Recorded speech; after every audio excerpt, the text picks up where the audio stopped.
Hey everyone. Welcome back for the third and final part of the God of Fuinjutsu. As always, huge thanks to all of my Patreons. Making these videos would be impossible without you guys' support, especially with all the restrictions YouTube places on my type of content. After this video, feel free to head over there, where you can find about 30 other different stories to enjoy. Also, feel free to send me any messages over there if you have any questions or even if you just want to chat. Link to all of that will be in the description. Anyways, everyone, enjoy the video. Chapter 29, The End of Time. Kakuzu was forced to jump back as a giant wood beams with spiked tips were sent out of Yamato's arm. He turned just in time to see Hinata holding what appeared to be two heads of lions molded from chakra. She threw her arms forward and slammed the attack into Kakuzu's back, sending him back into the wooden spikes. Kakuzu had his cat and mask fire a wave of flame that quickly engulfed the wood and turned it into ash. He landed on the ground and tried to blast Hinata with his futon mask, but some ink wrapped around he and pulled her away. Kakuzu looked to see Sai with a giant snake made entirely out of ink. That was when Kakuzu saw what the octopus was doing. It was supplying Sai with great amount of ink, which he used as chakra to increase his snake's size. So he can channel his chakra into ink and mold it into different animals. Kakuzu smiled at that and had both his masks open. Then I'm just going to have to blast you to smithereens. He fired both of his attacks, but Sai just smiled as his snake dropped down and ate him and his octopus. Everyone watched in shock as the giant snake was engulfed in the intense flames, but when the flames died down they all got a shock. The snake had somehow managed to harden itself and was standing as still as a statue. Suddenly it began to crack and ink slowly began to pour out of it until the snake began to move once more. It opened its mouth and a flood of ink came out, revealing Sai completely unharmed. Didn't you know that ink hardens in a fire? Sai smiled even more as he jumped onto his snake as he placed his fingers together in the bird seal. Suddenly the ink on the ground wrapped around the snake's middle and quickly formed wings. The snake lurched forward and took to the sky, surprising everyone as Sai went through a series of hand signs. The snake opened its mouth once more and a giant glob of ink dropped out, but before it even hit the ground it was already taking form. It hit the ground with such force that a nearby boulder shook until it crumbled. The creature stood and took the form of some sort of golem except for the clawed hands and spikes shooting forward out of its shoulders. What the hell? Kakuzu narrowed his eyes as the creature stumbled forward, but on its second step it was in a full run. Kakuzu jumped out of the way and watched as it barreled through another boulder with ease. The creature stopped and turned and faced Kakuzu, who merely glared as the creature charged. Kakuzu quickly had his black thread wrap the creature up and keep it in the air as he blasted it with his futon and katan masks. As the fire died, Kakuzu quickly snapped the creature in two and proceeded to blast it into many more pieces with his futon mask. I'm getting tired of you. Sai's eyes widened as Kakuzu sent his black thread up into the sky. Sai jumped off his snake just as it was pulled down to Kakuzu. Gotcha! Sai screamed out as he put his fingers into a tiger seal. Kakuzu watched as the ink creped up his thread, but that was when Kakuzu saw it. The snake began to glow and Kakuzu saw faint squares inside the snake. Fuck me, explosive tags. The snake exploded into a giant fire dome that made the other shinobi jump back to avoid the bomb. Everyone looked at Sai, who looked on the verge of collapse, but still managed to smile at his friends weakly. That hurt you, fucker. Sai turned just in time to see a wave of black thread head towards him, but before it could reach him a wooden wall erupted between him and the thread. Kakashi quickly dropped next to Sai, who quickly took him away from Kakuzu. When the smoke finally cleared they saw Kakuzu with one of his left arm missing along with his katan mask. I'm still impressed that you all managed to destroy all, but two of my hearts. Kakuzu turned his mouth upwards in a smile of sorts. But if that was your best shoot then you were in trouble. Sai looked up from Kakashi's shoulder and pointed his finger behind Kakuzu with a smile. Kakuzu's eyes widened as he turned and saw Hinata with one of her hands glowing brightly with chakra. Before Kakuzu could fully turn around, his shoulder that held his futon mask was blasted. Kakuzu spat out blood as his body was thrown forward as his mask shattered into pieces. The black thread fell limply to Kakuzu's sides as his breathing became heavy. Kakuzu looked up to see Kakashi standing above him with a sad look in his eyes. I can't believe I let my guard down to a bunch of kids. Kakuzu struggled to his feet and Kakashi slowly backed away, shocking everyone. But I won't die on the ground like a common dog. If I'm going to die, it is going to be on my own 2 feet. Kakashi nodded his head and created his Raikage as he got into a ready stance. Kakuzu willed his black thread onto his right arm into a lance. The two stood like this for a second before charging. Kakashi swung his Raikage just as Kakuzu threw his lance forward. The result of the conflict was the two passing by each other visible unharmed, but blood quickly shoot out of Kakuzu's chest as blood gently dripped down Kakashi's face. You fought well, Kakuzu. Kakashi gently released his jutsu as Kakuzu fell towards the ground. You want to know something funny? Kakuzu smiled at the ground as he slowly fell face first. The other members of Akatsuki always called us the Fushi Kanbi, immortal combo, but the sad thing is nothing is truly immortal. With that, Kakuzu landed on the ground dead. That was when a giant explosion followed by a strong shockwave caught everyone's attention towards the direction Naruto was fighting. Everyone, let's move out. Kakashi ordered just as Shikamaru appeared and proceeded to follow them. 30. They all made it in time to see Naruto get blasted through a rock. When he emerged, everyone saw the state he was in. His shirt was torn to shreds and was only hanging by one sleeve. He was bleeding from various places, but strange enough his staff was completely fine. Naruto turned and shook his head, signaling that this was his fight.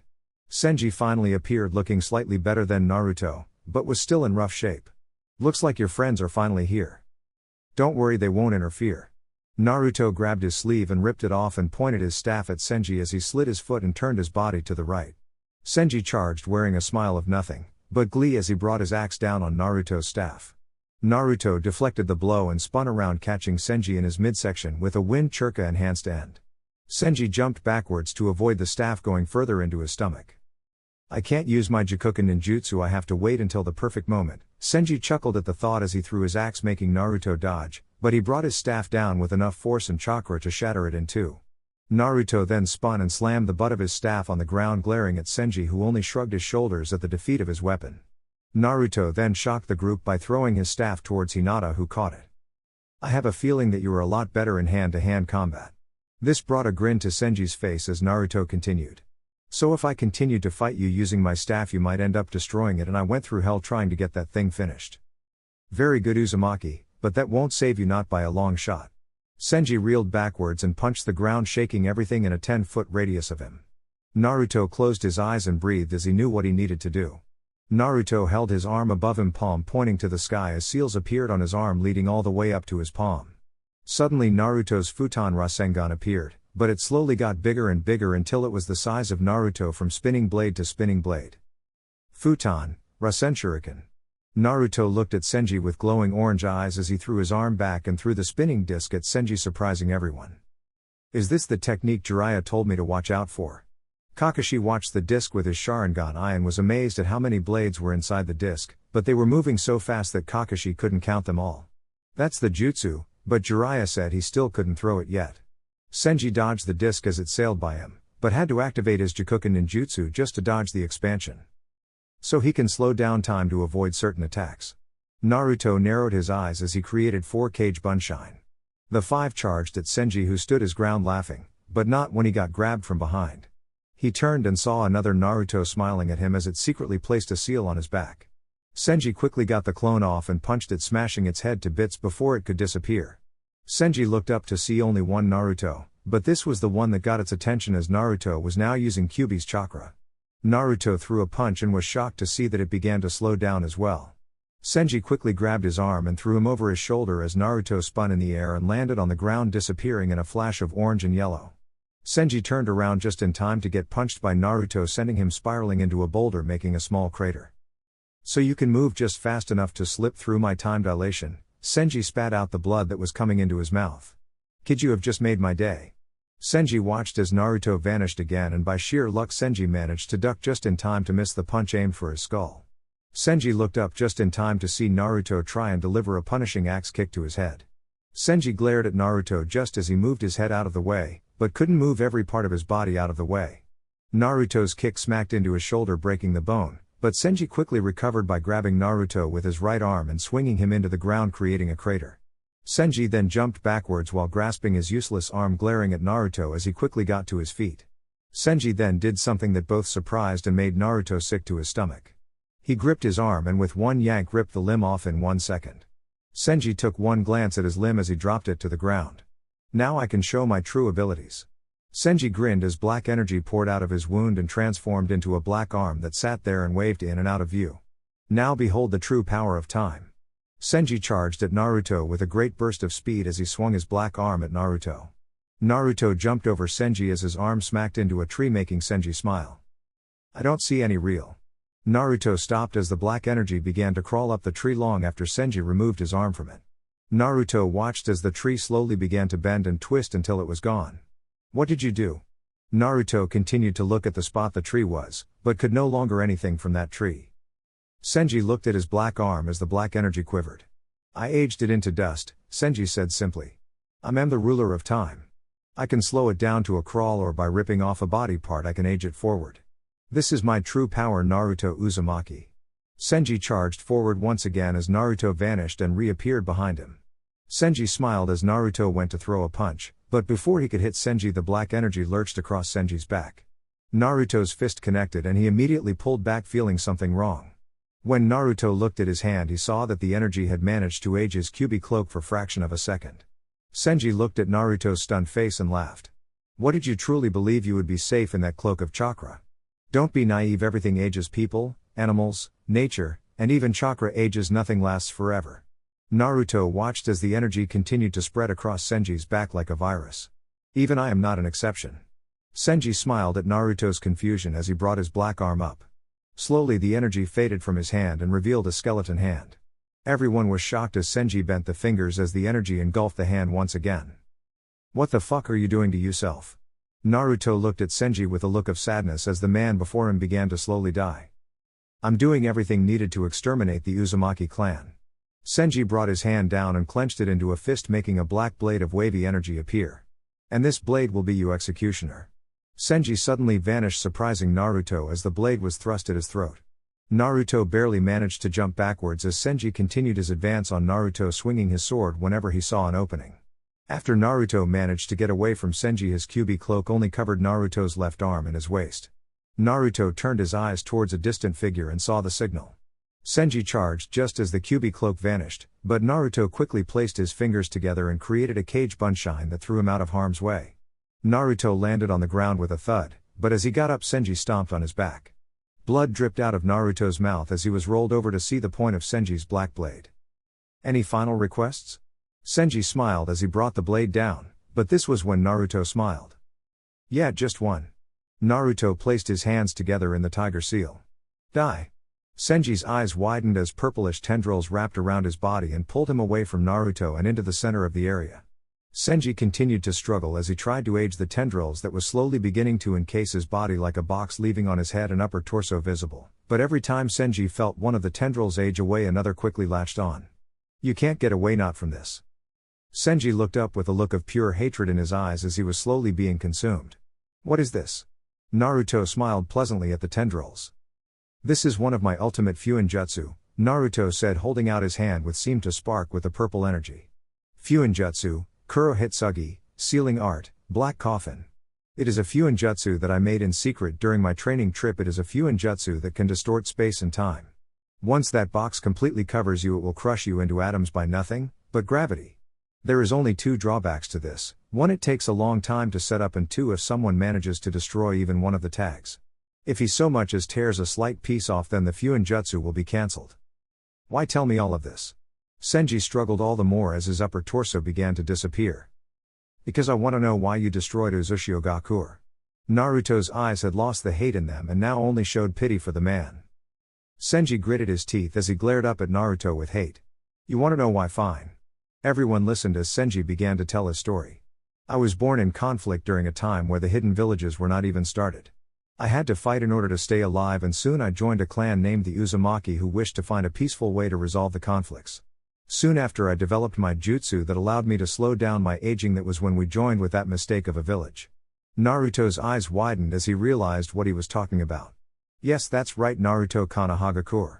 At first I thought it was a grand idea to join forces with a village that wanted to achieve peace just like us, but soon I realized we were wrong.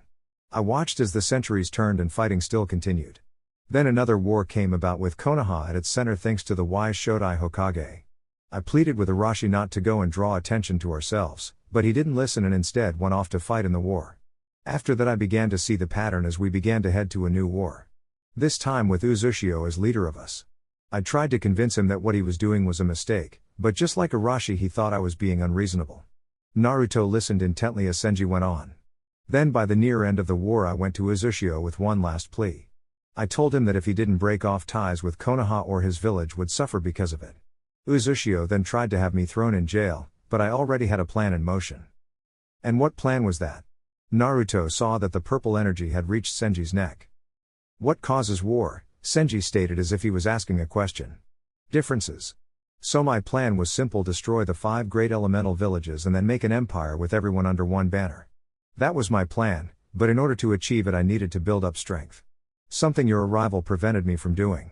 So that is why I did what I did, Uzumaki, and I would gladly do it all over again. Naruto shook his head as he gazed at the man still with pity in his eyes. I can't forgive what you did, Senji. I didn't come here to ask for your forgiveness. Senji struggled a little more as the box grew spear-like appendages on all sides. But I do feel sorry for you. Everyone looked at Naruto, who put his hand into a tiger seal. You lived during a time where fighting was continuous. You learned to live by killing others in order to survive and protect the ones closest to you. Senji's eyes narrowed as Naruto continued on. But that doesn't give you the excuse of having an entire village wiped out. I will say this one thing: I also wish to have peace in this world of ours. I will find a way to make peace with all the villages without destroying them. Senji continued to glare at Naruto until a smile tugged at his lips, though this one was filled with malice. Amiga-core. Naruto looked at Senji in confusing as he looked at him with an evil light in his eyes. You will find the Akatsuki hideout in Amiga-core. Why tell me this? Senji laughed a deep echoing laugh that made everyone cringe. Because I see nothing to gain by keeping it from you, Senji sneered at Naruto, who smiled back. Don't you dare show me pity, boy. I do want one thing from this though. I want everyone to remember my name and tremble in fear of it. I want you to tell the story of Senji Hyanbuji, Tranquility and Peace, who had the hand in destroying Uzushiogakur and had plans of destroying the other great nations. That is my last request, Uzumaki.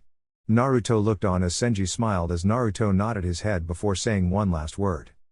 Terror arrow, collapse, Naruto whispered, and then in a single instant the box folded in on itself, crushing everything inside before disappearing. Naruto didn't say a word as he turned around and collapsed on the spot, making everyone else run to see if he was okay. Hinata smiled as Naruto was fine except for the cuts on his body and being exhausted. Kakashi picked Naruto up as they walked forward, but that was when they noticed Senji's arm. The arm was glowing with a black aura that made Kakashi go into survival mode. Run! Kakashi screamed out and ran along with the others. Hinata turned back and saw the arm explode in a wave of black that began to age everything into dust.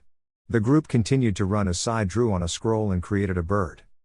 Get on! Sai and the group jumped on the bird and flew as high and as far as they could. The group turned around to see a large crater with what appeared a bottomless hole. He must have placed some of that aging power into that arm. Kakashi judged as he laid Naruto down. The group took to getting rested up before getting to Konoha, something that everyone was looking forward to. 30. E was setting out towards Konoha when a Kumo-nin appeared in front of him. Sir, we not need to go after Konoha. This confused E as he looked at the man who smiled at him. We have just had word from our spy that has been watching Konoha for the Uzumaki, and he was sent on a mission not a day ago. If we hurry we can intercept him and kill him before he even has a chance of entering the gates. E's eyes hardened as he turned to his group. Double time it to Konoha now. E quickly launched himself off the ground, leaving behind a crater as Amoi, Samui, and Kairo. Soon, Uzumaki, you will feel the full power of the lightning. 30. Sasuke was running after a fleeing figure as they both dodged tree limbs. Sasuke was currently throwing shuriken at the target's back. Sasuke smiled as 3 shuriken punctured his target's back, making him stumble. Why don't you give up? Sasuke screamed after his target as they exited the trees and were in an open field. The target suddenly turned on a dime with chakra laced in his hand as it extended into a blade. Sasuke dodged the slice to his head by mere inches and quickly jumped back. The man ripped his cloak and hood off to reveal the face of Kabuto, but he had some snake-like features to him. Now I will never give up to the likes of you. Kabuto growled out as he pulled the shuriken out of his back. You can't beat me. Sasuke smirked as a Kabuto bit his bottom lip in anger. And you can't beat him. Kabuto turned around just in time to get punched by Madara, sending him into a nearby tree, making it fall over. You should have known that after we dealt with Orochimaru we would come after you. Madara announced in a calm tone as he approached the downed man. You may have grafted Orochimaru's skin onto yours to gain power to better protect yourself, but it is all in vain. Kabuto stood up and was about to bite his thumb, but Sasuke quickly punched him in the gut, forcing Kabuto to double over, spitting out blood as Sasuke kicked him in the face, sending him skidding across the ground. Kabuto gritted his teeth as he attempted to stand once more, only to get kicked roughly in the side.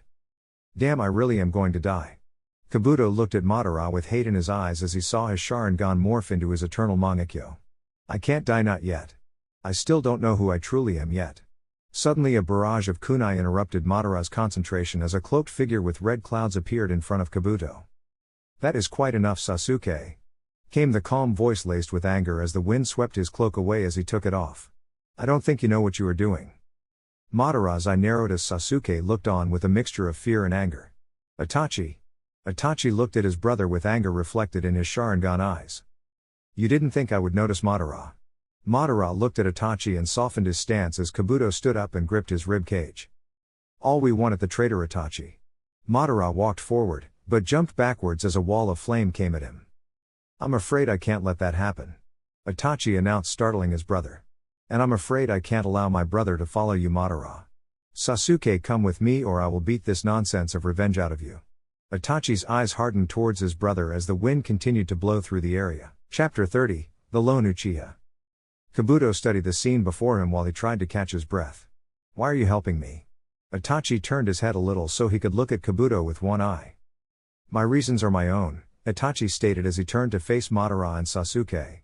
Sasuke gritted his teeth before he couldn't take it anymore. Why are you in our way?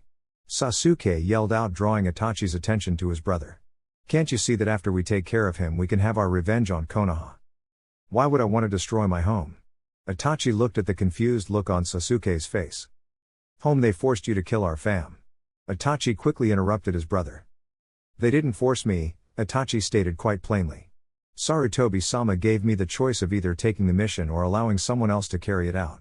I took it because I knew that it would be less likely for a giant civil war to break out if I did it. But why? Sasuke couldn't believe his ears as Itachi looked at Sasuke with sadness. Because of what the Uchiha clan was planning. Itachi glared at Madara, who shrugged his shoulders. But you didn't turn out the way I wanted you to. You were supposed to stay in Konoha and continue to get stronger, and then you were to come find me and take my life, restoring the Uchiha clan's honor. Yet you continued down this path and look where you are now. I have power, that is where I am. Sasuke screamed out in anger. I did this all to kill you, but now I'm doing this to destroy Konoha. That is why Kabuto has to die that way. I'm one step closer to avenging our clan. Please, brother, help us destroy the village that made you become a traitor. Itachi just shook his head and glared at his brother. Kabuto, run. Kabuto grunted to show he was listening. Run far and run fast. What type of trick is this? Kabuto glared at Itachi's back, but soon found him in the air with Itachi holding him by one hand. Do you want to die? Itachi growled as he kept his eyes focused on Madara and Sasuke. Then run and don't stop until you reach this area. There is someone who can help you a great deal. Itachi passed Kabuto a tiny piece of paper, confusing him as Itachi threw him. Kabuto spun in midair and landed on the ground before taking off. Sasuke was about to run after him when Itachi stepped in his way. If you want Kabuto, you will have to kill me first. Itachi looked on emotionless at his brother, who looked shocked. Madara, on the other hand, was having a conflict within his own mind. If I go after Kabuto, then Itachi will be alone with Sasuke. Madara gritted his teeth. But if I stay here, Kabuto will get away, and who knows how long it will take me to locate him again. Eventually Madara chose to stay, which made Itachi smile. I knew you would stay, Madara. Itachi took a glance at Madara and saw his fists clenched. Now Sasuke, what will it be? Sasuke looked at the fleeing form of Kabuto and tried to jump over Itachi, who tackled Sasuke out of the air and unceremoniously threw him to the ground. I told you, if you want Kabuto, you have to kill me first. Sasuke stood up and glared at his brother as Itachi gently lowered himself into a fighting stance. Now come, Sasuke. Sasuke charged at Itachi, kunai drawn and Sharingan blazing. Itachi spun around while he grabbed Sasuke's arm and swung him behind him, making Sasuke lose his grip on his blade, but quickly spun around in the air and landed on the ground, but Itachi was already holding up a tiger seal. Katen, Gokaku no Jutsu. Itachi spat out a giant fireball that began to scorch the ground as it traveled towards Sasuke. Sasuke weaved through his hand signs as fast as he could, and before the fireball could touch him, he shot out a stream of flame that held it off. The two Uchiha kept the flame going as Madara decided to sit back and watch the fight ensue. Soon both Sasuke and Itachi stopped their jutsu and confronted one another through the fire. Why are you risking your life for that village? Itachi didn't answer, but kept looking at Sasuke, sadness reflected in his Sharingan eyes. Sasuke gritted his teeth and charged, tackling his brother and sending him backwards into a rock while Sasuke grabbed him by the throat. Why don't you answer me? Because if you have to ask a question like that, then you don't deserve an answer. Itachi simply stated as Sasuke's eyes narrowed. Sasuke went to throw a punch. Itachi grabbed it and twisted his wrist upwards, making Sasuke growl at the pain sailing into his arm. But I will say this: you will not lay a hand on Konoha, Sasuke. Itachi threw Sasuke at Madara, who ducked just as Sasuke sailed over him. So are you willing to kill your own brother to stop him from destroying Konoha? Madara watched as Itachi had a conflicting look pass into his face. Then Itachi remembered what Naruto said during his brief fight with him using a substitute. Madara frowned as Itachi's face seemed to relax, and he did something he didn't do that much: he smiled. I already know I won't live past today, but I can at least make sure Kabuto makes it to his destination. Itachi suddenly lurched forward as he began to cough up blood. But that doesn't mean I'm going to go easy on you too. Itachi opened his eyes and Madara watched as his Mangekyo spun to life. Amaterasu, illuminating heaven. Black flames roared to life as they were sent towards the two Uchiha, making the both of them scatter. Itachi kept his eye trained on Madara, knowing he was the biggest threat, but wasn't naive enough to let Sasuke get away from him. Itachi suddenly ducked as Sasuke came sailing over him with a Chidori. Sasuke's eyes widened as Itachi looked up at him with anger. How did he know?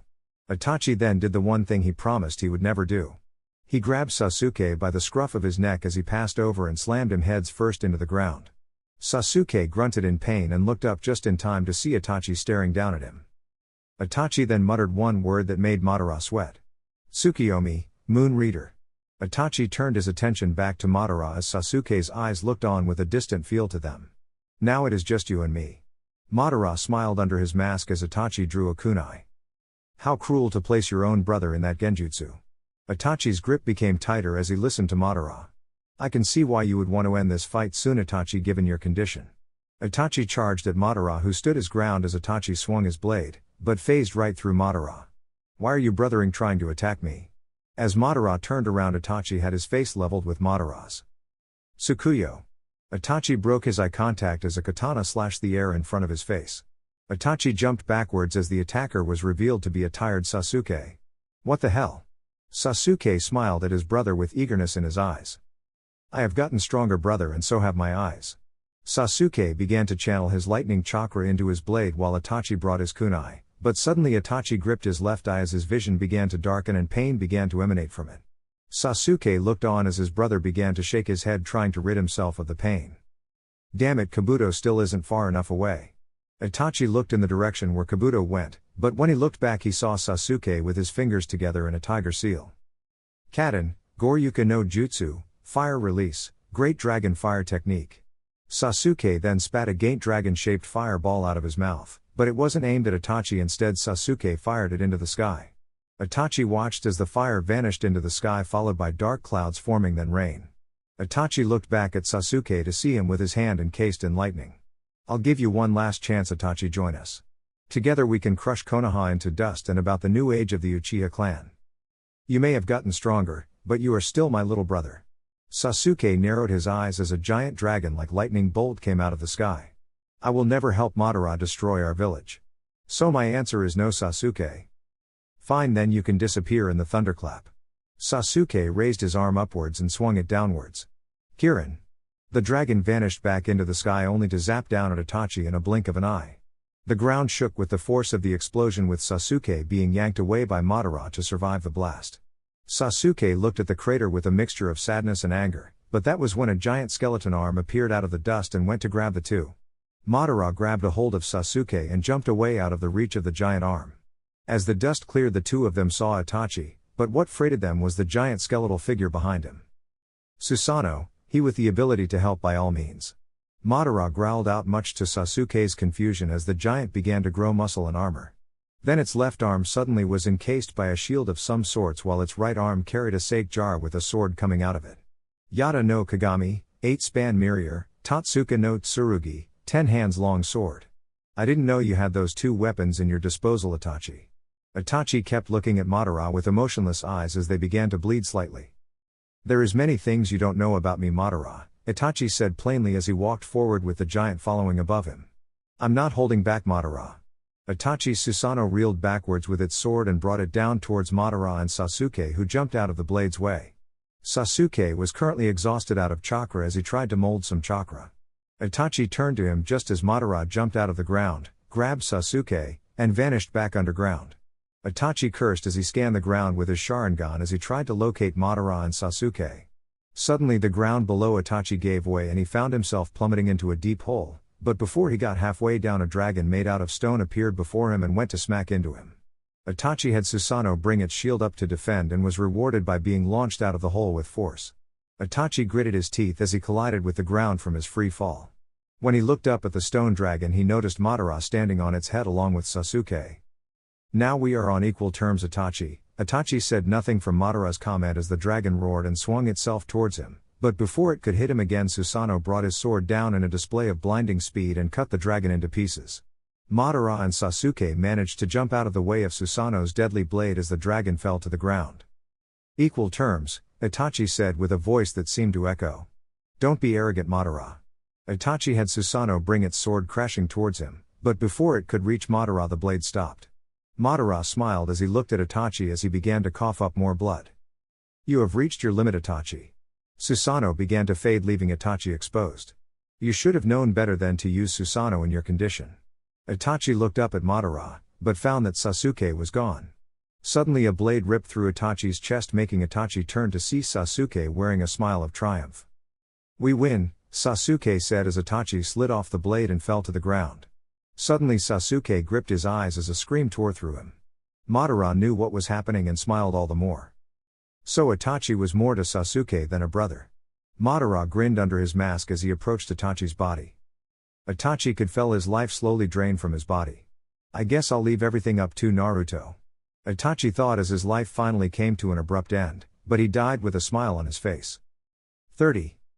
Naruto knew he was still asleep traveling back to Konoha as he came across the cage that held the Kyuubi, but he turned down the opposite corridor back to where he fought his dark side. The area was a beautiful sight, and in here was Naruto's most cherished memories. He looked at a tree, and when he touched it he had a flash of images of his first kiss with Hinata. Naruto sat underneath the tree, but that was when a crunch like twigs being snapped awoke him. He opened his eyes. He saw Itachi staring back at him. Naruto went to get up, but Itachi quickly pinned him down. "I just want to talk," Itachi said, simply startling Naruto. "I have fallen in battle and my worst fear has come true. Sasuke has joined with Akatsuki, or more importantly Madara Uchiha." Naruto's eyes narrowed at the name of the man who took his family away. "He has filled Sasuke with hate for Konoha. Now Sasuke wants to destroy your old home." Naruto's eyes widened at the chosen words of Itachi. "I have no." Itachi smiled and sat down, making Naruto stop speaking. "You followed me." "Yes and no." Itachi took hold of Naruto's arm and suddenly the transcription seal appeared. "I placed some of myself along with the power into you. The other half of the seal is on me, that way I knew how to find you." At that Itachi looked troubled as he tried to find the words he was after. "You told me that you would try and find a way to save both Konoha and Sasuke. I want to know, did you really mean that?" Naruto looked away from Itachi and at the cherry blossom tree. "Itachi, I give you my word that I will try everything in my power to stop Sasuke and bring him back. But I'm doing this for you and you only." This made Itachi smile even more as he stood up. "I guess I'll just leave you to it then." Itachi turned around as Naruto followed him. "You really are a strange one, Naruto Uzumaki." Itachi turned around and faded away, leaving Naruto alone. Naruto suddenly felt the ground shake and knew something was wrong in the real world. As Naruto vanished, he never noticed the sword and shield laying against the cherry blossom tree. 30. Naruto's eyes opened as he found himself along with the rest of his group falling towards the ground. "What happened?" Naruto exclaimed as he leaned up.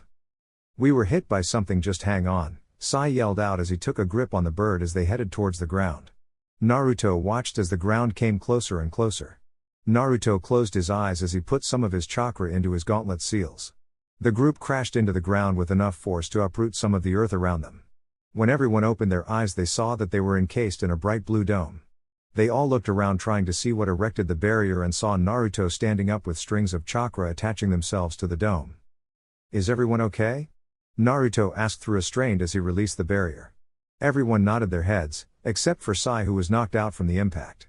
Kakashi walked over and examined the missing wing with his Sharingan only to back away and look at Naruto. "Naruto, you said that Senji instigated the death of your clan and Uzushio Gakure." Naruto nodded his head.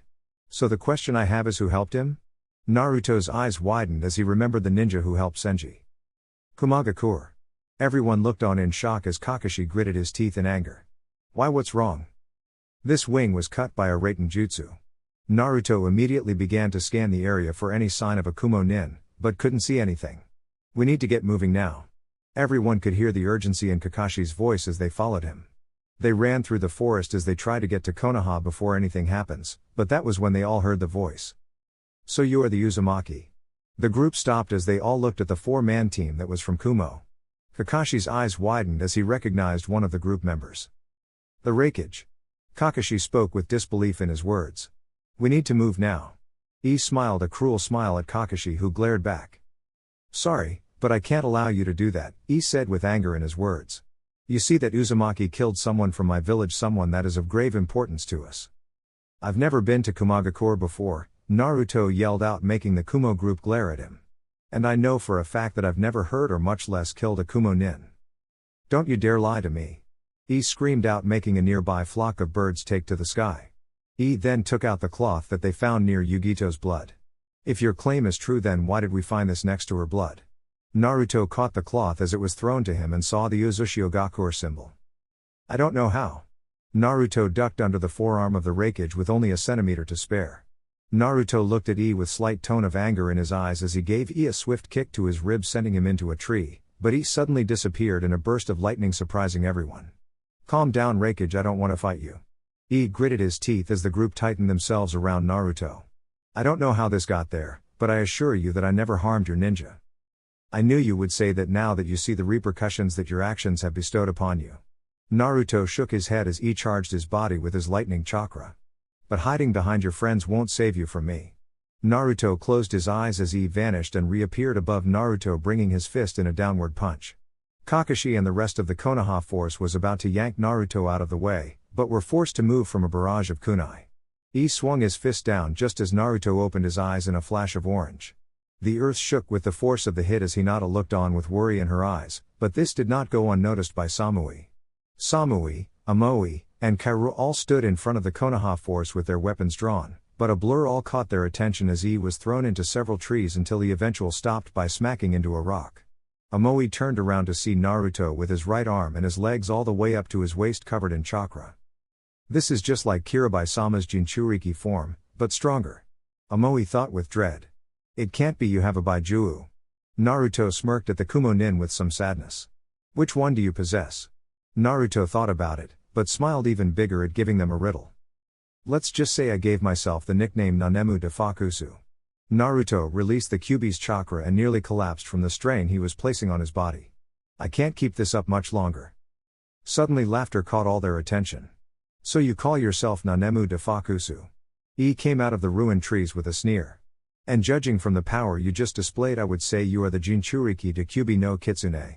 Samui and Kaoru turned to face Naruto with weapons drawn, but Amoe began to play different scenarios out in his head on how this could go bad. I guess I can't take it easy on you. Samui then thought of an idea that made her smile as she jumped back to She began to whisper into his eyes as eyes seemed to sparkle with malice at the idea as he looked at Naruto. Kakashi suddenly made his move and with a Raikiri at the ready charged Amoe as he looked up just in time to bring his sword up.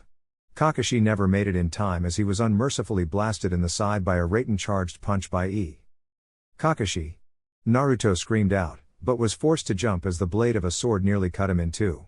Naruto looked to see who the owner of the blade was and saw Kaoru holding it with a grin on her face. This is bad. Shikamaru thought as he tried to come up with a plan. None of us is in any condition fight the Raikage, especially after he just blast Kakashi into next week. Shikamaru turned to see Kakashi still moving, but in bad shape with a giant fist-shaped hole in his side. Shikamaru then looked at the rest of the group to see Choji getting his hands at the ready while Ino was next to Kakashi trying to get the bleeding to stop. Hinata on the other hand looked ready to go as she nodded her head at Shikamaru. Shikamaru looked at Choji just as Naruto was forced against a tree from the force of Kaoru's sword swing. Naruto was about to move when Amoe appeared behind him. Kumo Ryu Mikazuki Kiri, Cloud-style crescent moon beheading. Naruto ducked just in time to avoid being slashed in two as he brought out his staff. Naruto turned and blocked the sword with his staff, but that was when both Samui and Kaoru brought their weapons down on Naruto. Naruto turned to see the points of the blades, but before they could reach him Hinata jumped in between with her Byakugan blazing with chakra laced into her hands. She brought her hands up and the sword stopped dead in their tracks. Samui sneered at Hinata who smiled back as a shadow was cast over her. Samui and Kaoru looked up to see Choji with his arms and hands bigger than tree trunks as he swung both fists down to crush the two, but the two dodged just before Choji could connect with them. Naruto shoved Amoy back with what little strength he had left and watched as he went and joined with the Raikage and the other members of his team. Naruto stabbed his staff into the ground to try and keep himself from falling as smiled at Naruto's weakened state. It would seem that you are still able to stand. Then vanished and reappeared right in front of Naruto. But only just barely. Then kicked Naruto hard in his stomach as he punched Choji at almost exactly the same time. Hinata went to hit with some chakra, but quickly found herself thrown to a tree, knocking her out. Naruto managed to raise his head up just in time to see this, and as turned to Naruto he saw him standing back up. "Oh, still have some fight left in you." Naruto opened his eyes to reveal orange eyes, but along with them he had silted eyes. Naruto let out a scream that shook the ground as Kyuubi's chakra surged upwards and covered his body. "I'm going to hurt you." Naruto growled out as he vanished only to reappear in front of He looked down at Naruto with surprise at the blonde's speed as Naruto delivered a devastating punch to the Raikage's stomach. Was sent skidding across the ground, but managed to keep his ribs from breaking thanks to his Raiten armor, but when he looked at Naruto he was gone in a flash. Managed to duck the punch to his head and block the knee aimed at his stomach. "You sure can move, kid," said as he shoved Naruto away, but Naruto didn't go hardly anywhere as he dug his feet in and stopped himself cold. Narrowed his eyes as the Kyuubi's chakra began to peel away as Naruto began to breathe harder. "It would seem that you are nearing your limit, boy." Naruto growled as he vanished once again, but was ready this time as Naruto reappeared and tried to punch him in the back. Released his Raiten armor, which gave off a slight concussion wave of lightning that sent Naruto backwards. Turned and was once again coated in his armor as he vanished in a burst of lightning. Naruto turned his body sideways to dodge the punch tried to deliver only to have to block a punch from Naruto. Naruto and landed on the ground and glared at one another, but that was when Kyuubi's chakra disappeared, leaving Naruto completely weakened. Smiled as he swung Naruto into a tree, breaking it in two and making Naruto cough up blood. Began to walk forward only to be stopped by Shikamaru's shadow. Looked at Shikamaru with some struggle, surprising Shikamaru as he pushed his jutsu back. "Raikage-sama, we have what we need," came Samui's voice, making Naruto raise his head to see Hinata on Amoi's back. Smiled at her and turned to Naruto. "An eye for an eye, Uzumaki," said with spite in his words. "But don't worry, we will take care of her." Naruto struggled to stand up only to get a Raiten-charged kick to his ribs, breaking two of them. Naruto watched through watery eyes as the Kumo nins vanished, taking Hinata with them. Naruto then made one last hand sign as he closed his eyes and never opened them. 30. Samui looked at the tied-up Hinata to see a seal work its way up her body before expanding in a dome of chakra. Samui dropped the ball and watched as punched it with a Raiten-charged punch. The Uzumaki must have placed a seal on her to activate when he knew she was in trouble. Smiled a little despite everything. "No matter, we will hide her away until the chakra runs out, then we will have our revenge." Picked the ball up with ease and vanished with his group once more. Hinata on the other hand managed to wake up for a fraction of a second to activate the seal Naruto placed on her. "Please hurry, Naruto." Hinata closed her eyes once more and succumbed to the awaiting darkness, but unbeknownst to the Kumo group or Hinata, a large supply of food and water appeared inside the dome with a tiny note.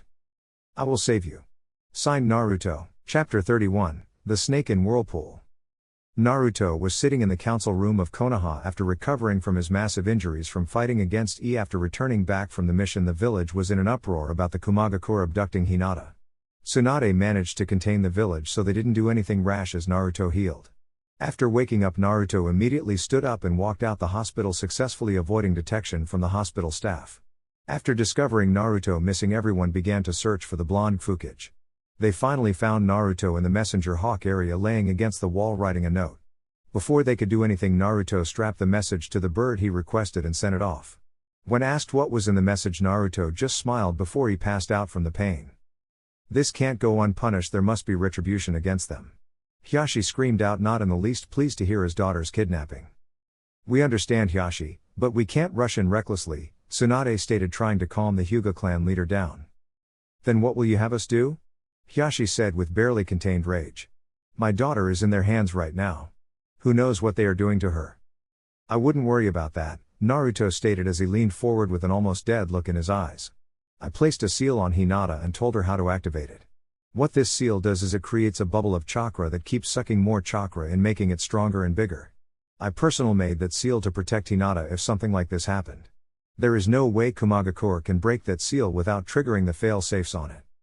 If you had enough time to place a seal like that on her, then why not place a transference seal? Hiashi growled out. Because that would have taken more time, Naruto stated, looking at Hiashi. Something I didn't have in Uzushio.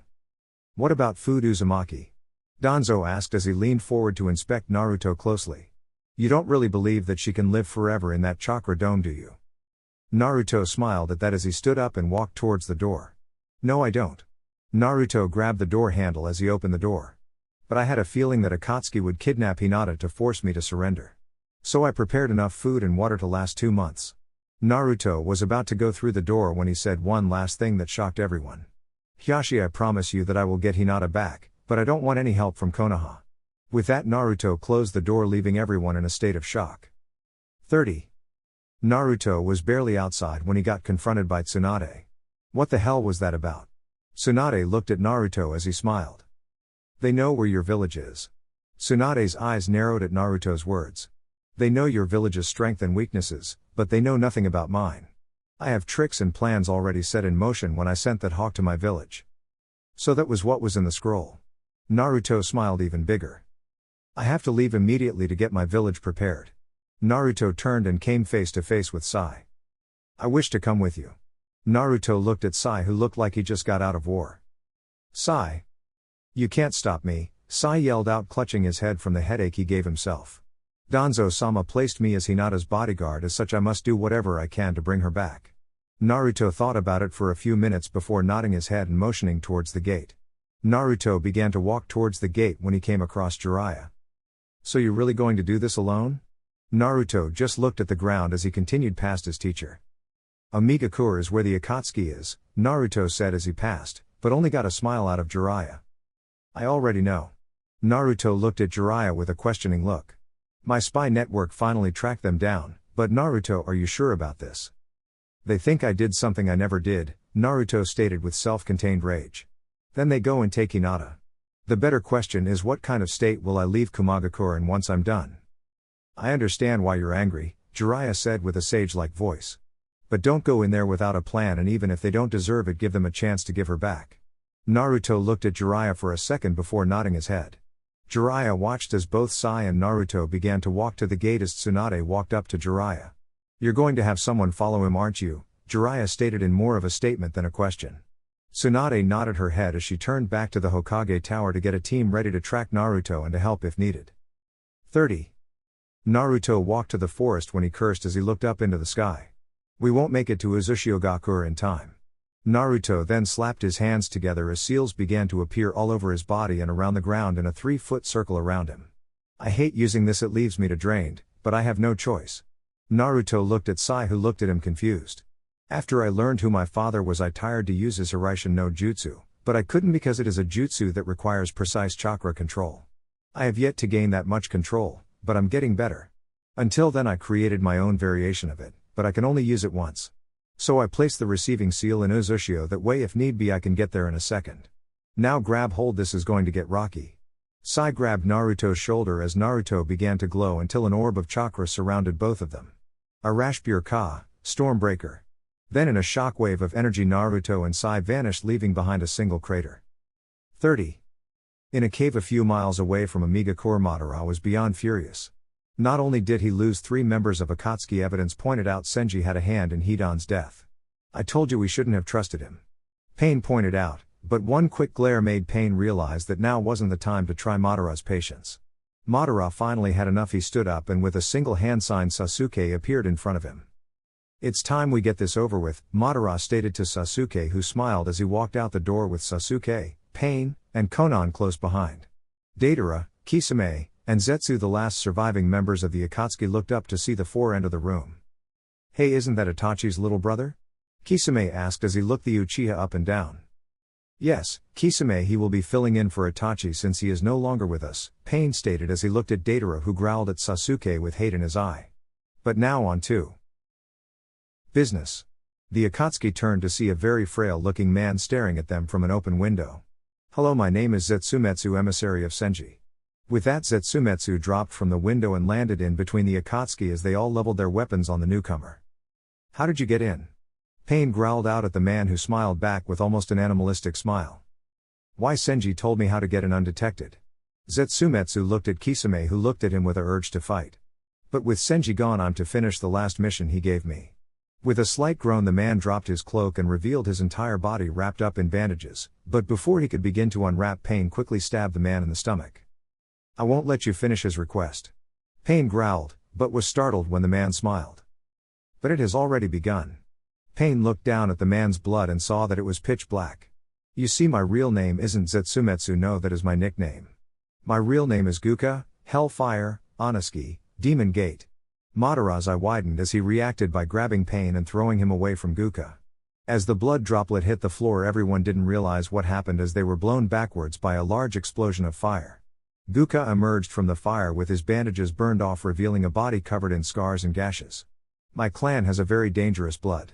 Some people called us Maki no Bakuge Kiki, Hell's Bombers, because our blood explodes into a massive firebomb. It was then that he took out a kunai and turned the blade to himself. The most interesting thing is that the more blood I spill, the bigger the blast and the more intense the heat will become. I won't live long with Senji gone. You see, he was the one who was sustaining my life with his unique jutsu, but with him gone I will die shortly. So why not use everything? Madara's lone eye widened as Guka stabbed himself directly in the heart and with the last of his strength made a diagonal cut. Madara watched as the black blood spilled out of the dead man.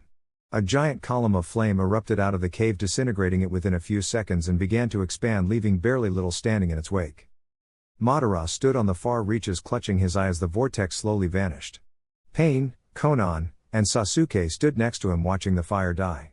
Zetsu suddenly came out of the ground carrying Kisame, who looked slightly burnt, but nothing he couldn't handle. Deidara, on the other hand, looked the worst of everything.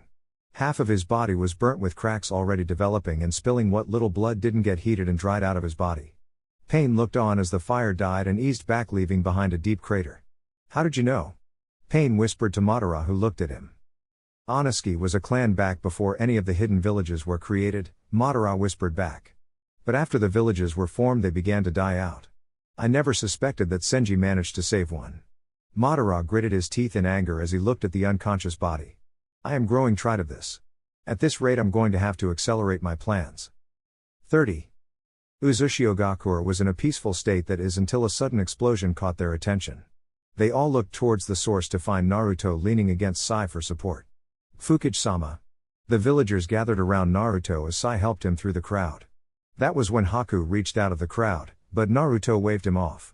Naruto then proceeded to get off of Sai and began to move towards the tower with one thought on his mind: Hinata. What's going on? Haku asked, looking at Sai. Kumagakure kidnapped Hinata, Sai stated as he began to walk towards the tower as well, leaving Haku shocked behind. 30. We don't have enough forces to attack Kumo. Kakuiki still looked tired, but at this point Naruto had his complete attention. We wouldn't last even an hour against Kumo. Ishiki, Denpa, and Enmatsuki were looking at Naruto, who looked to be struggling to accept what was just said. If we go in there without any sort of help, Uzumaki could be destroyed again. So what do we do then? Naruto looked at everyone's faces and stopped on Ishiki. We could call upon Suna and Konoha for help. Naruto gritted his teeth as he tried to think of a plan. I don't want this to turn into another great shinobi war. Naruto finally said through clenched teeth. I understand, but we may not have a choice in this matter. Denpa announced, twirling his dagger around. Perhaps I can be of assistance. Came a eerie snake-like voice that made the four turn around and draw their weapons. So we meet again, Naruto. Naruto narrowed his eyes at the cloaked figure until he saw his face. Kabuto. Naruto tightened his grip around his staff. What are you doing here, or a better question would be, how are you here? Kabuto smirked as he threw Naruto the piece of paper Itachi gave him. Itachi gave that to me so I can find someone to help my condition. Kabuto smiled and Naruto was vaguely reminded of Orochimaru. What did you do to yourself? Naruto lowered his weapon slightly as Kabuto stumbled a bit. Well, after Orochimaru died, I knew Akatsuki would come after me. Kabuto finally began to fall, but a white snake came out of his robes and stopped his fall. So I managed to find what little skin was left of Orochimaru and grafted it onto my body to get Orochimaru's power, but as you can see, I'm fighting a losing battle. Kabuto took a good long look at the white snake before slowly taking off his cloak. Enmatsuki looked away as the three males flinched at what they saw. Kabuto's entire body was slowly turning into a snake. The only things that remained that was human was his head, arms, and legs, but other than that he looked like he could constrict you without much trouble. I never thought I'd say this, but I need your help. Naruto looked at Kabuto with some pity in his blue eyes. I don't know. Kabuto looked a little shocked at that. But I will try. Everyone looked at Naruto with surprise in their eyes. The reason why is I believe everyone deserves a second chance at life. A new start on life so they can grow and learn from the mistakes they made in the last. Naruto walked over to Kabuto, who stood his ground as Naruto took out some ink. I won't be able to suppress his cells completely, but this should stop and reverse some of the transformation. Naruto began to draw on Kabuto, who kept perfectly still as Naruto continued through the process with Kakui, Ishiki, Denpa, and Enmatsuki looking on. When Naruto finally finished, he walked back and observed his seals with a careful eye. Are you finished? Kabuto asked through gritted teeth as another white snake emerged out of his back. Yeah, but I must warn you.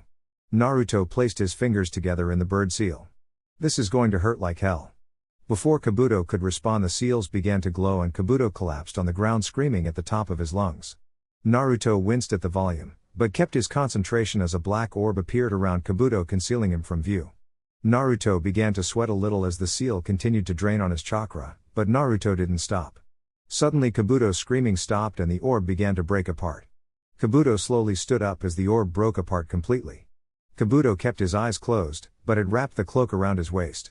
How do you feel? Naruto asked in between breaths. Kabuto opened his eyes and revealed still silted pupils. His body was back to normal, except for his right arm, which still retained the snake scales, and his hair was a lot longer, going all the way down to his shoulder blades. I feel great. Kabuto smiled at Naruto, making his face look predatory. Now what should I do? Kabuto was flexing his right hand as he looked on with a thoughtful expression. Ah, I know. Before Naruto could react, Kabuto grabbed him by his shirt and vanished in a burst of speed. Ishiki, Denpa, Kakui, and Enmatsuki followed after, catching up to Kabuto as he headed to the nearby forest on the island, but just as he got into the tree line he dropped Naruto. Naruto twisted his body around and landed on the ground, looking at Kabuto with narrowed eyes as he landed in front of him. What are you after? Naruto said as Ishiki and the others managed to catch up. Well, I told you I can be of assistance to you.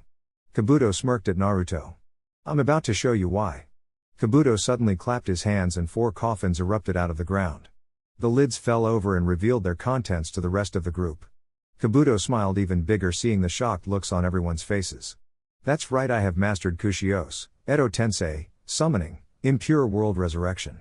The 4 people inside the coffins were Sasori, Itachi, Orochimaru, and Hanzo. The jutsu only 2 other people knew how to perform. The Nidan Hokage, Orochimaru, and Naomi, and I have surpassed them all. I heard what you said about not having enough manpower. Well, with me by your side you will have all the manpower you want. Naruto continued to look at the bodies until he turned his glare onto Kabuto. You are defiling their memories with this. This brought a laugh out of Kabuto, which confused Naruto. You misinterpreted what Edo Tensei is. Kabuto tapped the coffins and the lid slammed back into place. Yes, the jutsu allows you to bring the dead back to life, but unlike Orochimaru, who would remove all the personality from the individual to make him into a killing machine, I don't want that. Kabuto reached behind him and pulled out 2 tags. The newest looking one is my creation. It will allow the person I resurrect to have his personality and some control over his actions, but the older looking one is Orochimaru's. That still doesn't matter. This jutsu takes the life of someone else to use. Naruto once again saw Kabuto chuckle. Yes, for one who hasn't mastered Edo Tensei. Kabuto held up his tag so Naruto could see. Naruto took a closer look and found strange seals along the edges of the tag. I don't use random humans as the sacrifices. I use people who had their minds snapped by Orochimaru during his many experiments on them. They feel no pain, they can't eat except by 4, and they can't even make a single thought. The only purpose they served for Orochimaru was for Edo Tensei. I also made a deal with Manda. I promised to make him even stronger than he is now if he will listen to me. Manda agreed and the deal was struck. I can't believe this. Naruto was still shocked even as the coffin sunk into the ground. How can you just sit there and smile at the defiling the memories of the dead and kill others just to benefit you? Kabuto didn't break his smile, but walked a little closer to Naruto. Because if you take my offer of help, I will only summon those who deserve to have their memories defiled. Kabuto's silted eyes seemed to contract in the light. Or maybe I can summon someone who never got to say goodbye to a family member and let their soul be at peace. What do you get out of this? Naruto growled out as Kabuto looked thoughtful. Well, I'm trying to find my true self, Kabuto said with his smile turning mischievous. So maybe helping you will help me discover myself. That, and I also have a certain person I want to have a rematch with.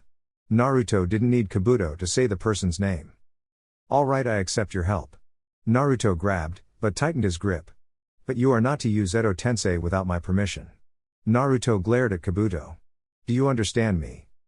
I understand. Kabuto watched as Naruto released his grip and turned back to the others. We need to prepare, Naruto stated as he walked with Kabuto right behind him humming a creepy little tune. I don't want to leave the village undefended. Naruto looked at Enmatsuki who nodded her head. Kabuto, you are coming with me along with Kakuiki, Ishiki, Denpa, Sai, and if he has time Haku. Everyone nodded their heads as they continued towards the tower once more. I'm coming, Hinata. Kabuto looked at Naruto with a small smile. I'll play the hero for now. Kabuto's thoughts began to plan for the next couple of days. And then I will deal with Naruto and Sasuke in one swift and brutal move. 30. E was impatient as no one could seem to break the barrier that separated him from the Hyuga girl. Now it seems it is growing bigger, doesn't? His assistant nodded her head. My guess would be that this thing sucks in chakra from the surrounding area to increase in size and strength. He gave the barrier one last punch, but it didn't budge. Raikage-sama, may I suggest something? His assistant asked with a raised finger. E grunted, showing he was listening. Well, if this seal is absorbing chakra from the various surroundings, then why don't we move it where there is less chakra? E looked at his assistant and smiled. How about we move her to the Shimagame, Island Turtle? E thought about it for a few seconds before deciding. Very well, she will be moved immediately. The assistant nodded her head as a pair of ninja came in and with help lifted the box that contained Hinata. Make sure you get there today at the latest, understand? The ninja nodded and ran out the open window. I finally have vengeance for Yugito. E announced with a pride note in his voice. And soon I will even have the Byakugan. Today is a good day, E laughed a little as his assistant nodded her head. 30. Deidara was in a foul mood. Not only was half of his body burnt, but the Uchiha kid didn't die from the blast either. Zetsu appeared out of the ground in front of them with a grin. I have something that might interest you all. This got everyone's attention as they looked at the plant man. Apparently Komagakure thought Naruto killed Yugito and as a result they kidnapped the Hyuga heir. Now Naruto going to attack Kumo to get her back. Pain looked down with no emotion in his gray eyes, but they had a gleam in them that could have been mistaken for happiness. Excellent, Pain stated as he turned around. We can attack when they are at their weakest and snatch up the Kyuubi and Hachibi before they know what happened. Everyone nodded their heads and watched as Pain walked out. Madara grinned in the corner as his plan soon would be complete. I'm so close. Madara looked at Pain. Pretty soon I won't need you, Nagato. With this Madara chuckled a little with as his Sharingan began to spin into his Mangekyo as a strange wind blew through the trees carrying Madara's laughter for all to hear. Chapter 32, The True Blade. Komagakure was quite all around. Even the guards were playing around to a certain degree, playing a card game, seeing who can hit a certain target the farthest, etc. Just as they all were about to play another round of the various games, a figure began to emerge out of the mist. The guards immediately stopped what they were doing and brought their weapons up. The man wore a black cloak that wrapped completely around him with a hood up and tattered bottom. Identify yourself. One of the guards growled out. Me? The man asked, looking around at the barring landscape as if looking for someone else. I guess I'm the one you are talking to. The guards all responded by raising their weapons. I come representing Naruto Uzumaki in the hopes that we can bring Hinata Hyuga back home peacefully. Oh, really? The guards smirked at one another. Well, we have orders from Raikage that anyone who is in league with Naruto Uzumaki are to be killed on sight. So I guess that's it for. He never finished his sentence as a long blade ripped itself out of the man's cloak and stabbed itself into his chest. How very tragic. The man said as his hood fell, revealing the face Denpa. But I did warn him that there will be bloodshed. Kensaku, Sever of the Heavens, sailed back to Denpa, making the Kumo guard fall off the rock he stood on. Now who dies next? The Kumo guards all jumped to attack Denpa when snakes wrapped around them and began to squeeze the life out of them. Now I can't have you kill him. Came Kabuto's snake-like voice as he appeared out of the ground with his right arm extended with the snakes coming out of his arm. Naruto came out from behind Kabuto, showing no emotion towards the guards as they quickly passed out from the lack of air. Shall I finish them off? Kabuto took a step forward, but Naruto stopped him. No. Naruto walked over and slapped a seal on all off the guards. The seal will stop them from waking up for at least 2 hours. Kabuto looked disgruntled, but released the guards from his snakes. Now come on, this time I will do the talking. The group began to walk towards the tall towers that warned them that they were in Kumagakure.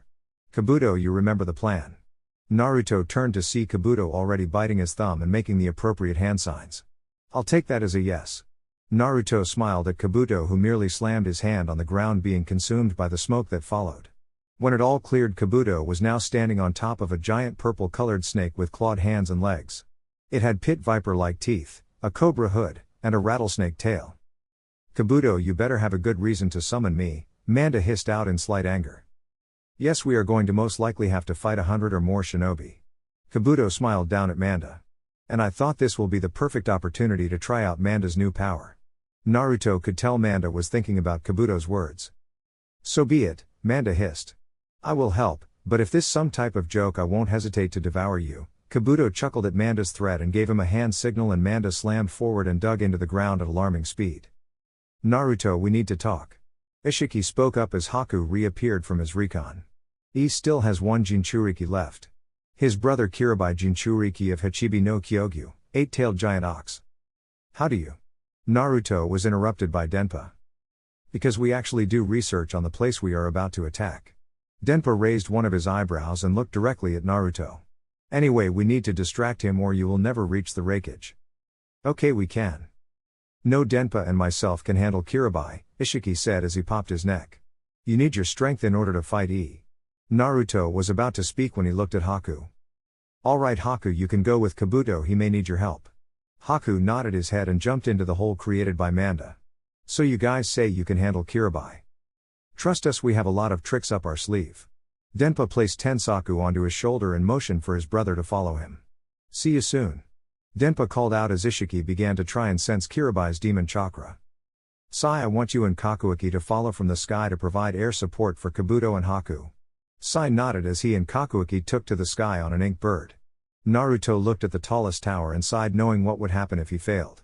Then with a burst of chakra, Naruto jumped to the nearest mountain and charged towards the Raikage's tower. 30. Haku finally managed to catch up to Kabuto and was now sitting on Manda's head trying to catch his breath. So, what's the plan? Haku asked, earning him a sinister smile from Kabuto. Naruto believes that the Raikage might have moved Hinata from Kumo to a more secure location. Kabuto looked down at Manda, who was looking at Kabuto, but quickly glanced forward. Your job is to make sure I can get to a higher up, that way I can find out if they did or not. And how will you do that?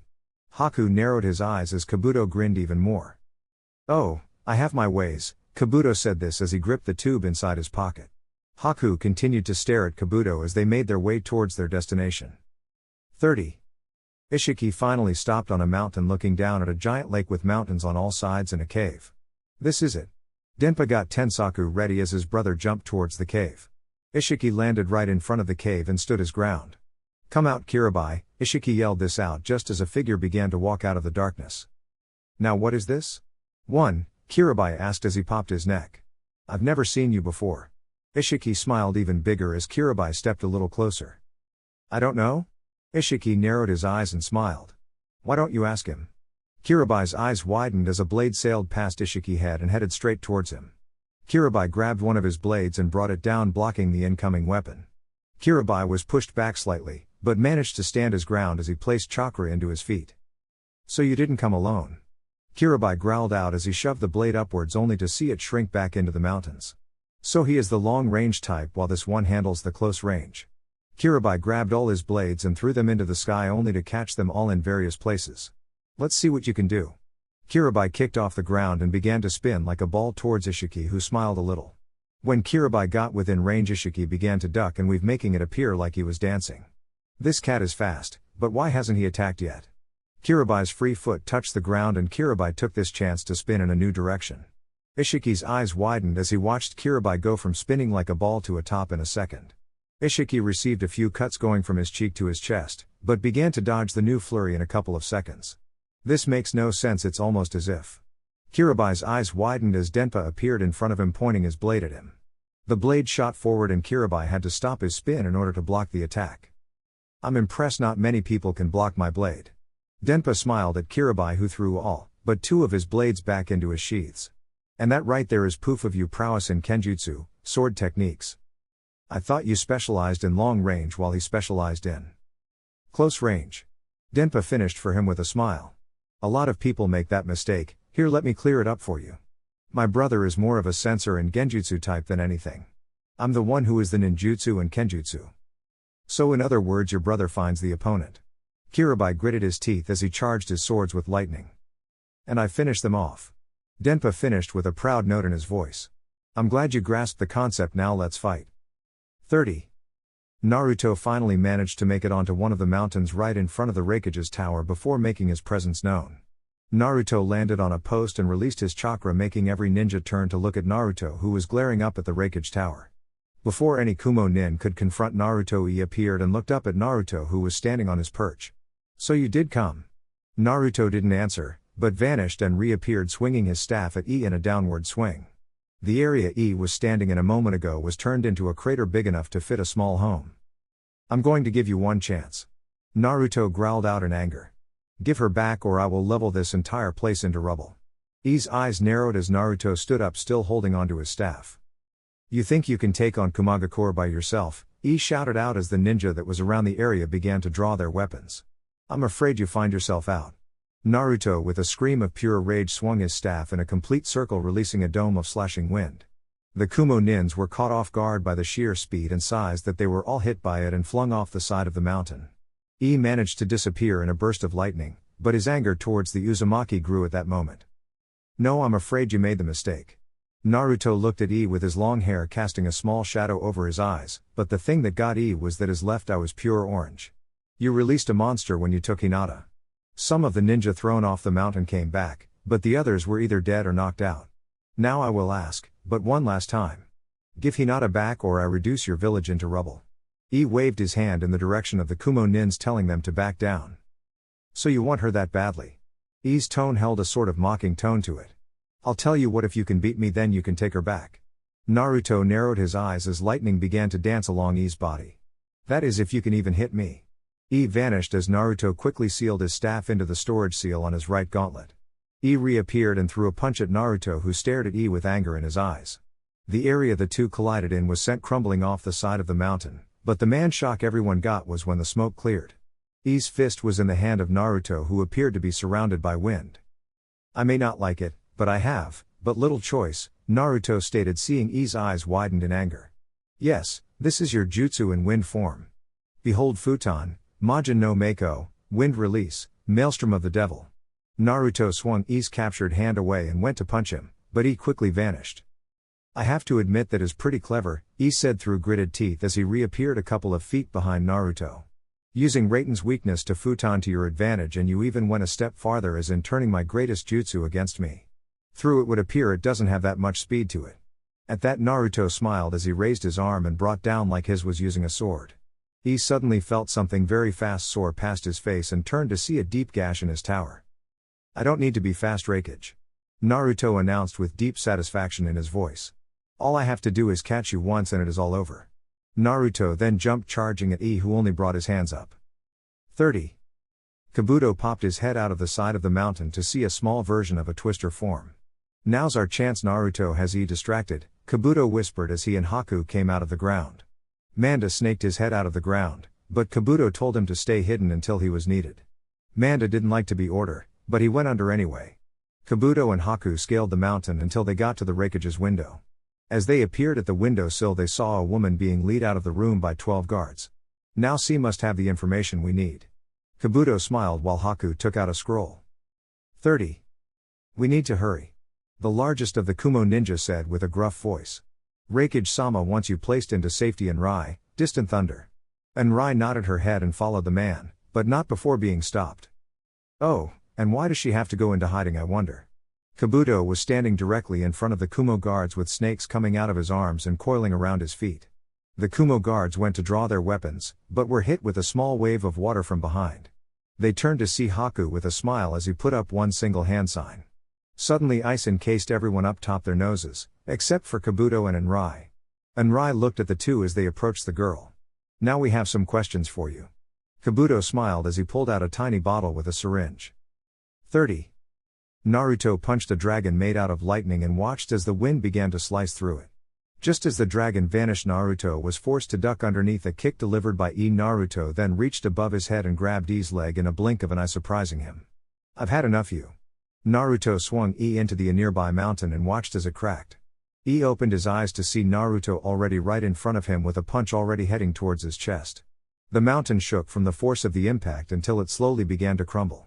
Naruto jumped out of the dust and rubble and began to scan the area for E, but was grabbed roughly from behind and thrown straight down. Naruto looked up to see E chasing after him with a mindless rage deep in his eyes. "That's right, follow the leader," Naruto mumbled to himself as he looked down to see the ground rushing up to meet him. Naruto spun his body around and landed on his feet, causing a slight crater to be formed, but when he looked back up, all Naruto saw was a flash of lightning before the area he stood was turned into rubble. Naruto was thrown back as blood dripped out of his mouth. "You can't compete with my speed and power," E shouted as he charged once more. He's right, but this wind is taking some of the bite out of his punches. Naruto thought as he raised his hands up and began to try and block the punches, but every punch made Naruto grit his teeth in pain. "All I have to do is keep this up for a few minutes more." Naruto then watched as E vanished and promptly kicked him in the side of the head. Naruto looked at Kumagakure just as a giant wind dome appeared, consuming the entire village except the topmost portion of the Raikage's tower. E watched as Naruto fell out of the air with a smile. "Just to make sure we are not interrupted." E let out a roar as he vanished just as Naruto brought his arms up to defend. 30. Enrai was laying on the ground, her hair shielding her face, with Kabuto and Haku standing above her. So they took her to an Shimagame. Kabuto looked thoughtful as he went towards the window. They couldn't have gotten far, and a creature that size will move slowly. Kabuto then smiled as he looked out towards the sea. "Manda." The tower began to shake as Manda slithered up the tower and snaked his head into the window's view. "I hope you like turtle," Manda chuckled as he opened his mouth, and with a wave Kabuto and Haku went into Manda's mouth. "I'm sorry, Raikage-sama." Enrai thought, with very little strength in her body as she passed out. 30. Denpa was thrown roughly to the ground before spinning to dodge the swords Kirabai threw, but in mid-spin Denpa stopped and blocked Kiribai's blade. "You not that bad," Denpa said with a smile. "Thank you, the same can be said of you." The two separated a few feet to look at each other. They were both covered in cuts and gashes from the sword swings, but Denpa was the one who was the worse off. Suddenly an explosion caught both of them off guard as they looked towards the direction of Kumagakure. "Looks like you two didn't come alone." Denpa looked to see Kirabai placing his remaining sword back into its sheath with a sigh. "Shame, because I was having so much fun, but now I'll have to end this." Denpa stood as straight as a pole as a blast of chakra tried to push him back. Ishiki was forced to grab a nearby rock for support, but even with it he nearly lost his grip. Denpa watched with narrowed eyes as Kirabai was covered in a red cloak with 8 tails. "Now it's time to party." Denpa raised his blade and got into a ready stance and nodded his head. Kirabai pushed off the ground and Denpa found himself staring at the forearm of Kirabai. "Shit," Denpa exclaimed as he shot his blade towards a rock to his right to shove him out of harm's way. Denpa grimaced as his shoulder didn't clear fully and was nearly shattered from the force. Denpa skidded across the ground before looking to see Kirabai right in front of him. "Fuck me."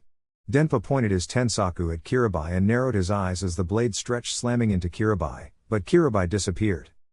"Brother, behind you," Ishiki shouted, making Denpa turn around only to have his face grabbed by Kirabai.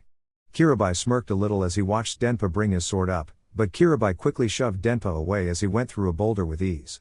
Denpa fell to the ground with blood coming out of his mouth as he tried to get back up, but collapsed once again. Kirabai turned around and faced Ishiki, who glared at him with hate in his eyes. "Now why don't you?" Kirabai stopped when Ishiki smirked at him when a voice was heard. "Tensaku." Kirabai turned around to see Denpa standing up while his blade shot forward, but before it reached Kirabai several other blades began to appear out of the main blade. Kirabai looked around as the blades kept stretching and bending until it made a cage around him. "Gotcha." "How?" Kirabai looked at Denpa, seeing no visible markings on him from their last clash. "I lied."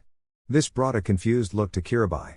"I lied to my friend when I told him the only ability I knew of Tensaku was its stretching and multiplying abilities. It has several other abilities, some of which I will never use, but one I never had a choice but to use. Tensaku is a blade that chooses its owner by personality, and then its abilities change depending on the blade's owner. Shinja had a cold and calculating personality, and as such the abilities of Tensaku changed to fit him. When he had this blade, he could coat the blade in poison from the very metal it was made from and could extend very with precise accuracy, but then Tensaku came to me.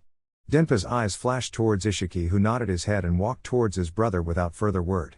I had a multiple personality disorder, and that is why Tensaku came to me, because out of everyone in the village I had the most diverse personality. Denpa looked at his blade and saw a faint glow on it. Looks like it's had enough time, Ishiki.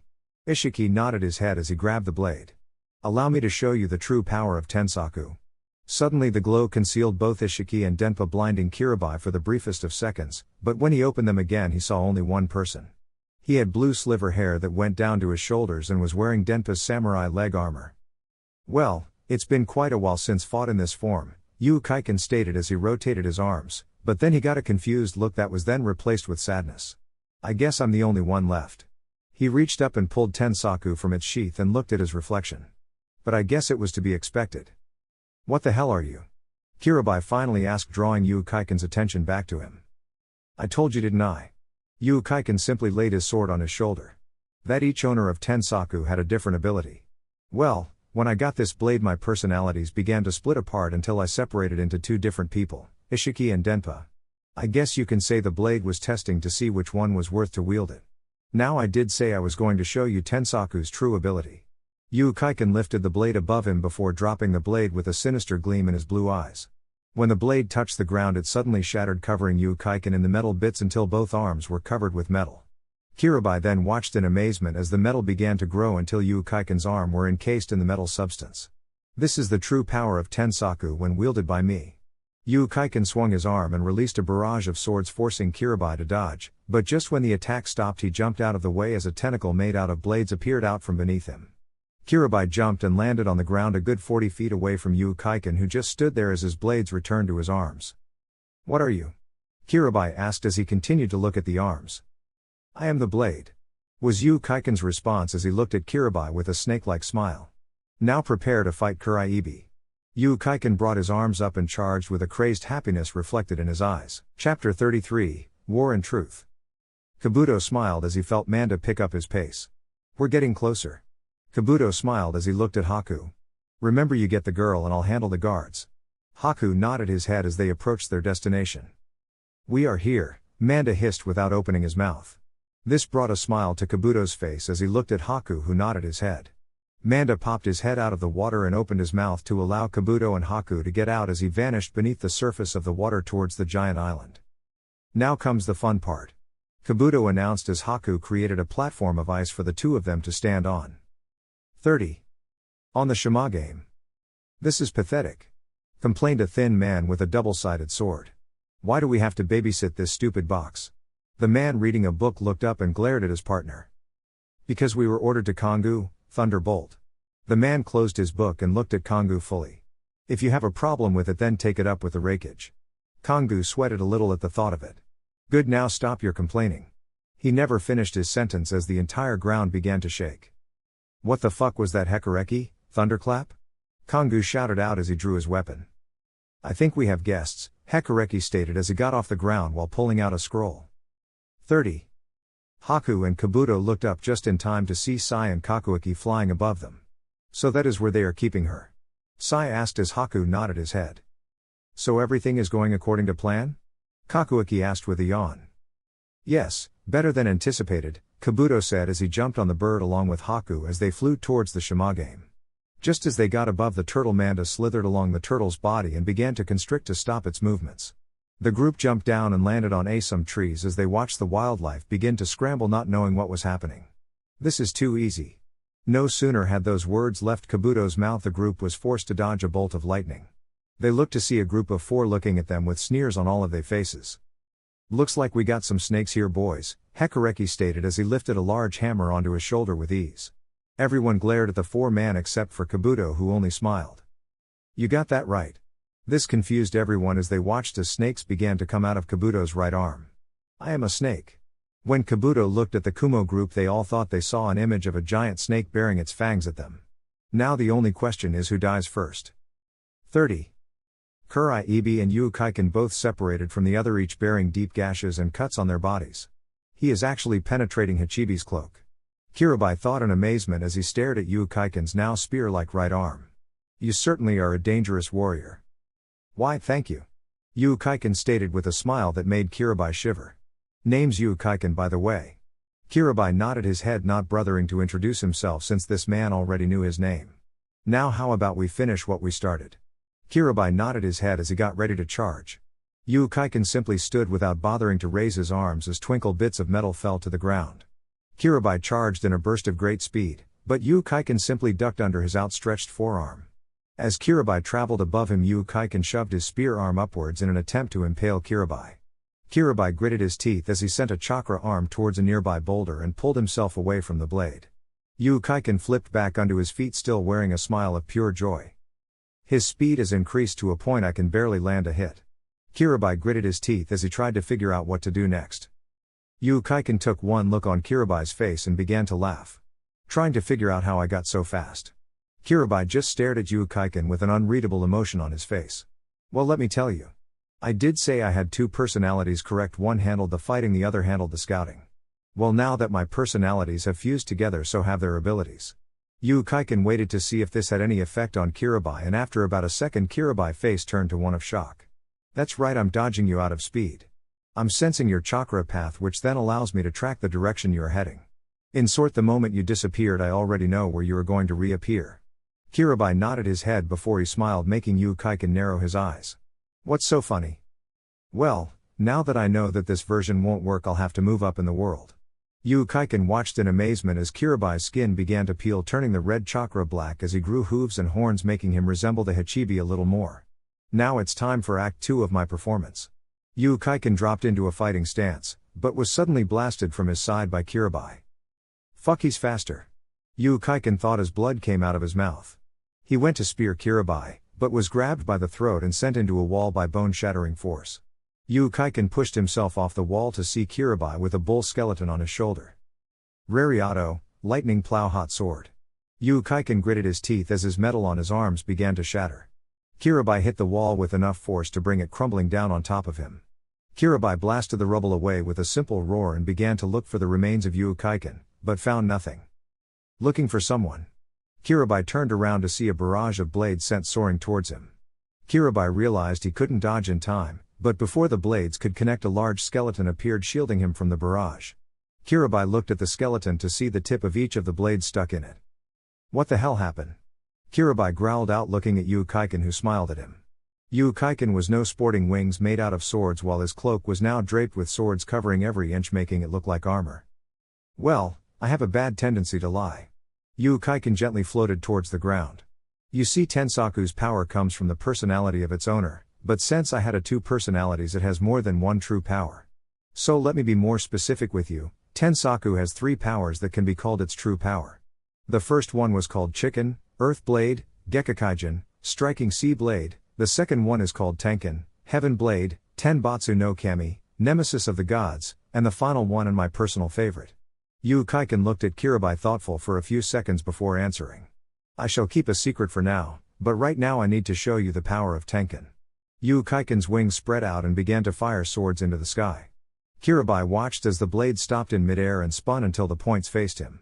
Then with alarming speed they began to fly towards him, making him have to dodge as best as he could, but as he dodged he was getting closer and closer to Kaiken. Kaiken took notice of this and took to the sky once more. The main ability of Tenkan is that it allows me to filter my chakra through my blades, keeping me above ground. So long as you are merely ground-based, you cannot touch me. Kirabai grabbed a huge chunk of earth and chucked it at Kaiken, who only brought his wings around him in a shield. Kaiken unfolded his wings and looked down at Kirabai, who was nowhere to be found. What were you saying? Kaiken turned to see Kirabai right next to him with a bull skull on his fist, but just as Kirabai swung his fist, a sword shot out of Kaiken's arm and nailed him in the stomach. Kirabai looked down to see that the blade hadn't pierced his cloak, but from the force of the attack Kirabai was sent to the ground. I tired to warn you. Kaiken turned to look at Kirabai. Now what else do you have? Kirabai looked at Kaiken as his black cloak began to disappear. Brother is not going to be happy, Kirabai said as his cloak turned red again. But I don't have a choice against someone like you. Kaiken suddenly tensed up as he felt more of Hachibi's chakra begin to come through. It's time to release the beast. Kaiken watched as Kirabai began to grow tentacles and increase in size. Kaiken smiled nervously as he looked at Kirabai. So that is the Hachibi's true form. Kaiken watched as Kirabai threw his head back and released an ear-splitting roar. I'll take that as a yes. Kaiken got ready to fly out of Kirabai's grasp, but before he could even twitch a tentacle had already grabbed him by the waist. For a big guy he sure can move, Kaiken mumbled as swords ripped through the tentacle, but met some difficulty. His skin is also a lot tougher. Kaiken was knocked out of his thoughts when Kirabai brought his arm down in an attempt to crush him.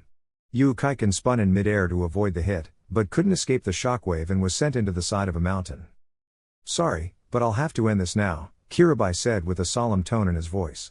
Kirabai opened his mouth and began to compress chakra into his mouth when a wave of swords shredded the mountain to pieces.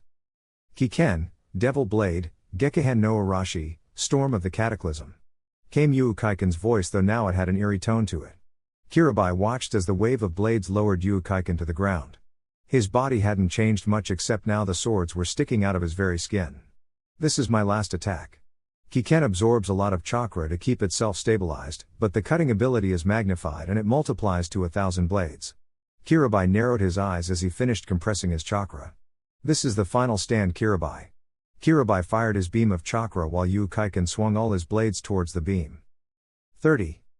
Naruto and Itachi stopped as a giant explosion shook the very ground, and as they looked towards the source they saw a bright yellow beam. "I guess Kirabai is making his own fun," Itachi thought with a scowl. "Denpa. Ishiki, please be careful," Naruto thought as he turned his attention back to Itachi, who still had lightning bouncing off his body. Naruto charged at Itachi, who met him halfway, causing the ground to break apart before forcing themselves away from each other.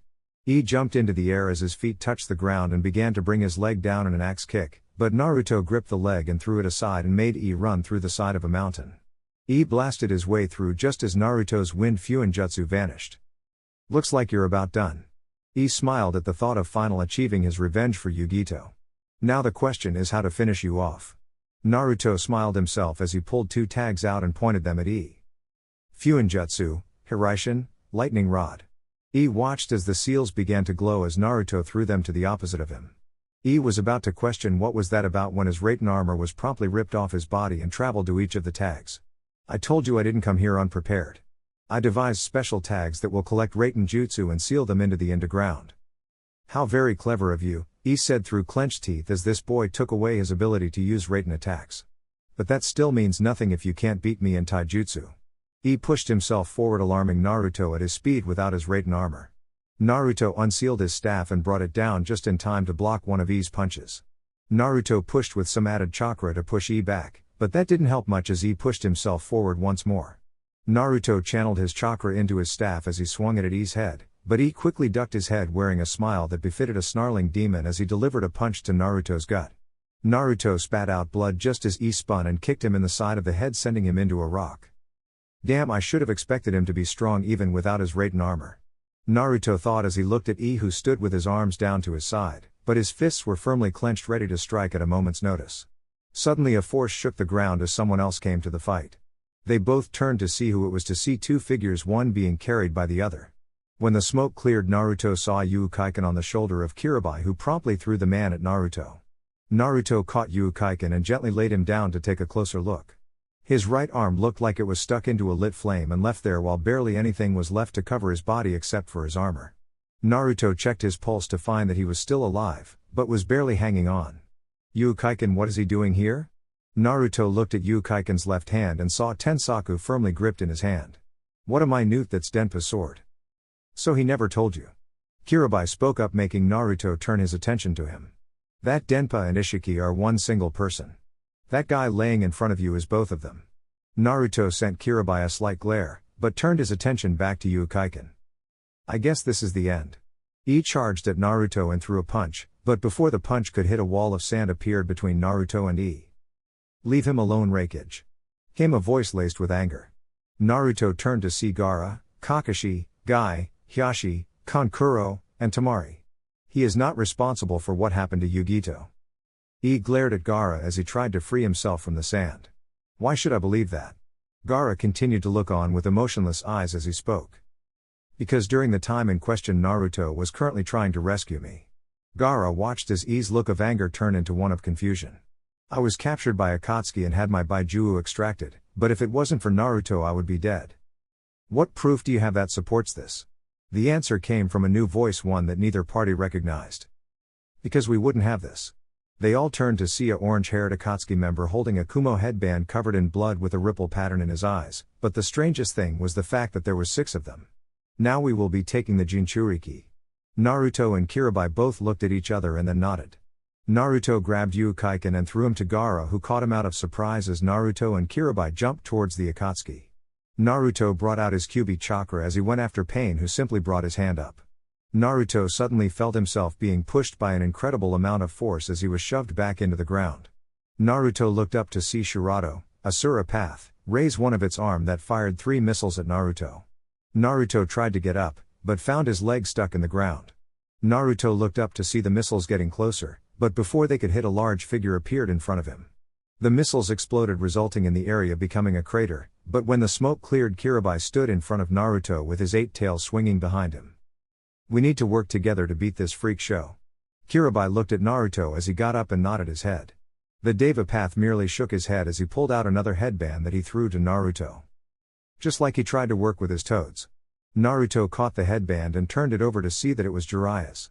He was a fool just like you. Everyone turned to look at Naruto, who was shaking uncontrollable. Now you feel pain. Naruto jerked his head up and instead of having orange eyes he had red with silts. Before anyone could stop him, Naruto jumped off the ground and proceeded to grab the Deva Path's face and continued forward. The other paths followed, with Kirabai jumping after while cursing at Naruto's emotionally break. Gaara and the others were just about to follow when 3 figures appeared in front of them. Sorry, but we can't let you disturb them, Madara stated as Kisame took Seimata and rested the blade on his shoulder. Isn't that right, Sasuke? The hooded figure took down his hood to reveal Sasuke with much longer hair that shielded the top of his eyes. Deidara should already be at the Shimagame dealing with Naruto's friends and capture the Hyuga. The group all looked shocked at the Akatsuki's info. And who the hell are you? He yelled in anger. My name is Madara. Madara's lone eye narrowed in glee. Madara Uchiha. 30. Shimagame. The 4 Kumo nins were all laying on the ground passed out. Haku had various gashes on his body, Kabuto was relatively fine, Sai was dressing the cut on his arm, but Kakuiki was the worst of all. He had cuts and gashes making his back and chest, but his left arm was hanging limp to his side. Okay, what now? Kakuiki looked at Sai, but he immediately looked up seeing a flying figure heading their direction. I'll hold him off. Kakuiki announced as he turned fully around facing the upcoming force. You guys get them out of here along with Hinata. Haku was about to argue, but was interrupted. I don't need any help, and besides there won't be much help up ahead anyway. So go and get the girl, but do me a favor, get back here so I don't have to do all the work. Haku, Kabuto, and Sai nodded as Kabuto summoned some snakes to drag the Kumo 4 out of harm's way. I guess you will just have to feel the wrath of my art. Deidara screamed out while Kakuiki glared at the blonde Akatsuki. Sorry, but that would be too troublesome to deal with. Kakuiki announced as a barrier appeared around his left arm. Now let's see what you can do. 30. Deva Path looked at Naruto's rage-filled eyes as Naruto pushed downward, sending him into the ground below, making the earth around him to erupt upwards. Naruto landed on the ground as he glared at the Deva Path as it slowly got up. You are certainly strong, but my pain is greater. The rest of the paths finally caught up and surrounded the Deva as it slowly rose out of the ground. Kirabai spun in midair as he landed beside Naruto. You need to calm yourself, Kirabai said this with a voice filled with authority that made Naruto turn his glare upon him. I want you to take a good look at the chakra you are using. Naruto looked at his hand and saw his entire right arm had turned from orange to red. You may have pulled the chakra away from the Kyuubi, but that doesn't mean it can't use your anger to pull it back. Naruto began to slow his breathing and Kirabai watched as Naruto's chakra turned from red back to orange. Now let's take these losers out. Naruto opened his eyes with determination. It doesn't matter. Deva announced as he looked towards Naruto. The reason why we didn't strike sooner is because now you are weakened from your fights. Soon you will know pain. 30. He looked on in anger as the rest looked on with shock.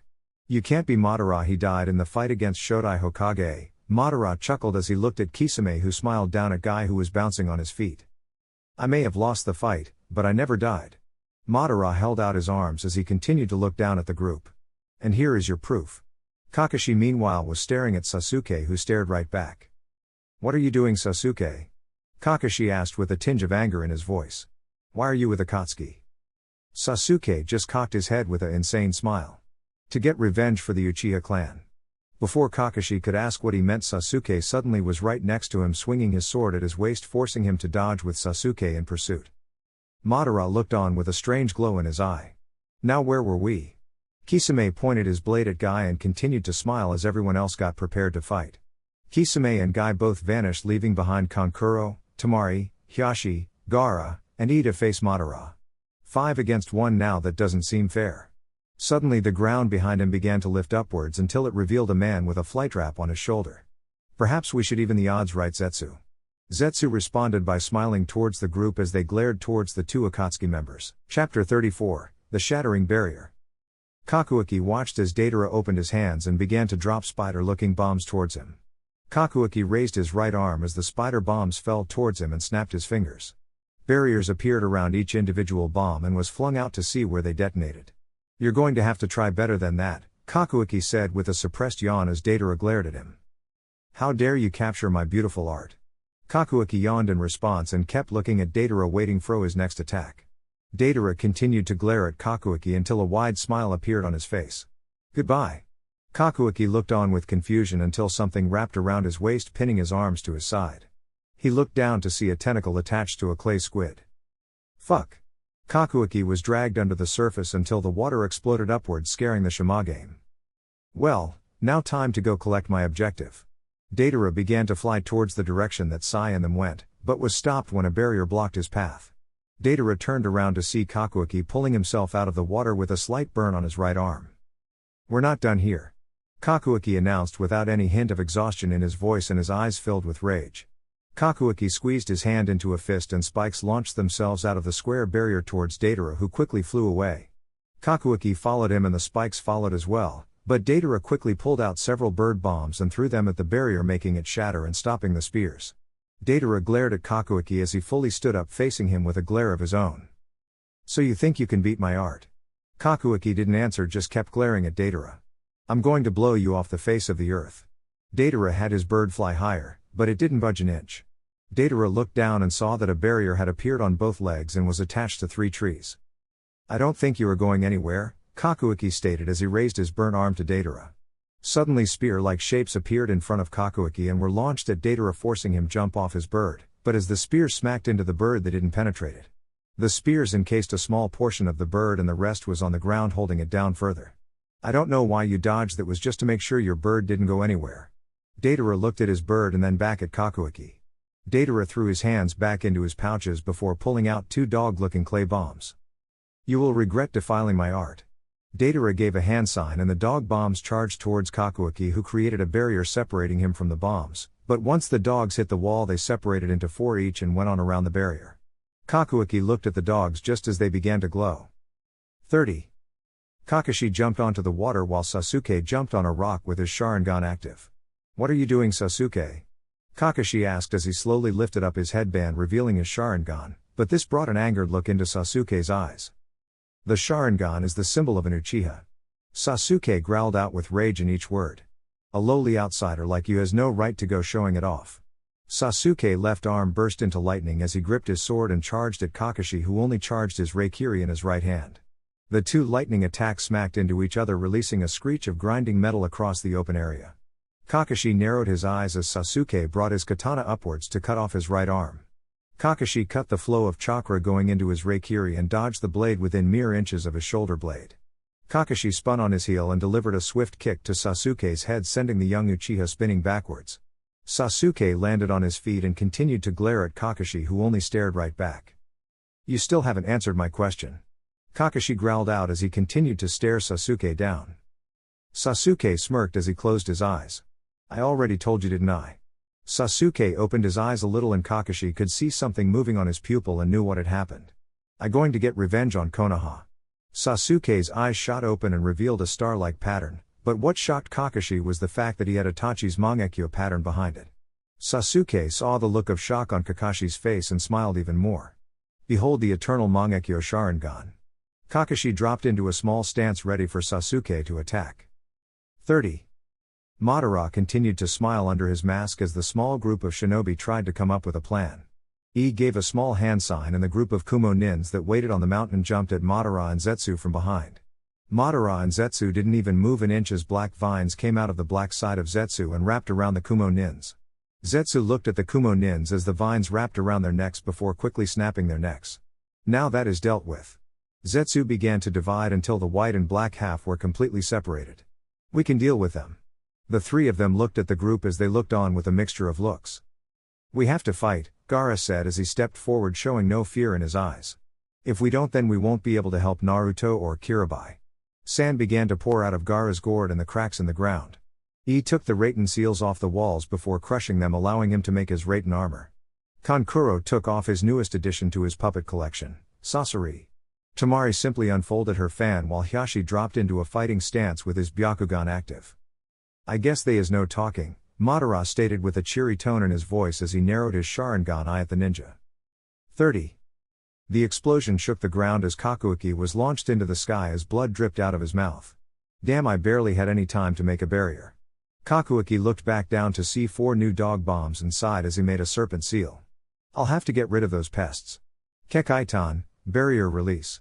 The dogs quickly latched themselves onto Kakuiki, but that was when Kakuiki was encased inside a barrier. What do you think you're doing? Deidara laughed out as the dogs began to glow. You just made my explosive even more. He stopped when he saw the smile on Kakuiki's lips. Toekemono Kukan, room of the trickster. Kakuiki finished as Deidara finally realized he was trapped in a barrier as well. This is one of my favorite barriers because I can transport anything from one box into the other one. Basically, I take what is in box A and put into box B. Do you understand that? Deidara saw that the dogs weren't in Kakuiki's box, but the moment he looked down, all he saw was a blinding light. Kakuiki's box slowly shattered, but Deidara was blown apart by his own bombs. Don't mess with me. Kakuiki looked down to see he was falling, but quickly created a barrier to catch himself. Kakuiki looked up and watched as the smoke gently faded away, leaving nothing behind. Kakuiki began to lower himself back to the ground when something caught his eye. Just as he looked down, a snake made out of clay came straight at him, but right before it could hit, Kakuiki expanded the barrier beneath him and had it cover him up. Did you really think I would be that stupid? Deidara asked as he came out of the forest with the clay snake coming out of his mouth hand. Now that I know what that one jutsu does, I'll be extra carefully to avoid it. Kakuiki growled just as the snake began to wrap around the box. Now die by my art. The snake exploded, shattering Kakuiki's barrier with ease, but once the smoke cleared, Deidara saw nothing. I guess that goes double for you. Came the voice of Kakuiki from behind Deidara. Not only can I transport foreign objects into another box, I can also transport myself. Deidara turned and glared at his opponent. I guess we are in for one wild ride. Despite the situation, Kakuiki smiled at Deidara, which further angered him. I will kill you in a single instant. Deidara flung several bomb spiders just as Kakuiki erected a barrier in front of him and Deidara. The spider bombs exploded like a chain, with each explosion pushing Kakuiki farther back into the forest. He's leading me somewhere, Kakuiki thought just as they got into a clearing. That was when he saw the giant shadow of what looked like a dragon made entirely out of clay. Behold my Shisu Doragon, C2 dragon, Deidara exclaimed as he appeared on top of the dragon's head. My day just keeps getting better and better, Kakuiki thought with a tired sigh as he created 3 new barriers. 30. Kisame swung his sword in a downward slash, but it was blocked by Guy's nunchaku. Guy gritted his teeth from the amount of force in the swing, but managed to spin around and deliver a kick to Kisame, sending him backwards. Kisame looked at Guy with a smile filled with malice and excitement. Tell me, do you remember me now? Guy looked at him with confusing in his eyes, which just served to anger Kisame further. Kisame threw his sword into the air while he slammed his hands together. Suiten, Bakasui Shoha, water release, exploding water colliding wave. Kisame lurched forward just as he spat out a large amount of water, creating a giant tidal wave that Kisame jumped on top of. If you can't remember me, then I'll just make you remember. Kisame rode the wave as it started to head towards Guy, who jumped towards Kisame, spinning his nunchaku around until it was a blur of movement. Guy swung his weapon just as Kisame brought his sword down. Upon connecting, the water separated from the two, creating a small wall. Guy's eyes widened slightly, but quickly dropped as Kisame sneered at him. I'm sorry, I don't recognize you. Guy narrowed his eyes as he jumped back and applied some chakra to his feet to stand on the water. But I would think I would remember someone with such an unyouthful approach at life. Well, I'm not going to trouble myself with saying my name again. Kisame brought his sword onto his shoulder and glared at Guy. But let me just tell you this. You made a grave error in making me angry. Kisame threw his sword back into the air while he went through his hand signs. Suten, Suikodan no Jutsu, Water Release, Water Shark Missile Technique. Guy watched as the water in front of him swirled in a mini vortex until it shot upwards while the water took the form of a giant shark. Guy just narrowed his eyes and stood his ground as the giant water shark came straight towards him. 30. Kakashi dodged a spear of lightning thrown by Sasuke. So he unlocked his Mangekyo. Kakashi thought as he landed on the ground and faced Sasuke while he griped his right wrist. But I don't know what this eternal Mangekyo thing is all about. Sasuke charged up another Raikiri just as Sasuke charged up another Chidori. Is that all you got, Kakashi? Sasuke smirked at Kakashi as he smiled under his mask. Sasuke, you were never on Team 7 long enough to get to know me. Sasuke narrowed his eyes as Kakashi's Raikiri began to arc until a bolt came out of his hand in the shape of a dog. Raiten, Raryuken, Lightning Release, Lightning Hound. Sasuke narrowed his eyes at the dog as it charged at him. But just when it was almost about to lunge, Sasuke swung his Chidori and collided with it. Sasuke braced his feet as he started sliding back and added more chakra into his Chidori. The lightning dog vanished along with Sasuke's Chidori, leaving Sasuke with a slightly brunt hand, but when he looked to see Kakashi, he wasn't there. Suddenly Sasuke felt someone grab him by the ankles and roughly pull him underwater as Kakashi pulled himself up. He must have went under while I was dealing with his dog. Sasuke looked up as Kakashi spun in midair and began to perform hand signs. I'm sorry, Sasuke, I will try and make this as quick as possible. Kakashi announced with a sincere tone in his voice. Suten, Suryudan no Jutsu, Water Release, Water Dragon Bullet Technique. Sasuke watched as the water above formed into a giant dragon with yellow eyes that seemed to growl at him. The dragon went forward, breaking the water surface and heading straight for Sasuke. Sasuke narrowed his eyes as he went to perform hand signs, but found both arms unable to move. He looked and saw Kakashi on both sides holding his arms. Sasuke looked back up just as the dragon opened his mouth and swallowed him and then proceeded to slam into the bottom of the lake. Kakashi stood on top of the lake waiting for any sign of movement, but upon seeing nothing he turned to leave when a giant ethereal hand tried to grab him. Kakashi jumped over its grip and jumped a few feet backwards as the giant began to pull itself out of the water's depths. You think a pathetic like that will kill an Uchiha? Came Sasuke's voice as he emerged out of the water as well. Well then I think you need a good dose of reality. Kakashi's eye narrowed as he looked at Sasuke. I never thought you would have Susanoo. Sasuke's eyes widened at Kakashi's knowledge of Susanoo. How do you know? Sasuke stopped when he saw Kakashi. I smile at him. I see. So you know more than you let on, don't you, Kakashi? I don't know what you mean. Kakashi stopped his eye smile and narrowed his eyes at him. I told you at the beginning you weren't on Team 7 long enough to get to know me. Well, it doesn't matter because you are going to die here. Sasuke growled out as his Susanoo began to grow armor and develop a crossbow on its left arm. And I will kill you in a single instant. Susanoo raised its crossbow and leveled it with Kakashi as it fired. Kakashi's eyes widened at the speed the arrow traveled as his eye transformed into his Mangekyo.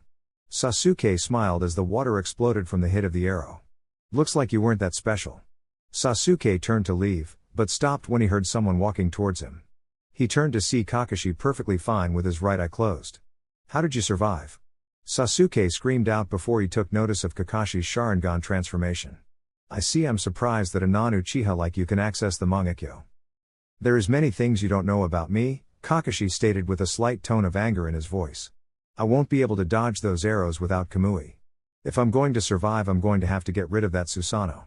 Kakashi started to go through hand signs just as Sasuke fired another arrow. 30.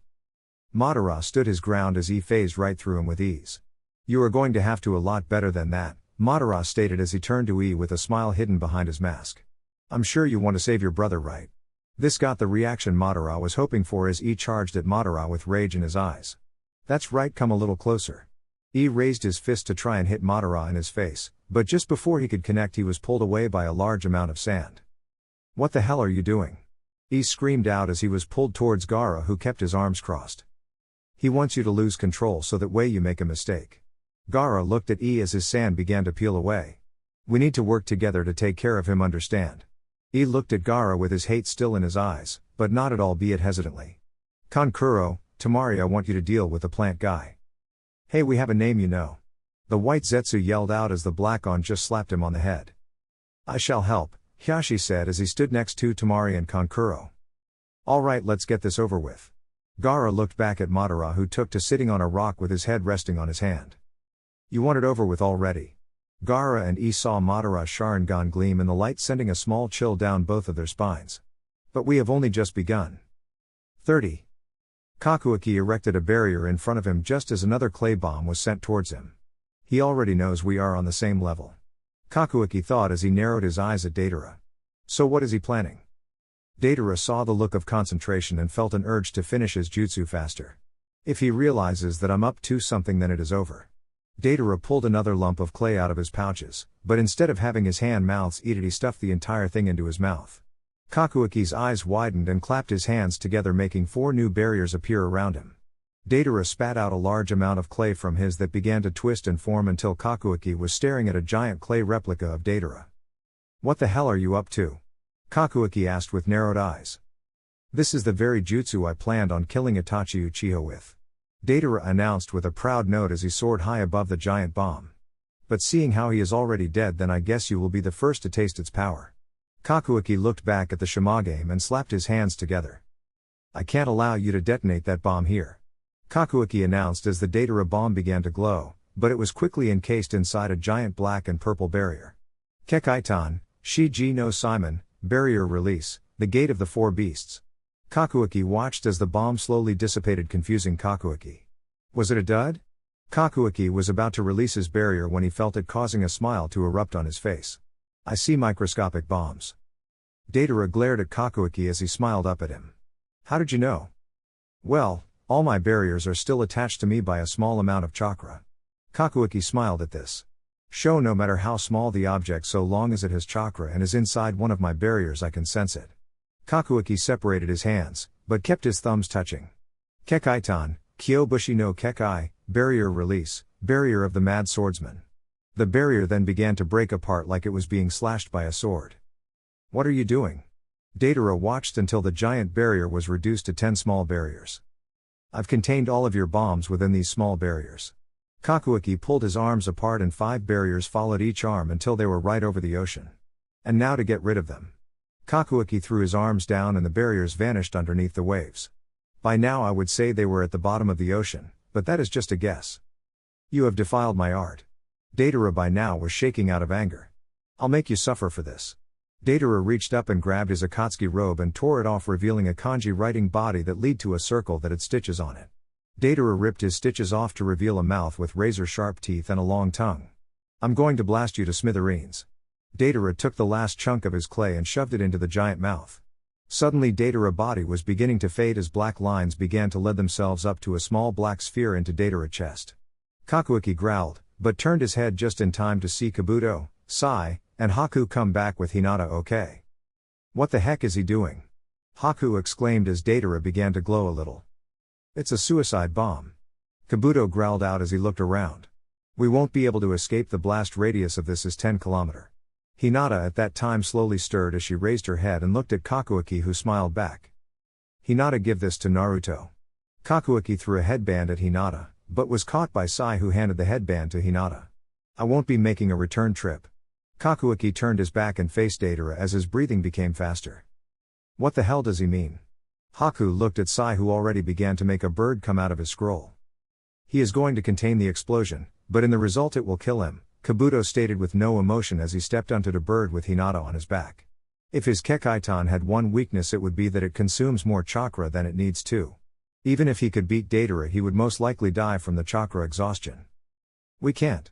Haku was interrupted by Kakuaki, who slapped his hands together. Haku, go. Haku looked up and saw Kakuaki give him a small smile. I don't need you to die an unneeded death. So go and keep Naruto out of trouble. Haku gave Kakuaki a small nod as he climbed the bird and they flew away. Now where were we? Deidara was close to exploding and Kakuaki could see it. Now I remember. Kekaitan, Daimao no Kyuden. Barrier release, Palace of the Great Demon King. The entire sky that Kakuaki and Deidara was in was suddenly covered in a black translucent barrier. This is my ultimate barrier. It absorbs chakra from anything, getting stronger as it does. Deidara's eyes widened as he felt his bomb explode.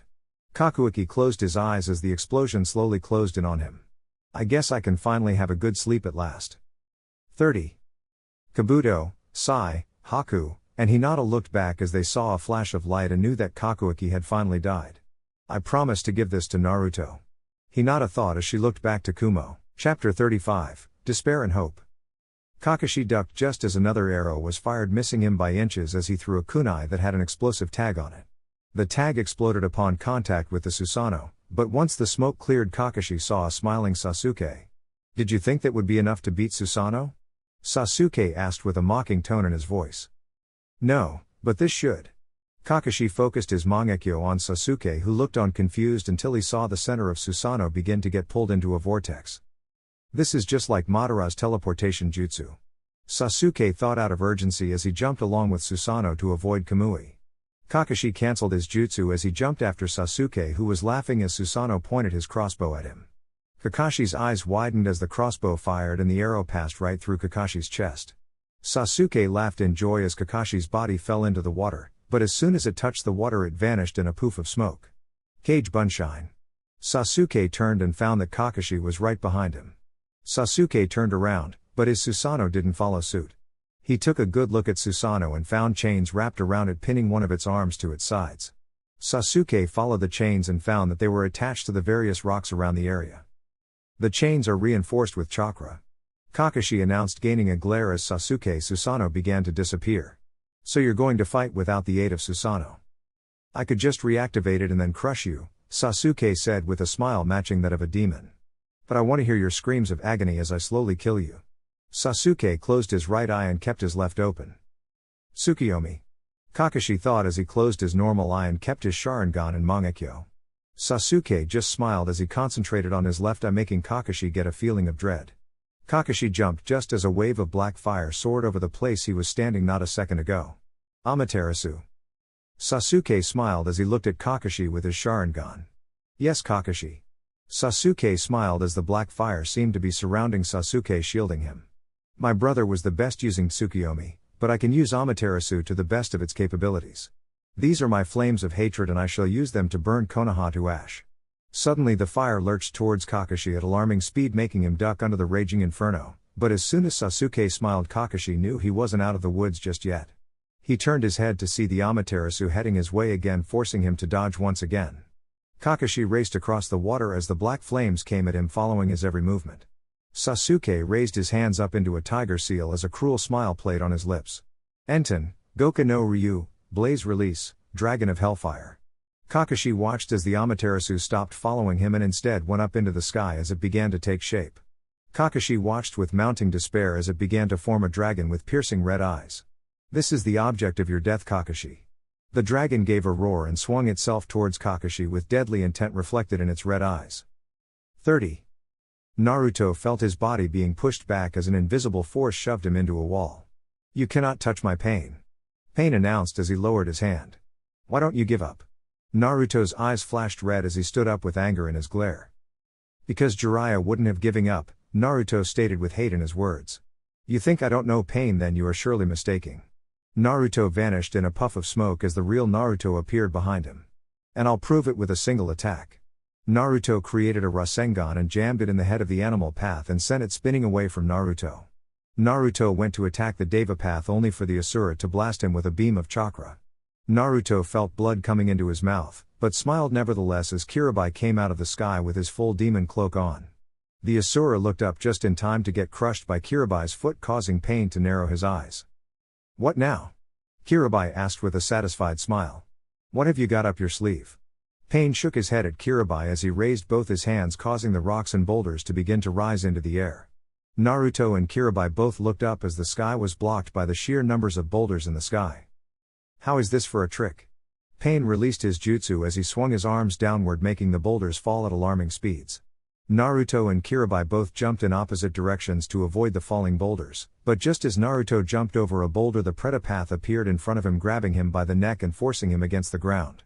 Naruto was about to create a Rasengan when he felt his chakra begin to disappear. "This thing absorbs chakra," Naruto thought as he began to get weaker and weaker until a bolt of lightning blasted a hole through the Preta, allowing Naruto to get it off of him.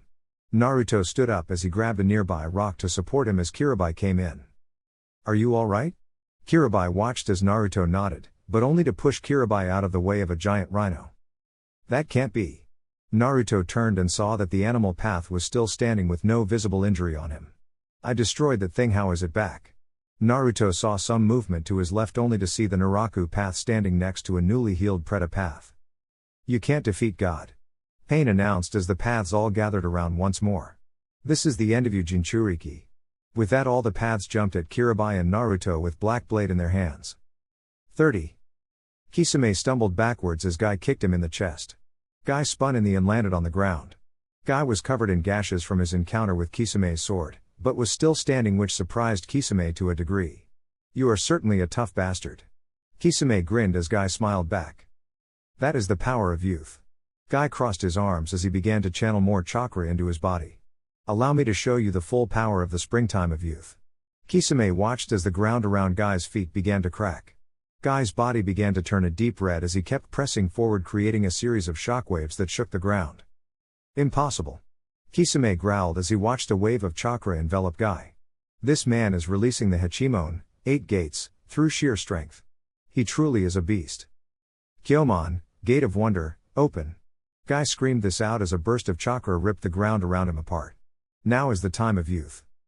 Kisame looked at his sword and saw that his was shaking uncontrollable, making Kisame smile. I've never seen Seimata this excited before. Kisame smiled as Guy looked on without any emotion on his face. Kisame charged, but just as he took 3 steps Guy vanished. Kisame stopped in his tracks just as a kick was delivered to the back of his head. Kisame was sent head first into a wall as Guy grabbed him by the leg and swung him backwards. His faster than before. Kisame thought as blood began to drip out of his mouth. Kisame looked up at the sky just in time to see Guy drop down and slam him into the ground beneath him. Guy looked at the crater with dull eyes as he waited for Kisame to re-merge, but instead of Kisame a giant pillar of water gushed out, forcing Guy backwards as the water kept pouring out. Guy watched as the water spread itself until it reached the other side of the rock face. Guy looked around as a dark figure emerged out of the water. What the hell? Guy looked at Kisame as Seimata seemed to be fusion with him as it stretched along his body. I never showed this to you, but I have my own ace in the hole. Kisame announced as the water began to rise faster. I confused with Seimata to become a true monster. Kisame smiled as he felt his body transform and watched as Guy dropped into a fighting stance. 30. Madara allowed another volley of sand-shaped shuriken to pass through him as E appeared behind him. Really, are you going to attack like this again and again? Madara stated in a tired voice as E gave off a yell of fury and went to punch Madara in the face, but just phased right through him. Madara grabbed E by his ankle just as he cleared his body and threw him into a nearby mountain with relative ease, but just as Madara released E's ankle, Gaara struck. Madara suddenly found himself dodging various spikes of sand shooting out of the ground, but managed to make a single hand sign and allow the spikes to shoot through him. I see now, Gaara said with a small smile on his mouth. You have to release your jutsu to be able to grab us, but before you can reuse it you must make a hand sign. That is our opening and I plan on using that to our advantage. Madara narrowed his eye at Gaara as he walked out of the spikes. Very good Gaara, but that still won't save you from me. Madara jumped off the rock he was standing on as he went straight at Gaara, but he chose that exact time to throw a giant rock Madara's way, forcing him to turn his attention on the boulder. Madara allowed the boulder to go thwart him, but when he turned back to Gaara the Kazekage wasn't there. You are starting to annoy me. Madara growled out as a swirl of sand appeared next to E. The Raikage is attacking from close range while the Kazekage is attacking with his sand to make sure I don't make a grab at E. I have to break this up or I will run out of chakra. Madara then charged towards the duo with an evil gleam in his eye, but unbeknownst to the 3 men a shadowy figure appeared on the rocky terrain right above them. 30. Hiashi jumped over a wave of black vines that lead themselves all the way to Black Zetsu.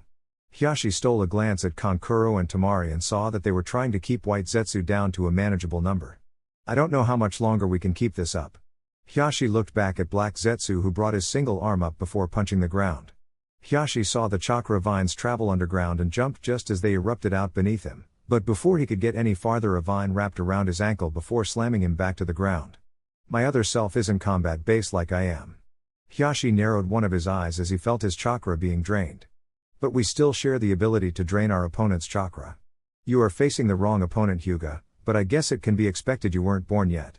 This confused Hiashi as the Black Zetsu looked at him. I guess it's time. He never finished as a large lion made out of ink tackled him with force.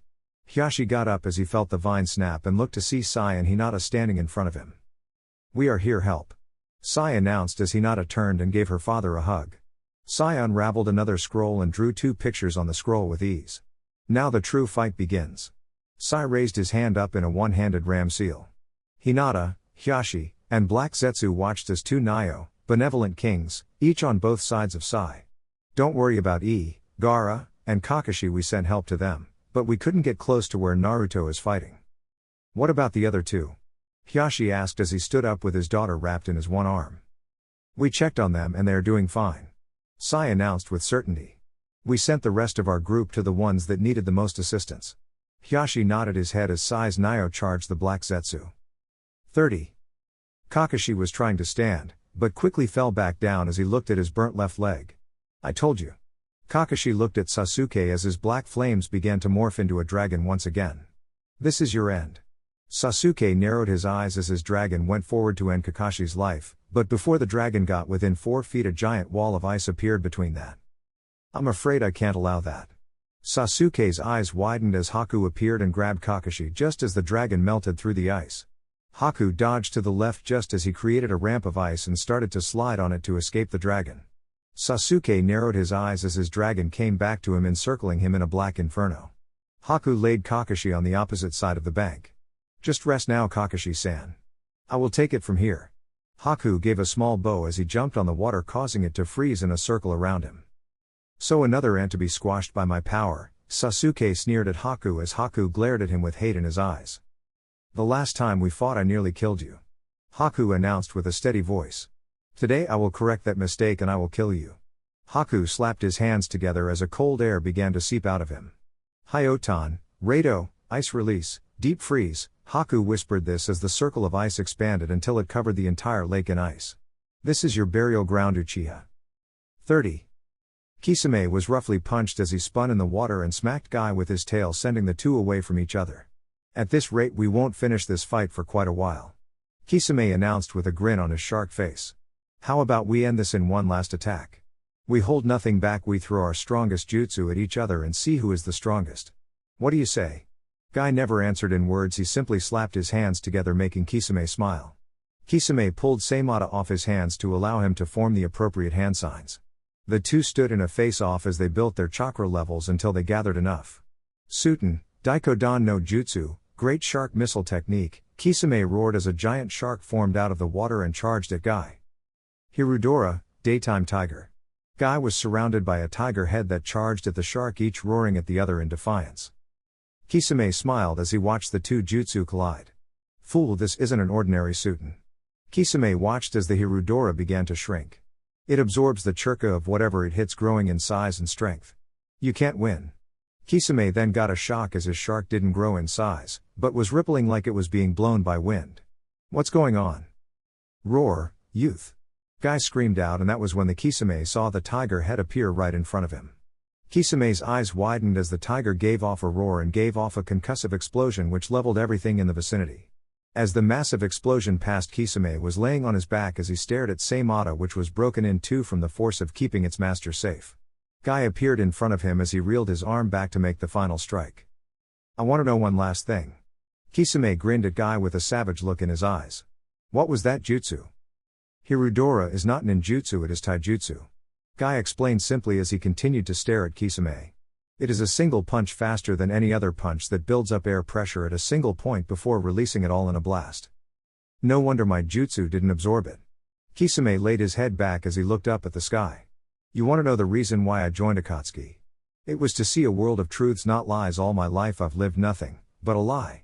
I wanted to see a world where no lies existed. That is why I joined Akatsuki. Kisame looked at Guy, and for the first time Guy looked at Kisame with some pity in his eyes. I cannot let you live, Guy stated as he added more chakra into his fist. But I will say this. You lived and died like a true shinobi, and for that I will never forget you, Kisame Hoshigaki.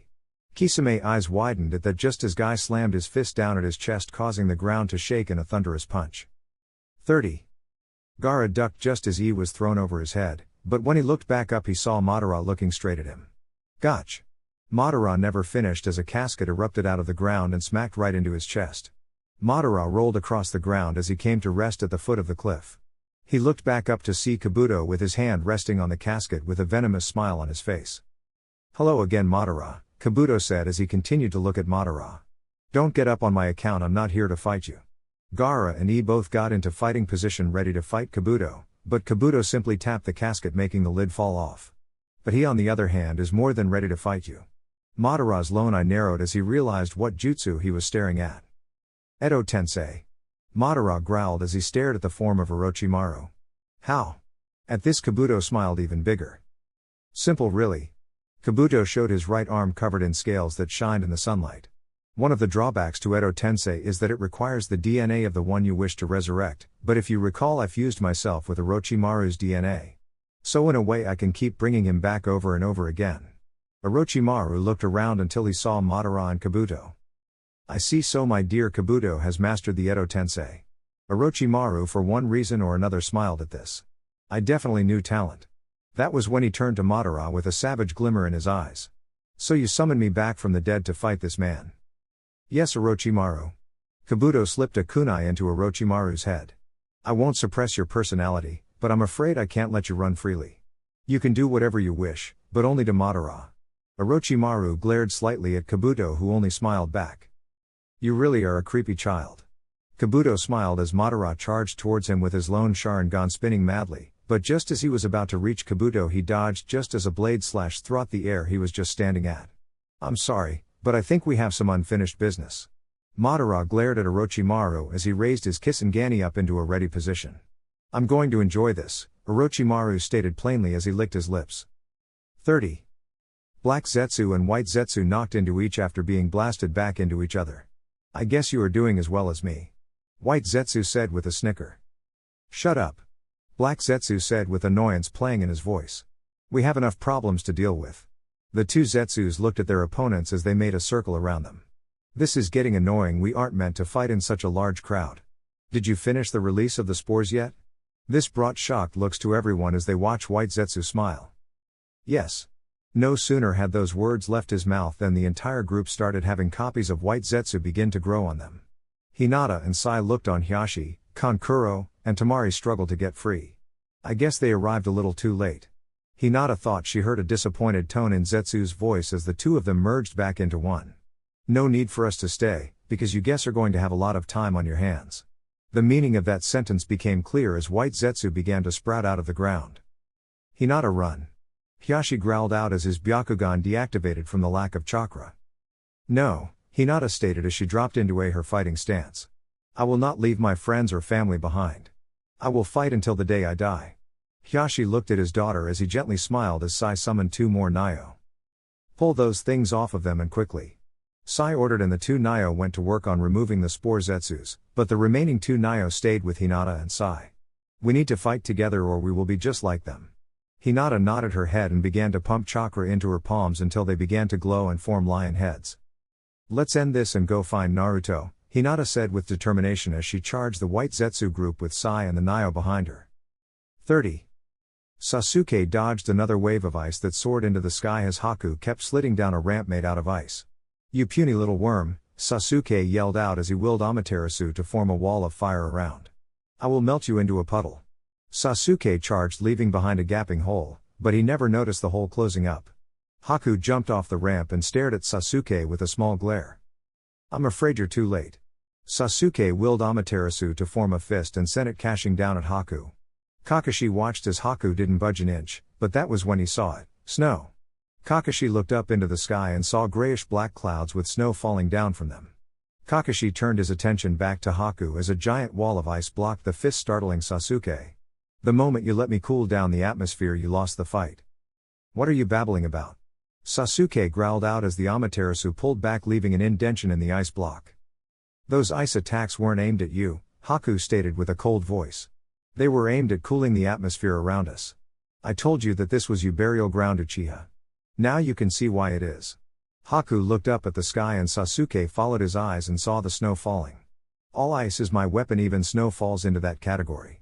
I may not be strong without water, snow or ice, but the moment you let me cool the atmosphere, you sealed your fate, Sasuke. Haku clapped his hands together in a bird seal. Hyotan, Hyoga no Yoroi, ice release, glacier armor. The snow suddenly changed course and began to encircle Haku in a blizzard as Sasuke looked on with a scowl on his face.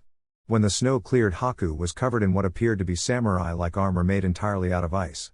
Haku looked at Sasuke as he took a step forward, freezing the ice further.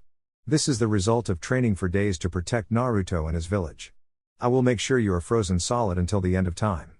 Haku spaced his legs and swung his arm, creating another ice that he jumped on. You think I'm afraid of this little ice show? Sasuke chuckled as he looked at Haku with anger in his eyes. I'm going to show you the power of Amaterasu. Haku kept sliding on the ramp as the black flames came straight at him, but he didn't change course as the flames consumed him. Sasuke narrowed his eyes at the flaming mass, but not until a voice got his attention. Looking for me? Sasuke turned just in time to see Haku stab a sword made out of ice at him. Blood splattered across the ice, but Sasuke managed to turn his body around and grab the blood, allowing it to glide across his palm. I forgot about that little trick, Sasuke stated with gritted teeth as Haku smiled at him. You mean my Hyotan, Makyo Hyoshu, ice release, demonic ice crystal mirrors. Haku smiled at Sasuke's narrowed eyes. This is a much more powerful version.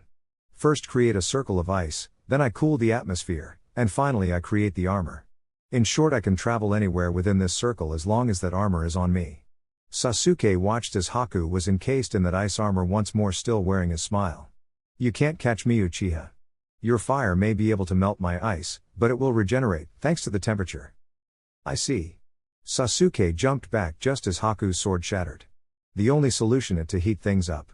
Amaterasu suddenly arched into the sky, but before it could get to the cloud cover, an ice dome appeared in front of it. The dome fell from the sky and sealed both Haku and Sasuke into the ice arena. I told you. Haku announced with his voice laced with determination. You lost the moment you allowed me to cool the atmosphere. Sasuke growled as Haku took a step forward with deadly intent behind each step. Hyotan, Sub-Zero no Hoko, ice release, Sub-Zero spear. Haku held out his hand as a thin stream of ice shot up to about his height and began to morph until he held a spear with a large curved point at the end. Now is the beginning of the end of you, Sasuke. Sasuke only glared as Haku raised the spear and pointed it at him. Chapter 36, Sacrifice. Madara dodged a giant wave of snakes as Orochimaru charged at him with his blade at the ready. Madara allowed Orochimaru to phase through him, but the moment when he turned and reached to pull him into his dimension, he saw the wave of sand heading straight at him. Madara decided to let the attack phase through him once more as he dropped down towards the ground, looking at Kabuto, Gaara, and Orochimaru. This is getting bad. Madara narrowed his eye at the group. I'm nearing my time limit, I can't keep this up for much longer. Madara let out a small breath, knowing what he must do. He raised his hand and placed it right where his covered eye was. Gaara didn't allow Madara to finish what he was planning as he sent a wave of sand crashing towards him. Madara jumped out of the way just as Orochimaru appeared next to him, swinging his sword at his head. Madara spun his body just as Orochimaru's blade slashed across his mask, causing pieces to begin to break off. Why isn't he letting the attacks phase through him? Gaara thought as he looked at Madara with confusing as he disappeared in a burst of lightning. Unless it was A.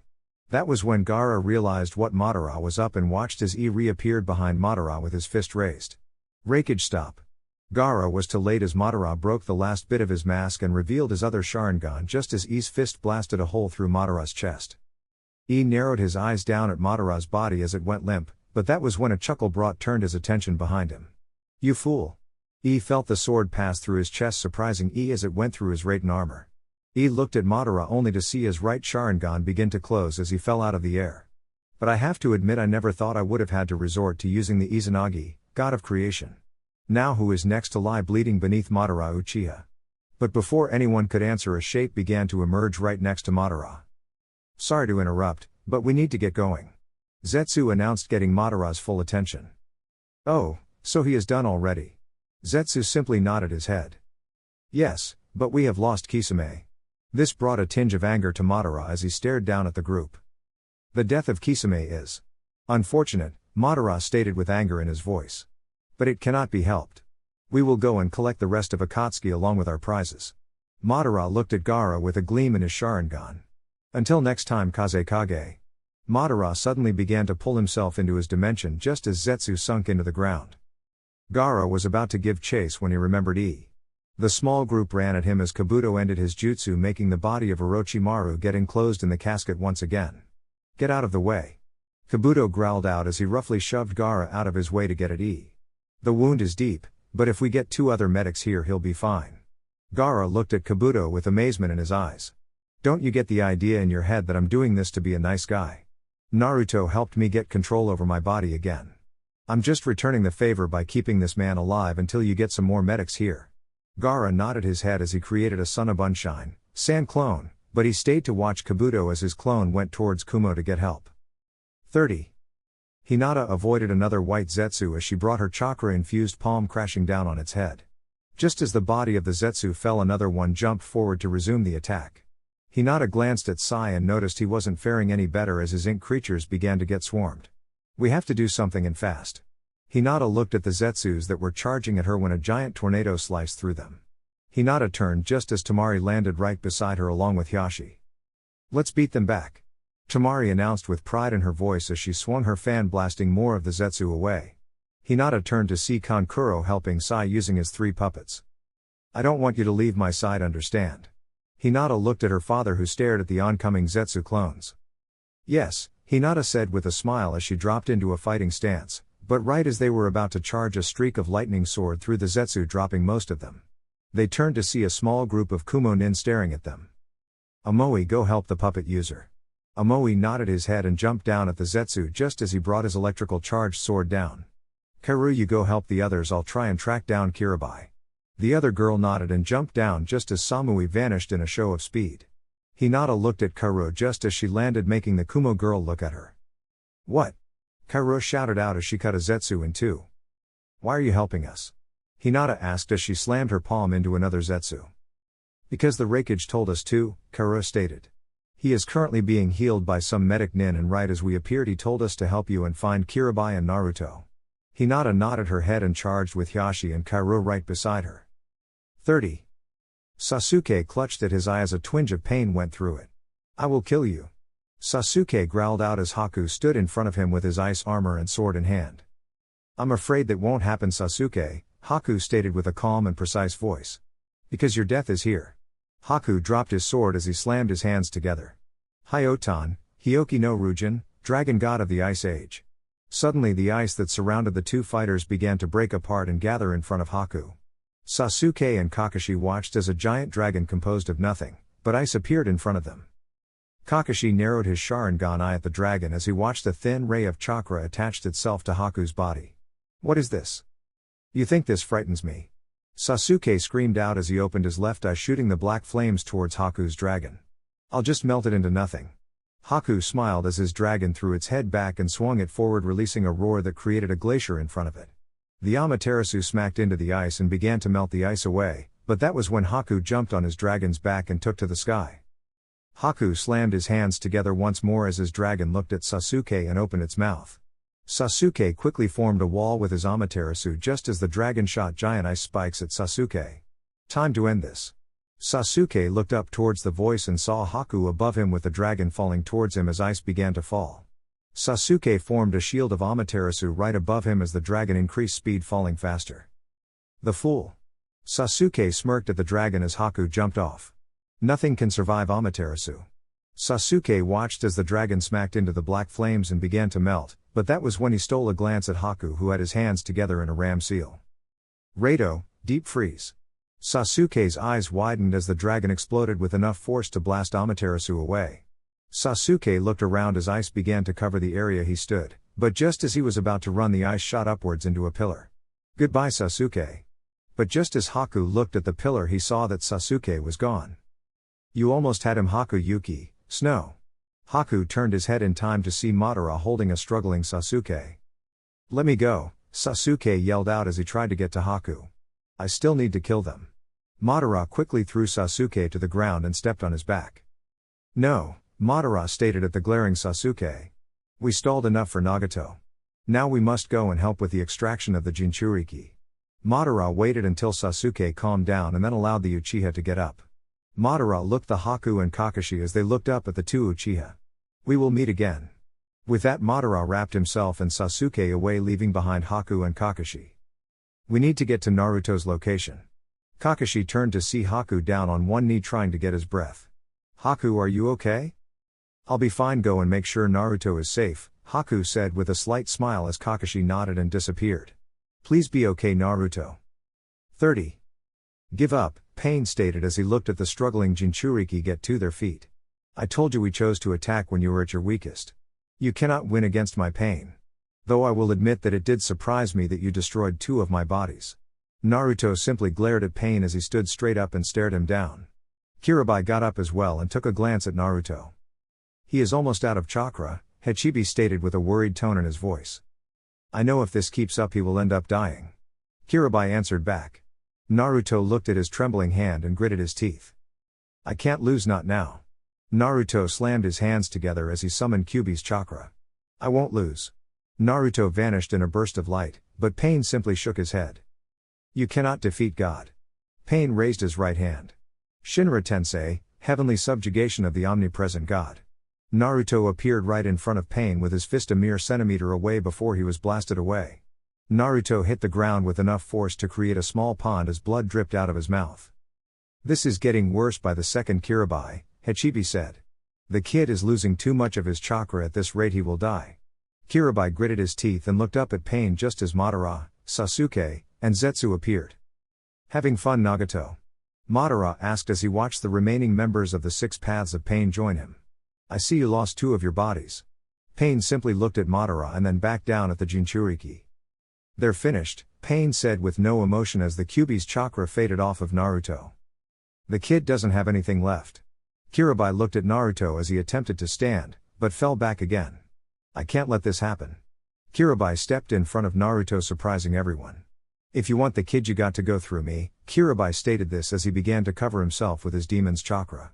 Kirabai turned his head towards Naruto, looked at him in with confusion. You have a fire in you, kid, that will never extinguish. Do me a favor, tell my brother to keep on rolling. Before Naruto could say one more word, Kirabai pushed Naruto off the side of the cliff they were on, making Naruto plummet towards the river below. Now let's rock. Kirabai's skin began to tear as tentacles began to sprout out of his body. 30. Kakashi met up with Samui as a giant explosion caught their attention and they ran towards it.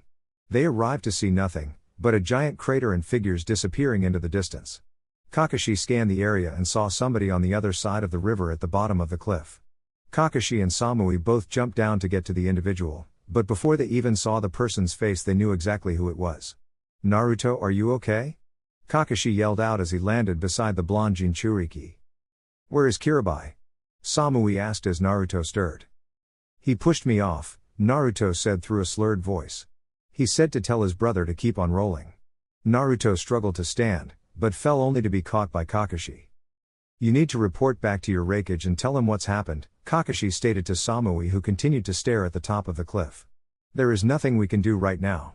Samui looked at Kakashi and nodded her head before disappearing with Kakashi. 30. Pain looked at Madara as they traveled towards Ame with Kirabai. Why didn't we go after the Kyuubi? Pain asked with narrowed eyes. Because we didn't have enough time, Madara stated with an honest voice. Besides, 2 more people were heading our way and who knows how much longer until another group came after them.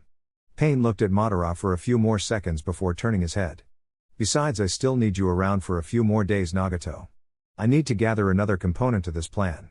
Madara looked behind him at Pain. I need to go and pick up something. Pain looked at Madara with a questioning look in his eyes. What is so important that you can't help with the extraction of the Hachibi? Pain asked, earning himself a small glare from Madara. You already have plenty of help with the extraction, Madara stated, gesturing to the 6 Paths of Pain, Zetsu, and Sasuke. Besides, without this we can't extract the Kyuubi from Naruto until we have it. May I ask where this item is?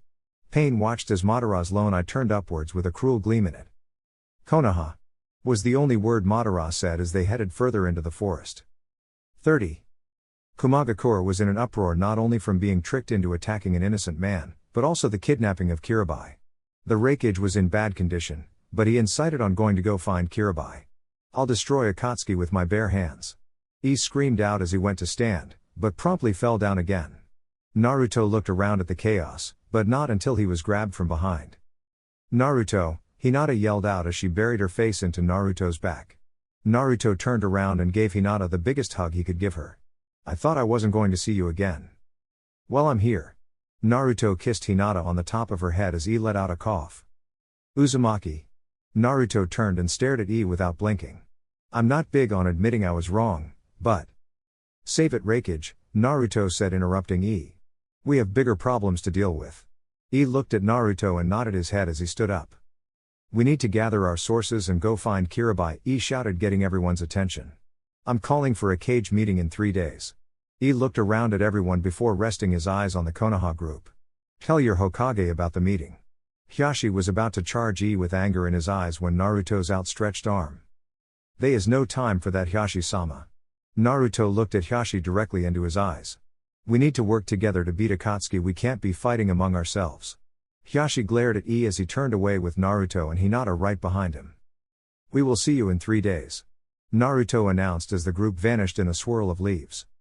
E looked at the place where Naruto stood before as a small smile spread across his mouth. Naruto Uzumaki. E looked up at the sky as he walked towards his office to prepare for the meeting. 30. Hey Naruto, won't you have to go to the Hokage meeting? Kakashi looked behind him as everyone was watching Naruto. Yeah, I'll have to, Naruto stated with a tired voice. I have to get to Uzumaki and inform them. Naruto stopped along with Kabuto, Haku, and Ukaiken. This caused everyone to stop. Kakashi looked at the smiling Kabuto with a grimace. Naruto, how can you trust him? Kakashi asked, gesturing towards Kabuto, who only smiled even more. He has proven trustworthy up to now, Naruto announced as he looked at Kabuto. But I'm not completely ignorant to him. Kabuto, care to show them the seal? Kabuto looked at Naruto with his smile as he lifted up his shirt, revealing a circle of seals that spread all across his stomach and chest. If I betray Naruto in the slightest, this seal will lock up my muscles. Kabuto looked at Kakashi with a small glare. And I prefer to be able to move. Hinata suddenly jumped from her place at Hiashi's side to Naruto. I want to go with Naruto. Everyone looked at Hinata with surprise. Hinata, not this time, Naruto stated as he gently gave Hinata a nudge towards her father. Why not Naruto? This time the question came from Hiashi. Because I have things I have to go do. Naruto hugged Hinata to stop her from protesting. That, and she hasn't seen her village in a while, and as an ambassador she has to see both villages. Naruto gave Hinata a quick peck to her lips as he leaned in and whispered into her ear. Besides, I'll have a surprise for you the next time I see you again. Naruto gave Hinata a giant hug as she turned and jumped towards her father. See you guys soon. With that, Naruto and his group vanished, leaving behind the Suna and Konoha group. Be careful, Naruto. Hinata thought as they headed off towards the High no Kuni, land of fire. 30. Madara watched as the sealing of the Hachibi began before turning away from the scene. So you're going to Konoha? He turned to see Sasuke staring back at him. Mind if I tag along? Yes, you are needed here, Madara stated with no emotion. I need to get in and get out quickly without alerting anyone to my presence. Madara turned around, but said one last thing. Besides, you need to train because I'll be sending you to capture the QB. With that, Madara vanished in a vortex, leaving behind a smiling Sasuke. Soon, Naruto, Sasuke said as he turned and headed into the dark cave. Soon I will have my vengeance. 30. One day later. Naruto arrived at Uzumaki with a look of determination and planning. What are you thinking, Naruto? Naruto looked up at Ukaiken. Before Naruto could answer, Enmatsuki suddenly appeared in front of them. There you are, Ishiki. Ukaiken looked around as Enmatsuki grabbed his arm and began to lead him away. You know I'm not Ishiki. Ukaiken announced with a nervous smile.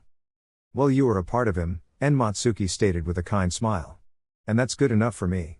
Now come on, I need help with playing with these kids. Naruto, Haku, and Kabuto just watched as Ukaiken was dragged towards the kids of Uzumaki. Kabuto took this as an excuse to leave to look for some new recruits for Uzumaki ninja force. Haku left with him to watch over him.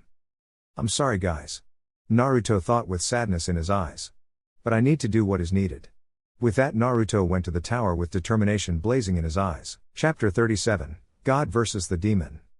Naruto was waiting with his bodyguards Haku and Kabuto as they waved goodbye to Uzumaki. The three left the village in a swirl of water as they reappeared on the opposite side of the lake. So you ready for the plan? Haku looked at Kabuto, who nodded his head. Yeah, but just remember you're part of this entire thing. Kabuto placed his hand on Naruto's shoulder. You just got to keep this little guy in this form until Naruto and Ukaiken get back from whatever it is they are doing. Kabuto looked towards the forest as he saw the fading images of Naruto and Ukaiken. Come on, let's get going before we're late. Haku nodded his head and the three of them walked towards the cage meeting. 30. Madara watched as Tsunade left the village with her bodyguards, leaving Kakashi in charge until she returned. You couldn't have made this more easier. Underneath his mask, Madara smiled.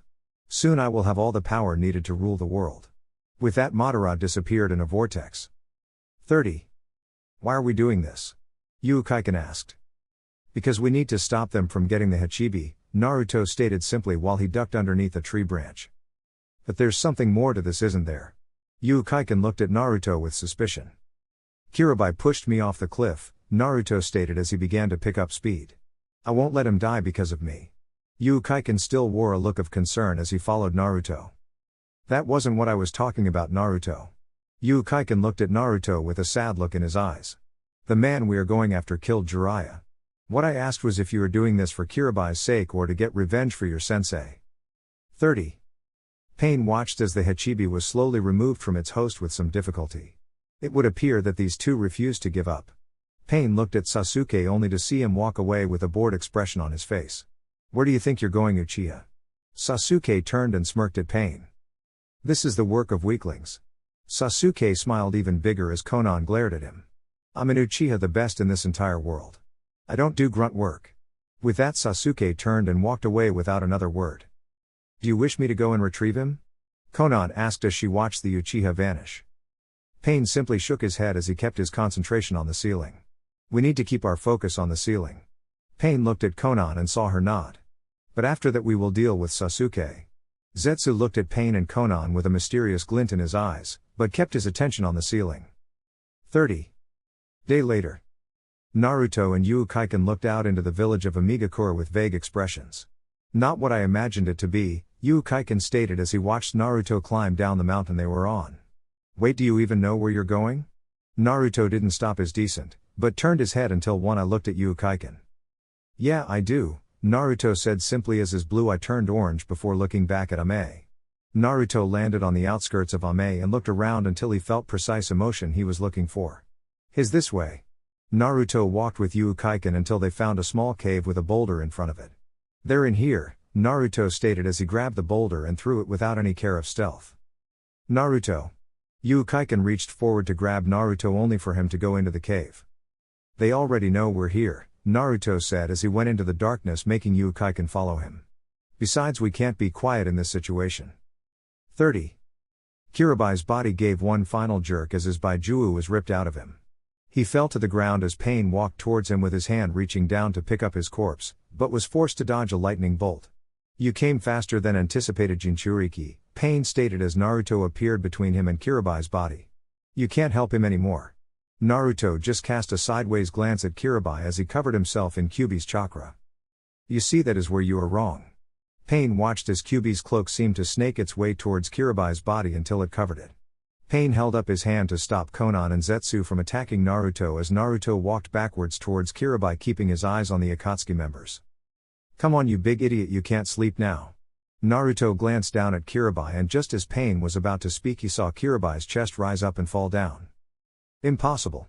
Pain thought as he looked at Konan out of the corner of his eye. Only someone who has complete control over Yotan, Yang release, can bring someone back to life unless. Pain narrowed his eyes at Naruto. He's just pumping the Kyuubi's Yang chakra into the body. It's not controlled enough to bring a fully dead person back, but if he died recently then it would be possible. Kiribai groaned as he stared up at Naruto. Hey, what took you so long? Naruto smiled down at the man as Ukaiken appeared behind him. Ukaiken, you know what to do. Naruto stood up as he stepped over Kiribai and faced Pain. I'm not leaving. Naruto turned to Ukaiken and released Kyuubi's chakra, stopping him in mid-sentence. You will take Kiribai and get to Tetsu no Kuni, Land of Iron. Naruto looked directly into his eyes. I will be fine, just go. Ukaiken opened his mouth to argue more, but knew nothing would change Naruto's mind anymore. Ukaiken picked Kiribai up and turned only to be confronted by Konan. Get out of the way. Ukaiken growled out as Konan began to peel like paper. Ukaiken reached for his sword as Konan spread her paper wings. I won't ask again. Konan, leave him be. Pain spoke with his voice echoing off the walls. We already have all we need from him, and even if he brings reinforcements it will already be too late. Konan nodded her head as and stepped out of Ukaiken's path. Ukaiken smiled at Naruto as he walked past. You better come back, I don't want to face a certain someone if you don't. Naruto nodded his head. Ukaiken began to leave, but Zetsu appeared in front of him with his vines around Ukaiken. Zetsu, leave him be. Pain narrowed his eyes at Zetsu, who only smirked at Pain. I don't think Madara would like that. Zetsu had his vines in close Yuukaiken, but suddenly his vines were shredded by a blur of motion. I hate talking plants, Yuukaiken said as he stared at Zetsu. It's so unnatural. With that Yuukaiken vanished and reappeared behind Zetsu and kept walking. Zetsu turned to attack with his vines, but fell to the ground. He looked and saw that he was cut in half by Yuukaiken. Good luck, Naruto. Yuukaiken disappeared in a swirl of water, leaving behind a smiling Naruto. Fuck, that was fast. Zetsu announced as he grabbed his legs and put his two halves together. Naruto watched as Zetsu began to stand up while the cut on his waist began to heal. I need to go tell Madara of this. Well, go aloe vera, man. Naruto commented, making Zetsu stop in his tracks. I will be sure to deal with Madara once I finish up here. Naruto kept his eyes locked on Pain as Zetsu sunk into the ground. Overconfident little brat. Zetsu thought with a scowl as he left to find Madara. Now that he is gone, how about we take this somewhere else, Naruto stated with a gesture at the cave door. If we fight here we might end up destroying Amigakure, and I don't know about you, but I don't take pleasure in hurting others. Before Pain could speak, Naruto vanished in a flash of light, leaving Pain and Konan to follow. 30. Pain arrived on the location to find Naruto sitting on a rock looking up at the sky holding Jiraiya's headband. This should be far enough, Naruto stated as he stood up, trying Jiraiya's headband to his belt. Now about Konan. Naruto bit his thumb as he went through a series of hand signs. Kushios no Jutsu. Naruto was concealed in a thick coat of smoke, but a suddenly blast of chakra sent the smoke away. Naruto was standing on the head of Gamabunta as Gamaken and Gamahiro were on either side. I think this should only be between you and me, Pain. Gamabunta looked at Naruto and saw Jiraiya's headband on his waist. Sorry about Jiraiya, kid. Naruto nodded his head as he stepped off Gamabunta's head. Konan, stay out of this, go and guard me. Naruto was confused at this, but smiled as he realized what happened. What is so funny? I knew there was something off about you six. Naruto chuckled at that as he shook his head. It just hit me, you six aren't alive. Pain's eyes widened at that as Naruto continued. Those black rods are most likely used to control the bodies, almost like puppets. Very good, Kyubi, you are certainly very clever. Pain watched as the three toads took off their weapons. I guess we should begin the battle between God and a mere demon. Naruto only stepped into a fighting stance as the animal path slammed her hands onto the ground. Naruto watched as a giant dog, bull, and rhino appeared in front of Naruto. We'll handle the summons. Gamabunta announced as he pulled out his dagger. You handle Pain. Naruto nodded his head and pulled off his shirt to reveal a completely covered body of seals. I'm about to bring this god to his knees, Naruto roared as he charged while his seals began to glow. Naruto charged straight at Pain with deadly intentions reflected in his blue eyes. Naruto kept charging even when the Predator jumped in front of him. Naruto lunged and grabbed the path around the waist, tackling it to the ground with a smile on his face. Deva continued to look on with confusing until he heard the ground begin to crack underneath him. He looked down just as Naruto erupted out of the ground with a Rasengan in hand, thrusting the spiraling ball into his face, but before it connected, Naruto was blasted away by Deva's Shinra Tensei. Naruto was sent backwards just as the Predator path destroyed the cage Bunshine and grabbed Naruto by the leg. It's hopeless, you cannot win. Deva watched as Naruto smiled once more at him. It's never hopeless. Naruto announced as he vanished in a poof of smoke. Another cage Bunshine. Deva glanced around just as Naruto appeared behind the animal path. The path turned around to defend, but Naruto simply nicked its arm with a kunai to draw blood. What is he up to?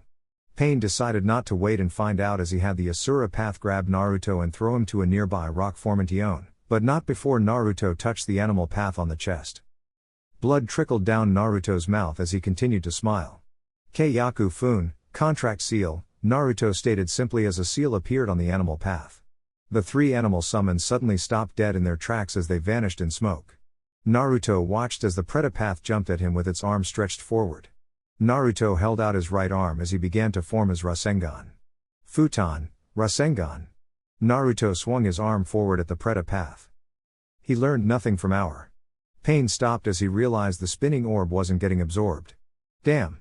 Deva path held out its palm and pulled the Predator out of harm's way, making Naruto smile. What did you do? Naruto smiled even bigger while gesturing to his seal-covered body. The moment that body touched my clone, a seal was transferred to its body. Naruto held up a tiger seal and a seal appeared on the Predator path's face and arms. It is designed to negate any sort of seal so long as I have the chakra to keep it in check. Now as for your animal path, I placed a seal to stop her annoying summoning. In short, I have disabled 2 of you puppets. They can only serve as little more than shields now. David just looked at the 2 paths in question as they suddenly went limp and fell to the ground. If that is the case, then I don't need to waste chakra keeping them moving. The Deva path looked at the human path, who quickly sealed the bodies into a scroll as he too went limp. Naraku path walked over and sealed the human path into the scroll as well. The more chakra I concentrate on the needed bodies, the more damage I can do. Naruto simply stood up and took up a fighting stance. Like so. Deva flicked his finger at Naruto, who dodged just in the nick of time as the boulder behind him was obliterated. But don't worry, it will only break your bones. I thought if I got rid of the bodies it will decrease his power. Naruto thought as sweat trickled down his head. But I was wrong. Naruto looked at Gamabunta and the others just as they jumped into the air and until they were right above the Deva path. Get out of there.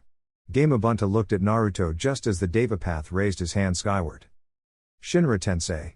Gamabunta, Gamma Hero, and Gamaken were blasted away from the Deva path and were sent into the sky. Naruto quickly clapped his hands together and saw 3 distinct explosions of smoke. It won't matter if you save them, you will all bow before God.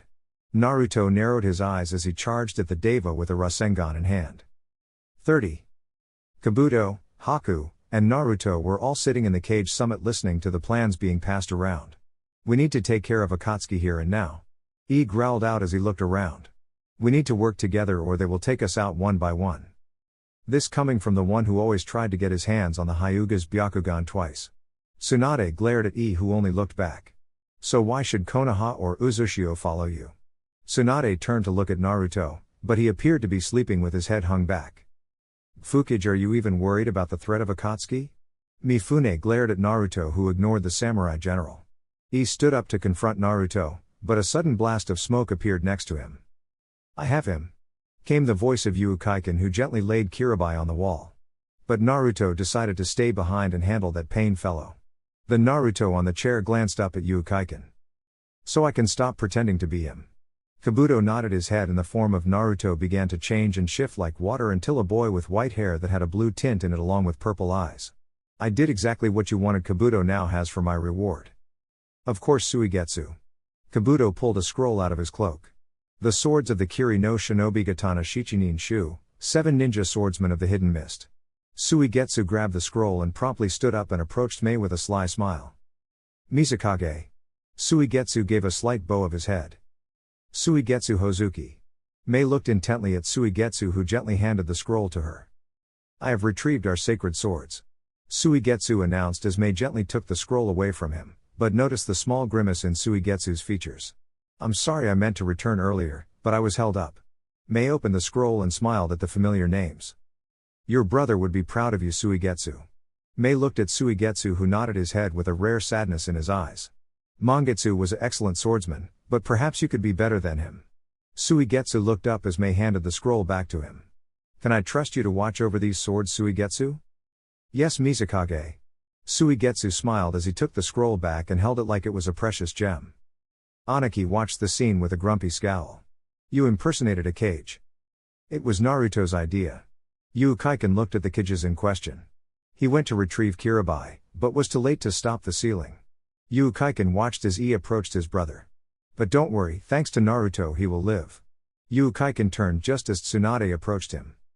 Where is Naruto now? Ukaiken could hear the worry and anger in her voice, but kept his smile in place. Right now he is fighting pain. Tsunade's eyes widened as she turned on heel and began to leave, but a wall of blades appeared in front of her. He gave me instruction to make sure that the meeting went on as planned. Ukaiken yanked his sword out of the ground. I'll make sure the result reached Naruto, but this meeting must go on. Tsunade glared at Ukaiken, who simply twirled his dagger in his fingers. Now let's get down to business. 30. Naruto stood on top of the destroyed body of the Asura path with a still spinning Rasengan in hand. Next, Naruto said as the Deva path lifted its hand towards him. Banshu Tenin, heavenly attraction of all creation. Naruto suddenly lurched forward as a black blade appeared out of the Deva's sleeve. Naruto releases Rasengan and brought his hands forward into a tiger seal. The blade collided with a spinning barrier, allowing Naruto to drop to the ground. I learned some new tricks. Naruto smiled at the Deva. Fuinjutsu, Kamikaze, Divine Wind. The Deva looked down at his blade just as the barrier began to spin faster, making an ear-splitting grinding sound. The Deva jumped backwards just as the barrier ripped his blade to pieces until nothing was left. And now it's time for the finishing move. Naruto crossed his fingers and created 3 clones. Naruto and the clones held out their hands as a spinning mass began to form. Futon, Rasen Shuriken. The 3 Narutos held out their respective Rasen Shurikens as they rushed in different directions. It's already too late. Deva lifted its right arm, preparing to deflect Naruto's jutsu. I can still win. A clone jumped into the air and threw its Rasen Shuriken at the Deva path, who ducked underneath the buzzsaw, but thanks to the link it shared, it saw the disc heading straight for the Naraku path. Pain had the Naraku path to jump to the side to avoid the disc, but that was when the jutsu expanded and caught the Naraku path. The Deva path narrowed its eyes as it looked at the last remaining jutsus. Take this. Naruto and the clone threw their Rasen Shurikens at the same time, but the Deva path simply deflected the 2 jutsus. That was point. That was when he heard the familiar buzz of a Rasengan being formed.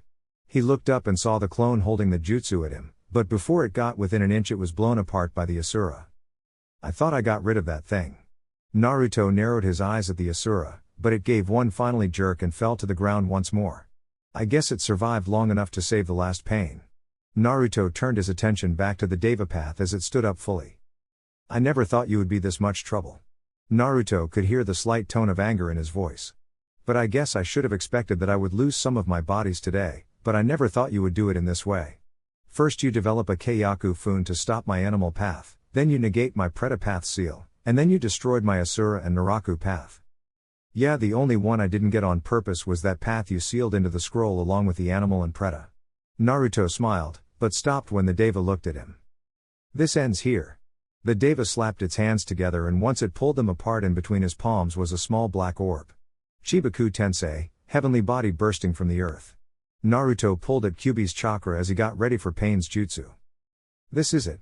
Naruto concentrated his chakra into spinning into the palm of his hand. Whoever's jutsu works will decide the victor. Pain watched as a Naruto's chakra began to form, but it wasn't a blue spinning ball. This time it was black and it wasn't moving, but Nagato could feel the power coming off of it through the Deva path. Bijou Rasengan, tailed beast spiraling sphere. Naruto glared at the Deva path as a gust of wind blew dust past the two. 30. Madara stepped through the doorway that lead into a crypt as he walked down the stairs into the darkness until he entered the inner sanctum of the crypt. He looked at the caskets around him until he found the one he was after. He grabbed the handles and pulled it out onto the ground with the symbol for Hokage on its surface. Madara blasted the lid off the casket and looked down to see the body of Minato Namikaze.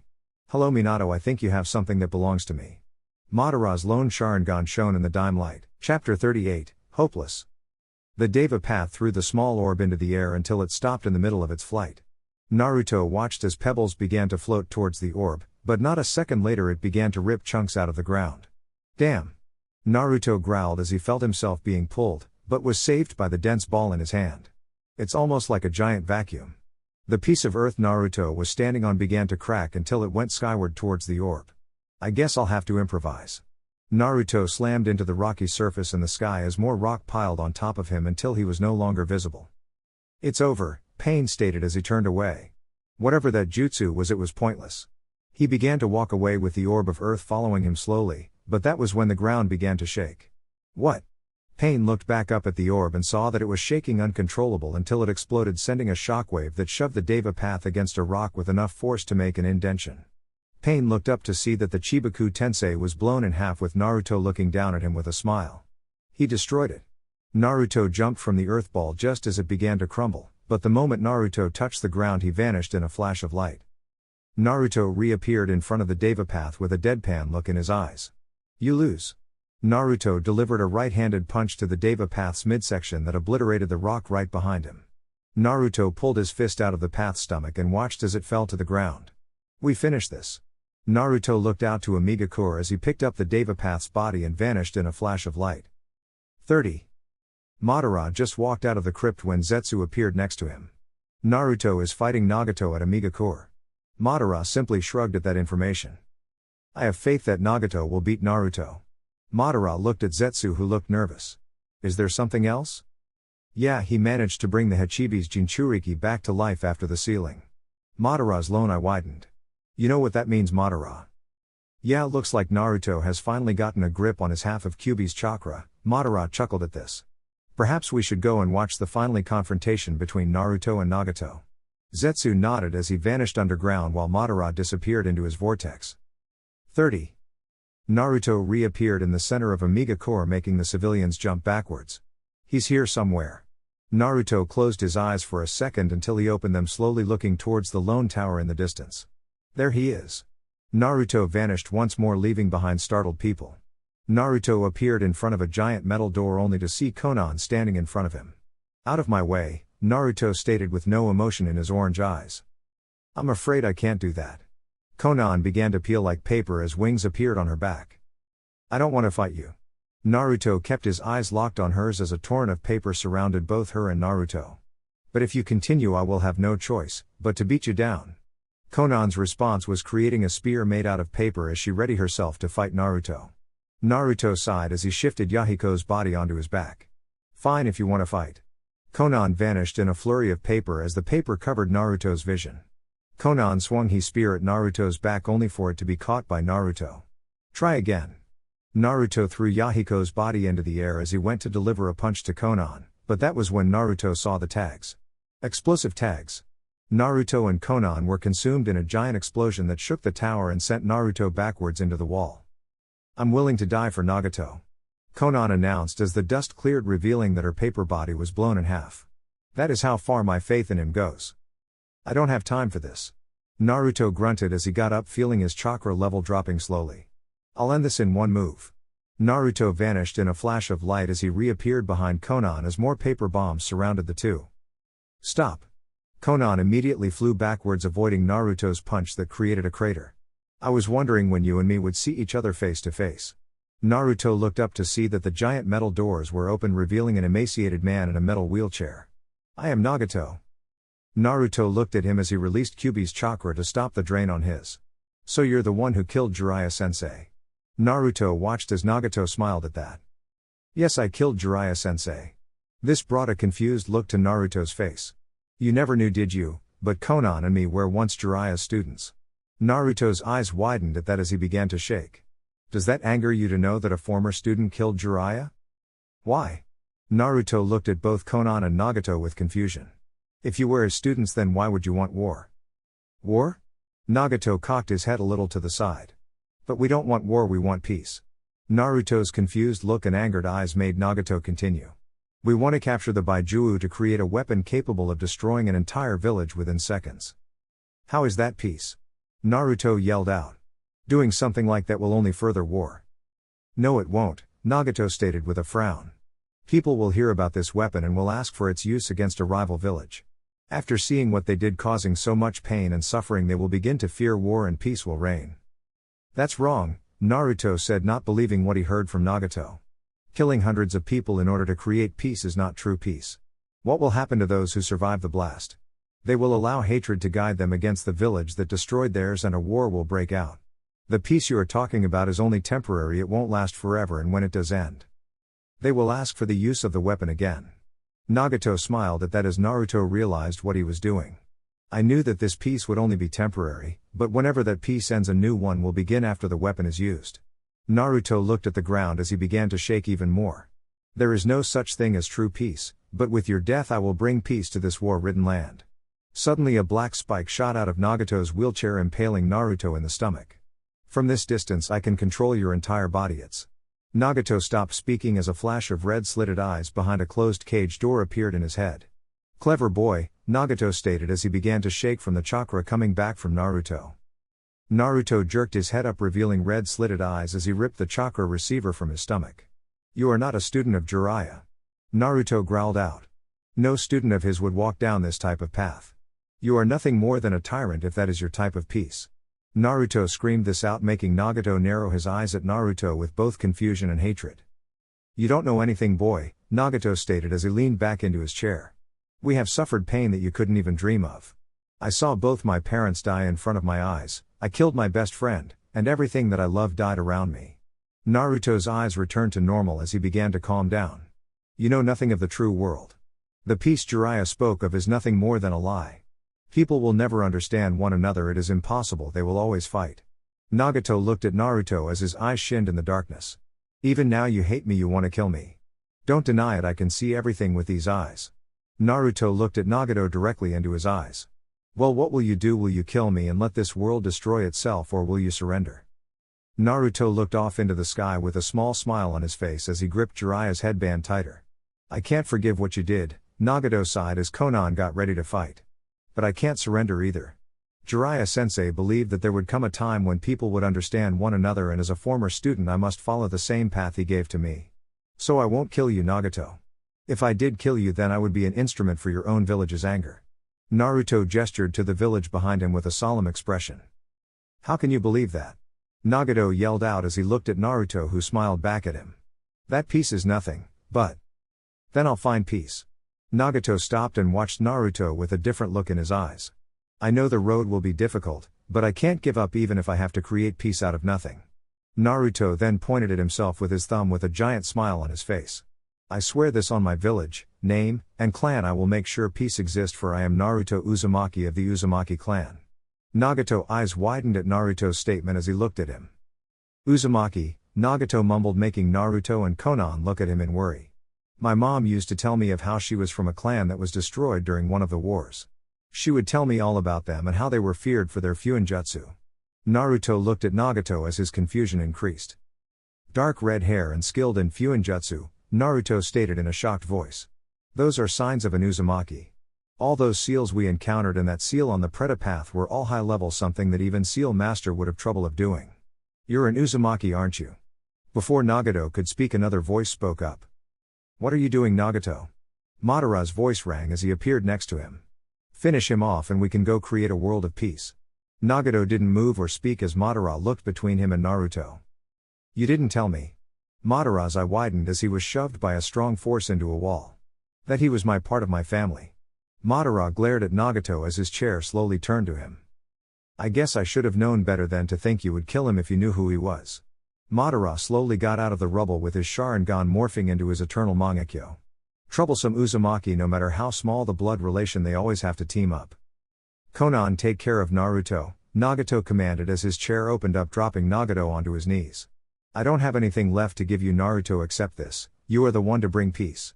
I believe in you, Naruto. Konan went to go and help Nagato, but Nagato waved her down. Thank you for all your help, Konan. Please help Naruto. You can no longer help me in this endeavor. Yes, we can, Naruto yelled out. We can finish. I can never forgive myself for being used by this man. Then, to the surprise of everyone, with what little strength Nagato had, he stood on his two wobbly legs. But I can make sure to buy you enough time to get out of here. I'm not going anywhere. Naruto stopped when Nagato raised his hand and with his palm pointing at him. Goodbye, Naruto. Naruto was suddenly blasted by Nagato off the tower and sent straight into his village. Konan, I ask you to help Naruto in defeating Madara. I also would like you to take Yahiko's body away from here. Konan nodded her head, but tears threatened to fall as she wrapped Yahiko's body in paper. Goodbye, Nagato. With that, Konan vanished in a swirl of paper, leaving behind a smiling Madara and an angered Nagato. I'm afraid your sacrifice is in vain. Madara slowly walked forward as Nagato tried to keep his balance. I'll just teleport to Naruto's location and then. That was when Madara felt the pressure begin to increase until he could no longer move.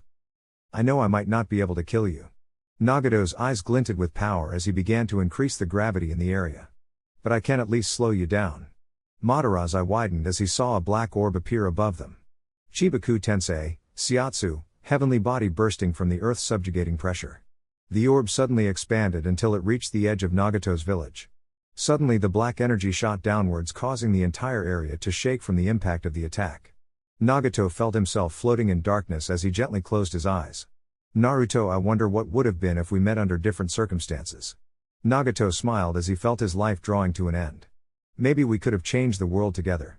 The black beam vanished, leaving behind a gaping hole in the ground. 30. Naruto opened his eyes to find himself surrounded by Amigakure's ninja forces. What have you done to Pain-sama? One ninja questioned, holding a kunai at the ready. Stop. Everyone turned to the source of the voice. Nagato sacrificed his life to save this boy. The ninja turned as Naruto got up and looked at Konan with an almost depressed look in his eyes. Naruto, you shouldn't be saddened by Nagato's death. He believed that you would be the one to change the world for the better. Konan held out her hand as she created a bouquet of flowers out of paper. And we shall honor Nagato's finally wish and help you. The ninja of Ame bowed their heads with sad eyes full of tears at the death of Nagato. Thank you, Konan. Naruto gently took the flowers away and looked towards the setting sun. Now let's end this crusade. 30. Madara teleported back to his hideout, arms wrapped around his stomach as he coughed.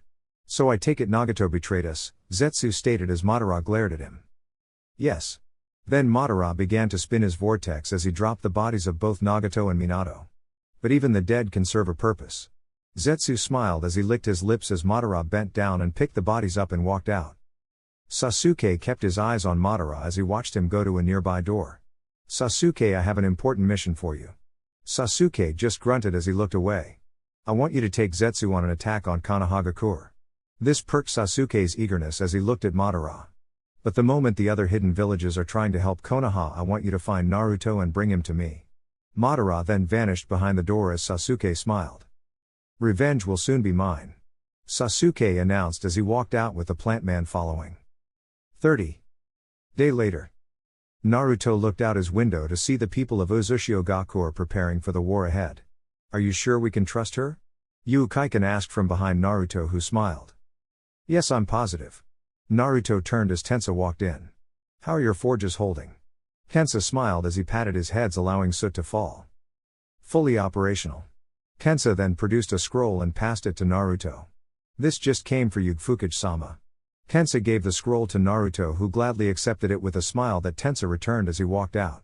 Naruto looked at the scroll for a few more seconds before putting it down on his desk. I want to know something, Ukaiken. Ukaiken waited for Naruto's question with a knowing smile. Did you know there were other Uzumaki survivors? Your grandfather suspected that some of the Uzushio may have survived and scattered into different regions. Ukaiken gave a sigh as he sat down.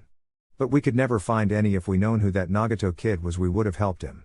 I'm sorry that you lost another member of your family, Naruto, but right now we can't lose our focus. We must be steadfast in the war ahead.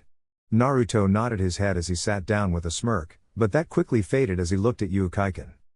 We need to watch him closely, Naruto stated with a definite tone in his voice. I understand he will be watched.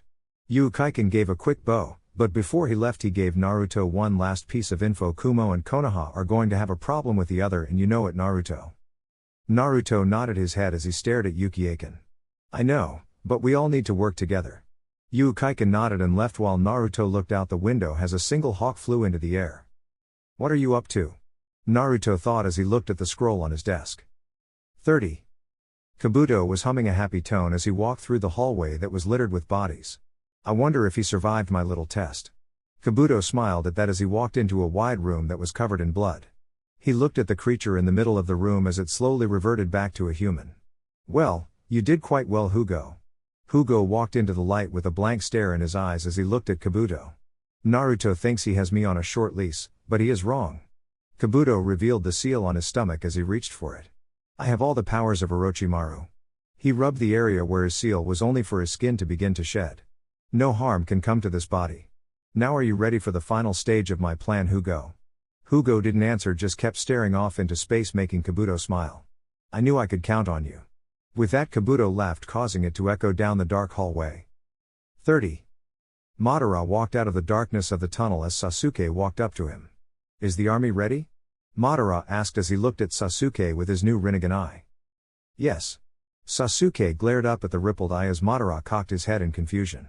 Why have you disgraced your Uchiha body with that eye? Because to finish what we started I need this eye. Madara watched as Sasuke growled out. And besides this, I belong to me long before Nagato. So I'm just naturally taking back what belongs to me. Madara turned just as Zetsu appeared in front of him. Status. The army is moving towards Konoha and should reach there by nightfall. Madara smiled underneath his mask. Excellent. Madara turned to Sasuke, who was looking around with a bored expression. Sasuke, you know what to do. Sasuke turned his Sharingan eyes upon Madara with a smirk. Yeah. With that, Sasuke vanished in a burst of black fire. He's getting better with his control over Amaterasu, Madara stated as he looked at the burnt ground where Sasuke stood. You know he plans on killing you. Zetsu's eyes widened as Madara chuckled at that. Yes, it is quite amusing. Madara turned his eyes on Zetsu. But by the time he tries anything it will be too late. I'm going ahead with the plan. But you don't have the QB. Zetsu watched as Madara summoned the Gedomazo. Zetsu noticed the ceiling had begun on somebody as his body fell from the dragons onto the cold ground. I don't have one half of the QB. Madara looked at the body of Minato. He placed the other half inside of himself, but now it belongs to me. But how is that possible? Zetsu asked as he narrowed his eyes at Madara. He may have sealed the other half of QB into himself, but surely the Shinigami devoured it along with his soul. He did, but he didn't foresee the last power of the eternal Mangekyo Sharingan. Madara I seemed to twitch as he stared at the Minato's body.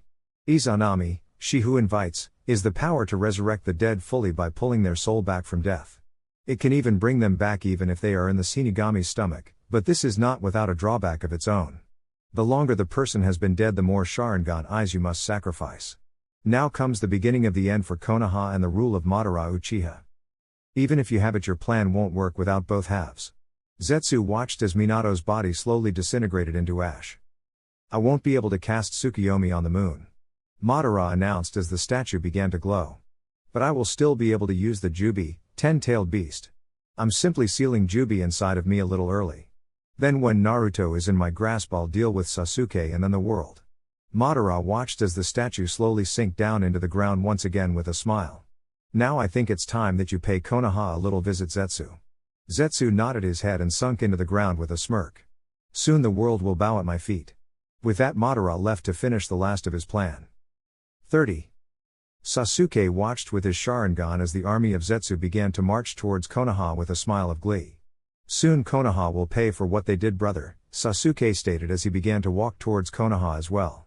And when I get done with Naruto, I will see that Madara faces the same fate. With that, Sasuke began to laugh as he thought about fulfilling his revenge. Sasuke never noticed Zetsu beneath him listening to his every word. Such a stupid boy. Zetsu thought with a smile as he continued to travel beneath Sasuke. He has no idea what Madara is about to become. Zetsu poked his head out of the ground behind Zetsu and looked up at the moon, seeing that it was pure red. Soon everyone will fall before the power of Madara Uchiha. Zetsu turned and followed after Sasuke with a smile of pure enjoyment. Chapter 39, The True War. Kakashi looked around at Konoha with a puzzled expression until Tsunade appeared behind him. What are you doing? Kakashi turned towards her with a worried look in his eye. I just have this strange feeling. Kakashi turned back to the quiet village. Something isn't quite right. Tsunade looked around with narrowed eyes as she scanned the village as well. I know what you mean, she stated as she looked back at Kakashi. I felt the same ever since we came back. Kakashi turned to look at Tsunade when he noticed a human form slowly disappearing into the ground. I knew it. Kakashi gritted his teeth. There was something there a second ago. It kind of looked like that plant guy from Akatsuki. Tsunade turned and looked at the same spot as she slowly reached for the tag that was attached to her waist. This is bad, Tsunade murmured as she yanked the tag off, causing it to ignite. She threw it into the air just as it blew up, lighting up the dark skies above Konoha, causing various shinobi to wake up. People of Konoha, we are under attack. This got everyone's attention as they rushed to get ready just as Zetsu appeared in front of Kakashi and Tsunade. You ruined all the fun I was going to have. Zetsu lowered his head with a disappointed sigh. But I guess we can do this the hard way. With that, Zetsu smiled up at Tsunade, sending a chill down her spine. Right, Sasuke. Kakashi turned around just as Sasuke appeared in a swirl of black flames. Sasuke looked at Kakashi with his eternal Mangekyo as his hair covered the top of his eyes. This is going to be fun. Sasuke replied as he licked his lips as Kakashi lifted his headband. I told you Konoha was going to burn to the ground. Kakashi glared at Sasuke as the village began to stir just as the Zetsu army appeared out of the ground. 30. Naruto was just about to head to sleep when a buzzing sound woke him up with a start. He ran to his desk and opened it up to reveal tags with different symbols on each. Naruto gritted his teeth as he saw that the one with the leaf catch fire. Konoha. Naruto immediately went to work of waking the shinobi of Uzushio. Ukaiken appeared behind Naruto with a tired look in his eyes. What's wrong, Naruto? Ukaiken mumbled out as he stifled a yawn. They are attacking Konoha. Naruto looked at Ukaiken with seriousness as this knocked him out of his tired stupor. I'll get everyone organized. Ukaiken gave a bow as he vanished, leaving behind Naruto, who only glared at the direction Konoha was. So it begins. Naruto thought as he turned and left to get the village ready. 30. Kakashi dodged a Chidori aimed at his head by Sasuke and promptly kicked the Uchiha off the building. He jumped after him with his regular eye closed, focusing his attention on his Sharingan. This time there is no escape, Sasuke, Kakashi yelled out as Sasuke smirked up at his former mentor. Who says I want to escape? Sasuke began to charge, his hand up with lightning. I'm perfectly happy right here. Chidori Izo, 1000 birds sharp spear. Sasuke swung his arm at Kakashi just as the lightning fired in a straight line. Kakashi moved his head just as the lightning blade passed by his head. Kakashi turned his body around just in time to land on his feet and form a hand sign. Katen, Gokaku no Jutsu. Kakashi fired the ball of flame only for it to smack into Sasuke's Amaterasu barrier. How sad. Sasuke smirked from the black fire. I guess it's my turn. Kakashi's eyes widened as the fire came at him in the form of a giant wave. If I dodge, Konoha will be burned to ash. Kakashi gritted his teeth as his Sharingan began to morph. Kamui. Sasuke watched as his fire was pulled into another dimension, leaving behind a blackened earth. Kakashi looked around as various civilians were running towards the Hokage monument with various shinobi for protection. Don't worry, after I deal with you they're next. Kakashi glared at Sasuke, who smiled back. Now where were we? Kakashi watched as the black fire erupted from beneath Sasuke and expanded around him. Kakashi charged up a Raikiri as it jumped out of his hand and began to spark, hitting the ground. Raiten, Yurufunita, lightning release, wolf pack. Kakashi glared at Sasuke as 5 different lightning-shaped wolves. We were ending this, Sasuke sneered at Kakashi as Amaterasu danced around him. Then let's end this, Kakashi-sensei. The black fire swirled around Sasuke like a small twister as he jumped at Kakashi and his lightning pack. 30. It is a lot to ask. Naruto announced at the gathered shinobi. But I ask you to join me in what shall be a war. The shinobi looked at one another with worried looks in their eyes. We need to work with the other villages in order to defeat Akatsuki. So I ask you not as your leader, but as a friend, will you help me? Tensa smiled from the crowd as he raised his arm. I shall join you in this cause, Tensa shouted out to be heard. Me too, came Haku's reply. You don't even have to ask, came Yuukaiken's cry of joy. Pretty soon the entire village was cheering to join Naruto's mission. Thank you all. Naruto smiled down at everyone. But we can't leave our village undefended. I can only take at least 5. This brought a murmur of confusion from the crowd. We are still growing as a hidden village with very little ninja to make up our forces. I want to leave the rest of you here in case Madara tries anything against us. The group nodded with smiles on their faces. I can have specially made armor all ready to be giving to us, Tensa announced as he clapped his hands as a large amount of smoke appeared. The armor in question was pitch black with a blue swirl on each. The seals on them allow you to create barriers and fire high pressurized water from each palm. Tensa smiled as the entire group began to grab at the armor and began to suit up for the war to come. Tensa walked up to Naruto, who stood with Haku, Yuukaiken, and Enmatsuki. So who is the 5th in this little group? You mean the 4th? Yuukaiken looked down at Enmatsuki, who glared up at him. You are staying here. The hell I am, Enmatsuki yelled out as she punched Yuukaiken in the arm. I'm not being left out again. This isn't up to discussion, Yuukaiken yelled back with anger. Is there something I should know? Naruto asked as he looked between the two. No, Naruto. Enmatsuki looked at the ground with a slight blush as Naruto continued to look it up and down until he smiled. So how long? Yuukaiken cursed as he turned away from Naruto. I just found out 2 days ago. Enmatsuki tried to get some distance between her and Naruto, but he quickly gave her a deep hug. Congratulations, you two. Naruto smiled at both Yuukaiken and Enmatsuki, who smiled down at Naruto. You two always made a cute couple. Yuukaiken looked back at Enmatsuki. I can't let you or our child be hurt in the war. Yuukaiken grabbed Enmatsuki by the shoulders. Please just stay here. Enmatsuki looked like she was about to argue, but smiled instead. I guess I can play babysitter one last time. Enmatsuki looked at Yuukaiken with some tears in her eyes.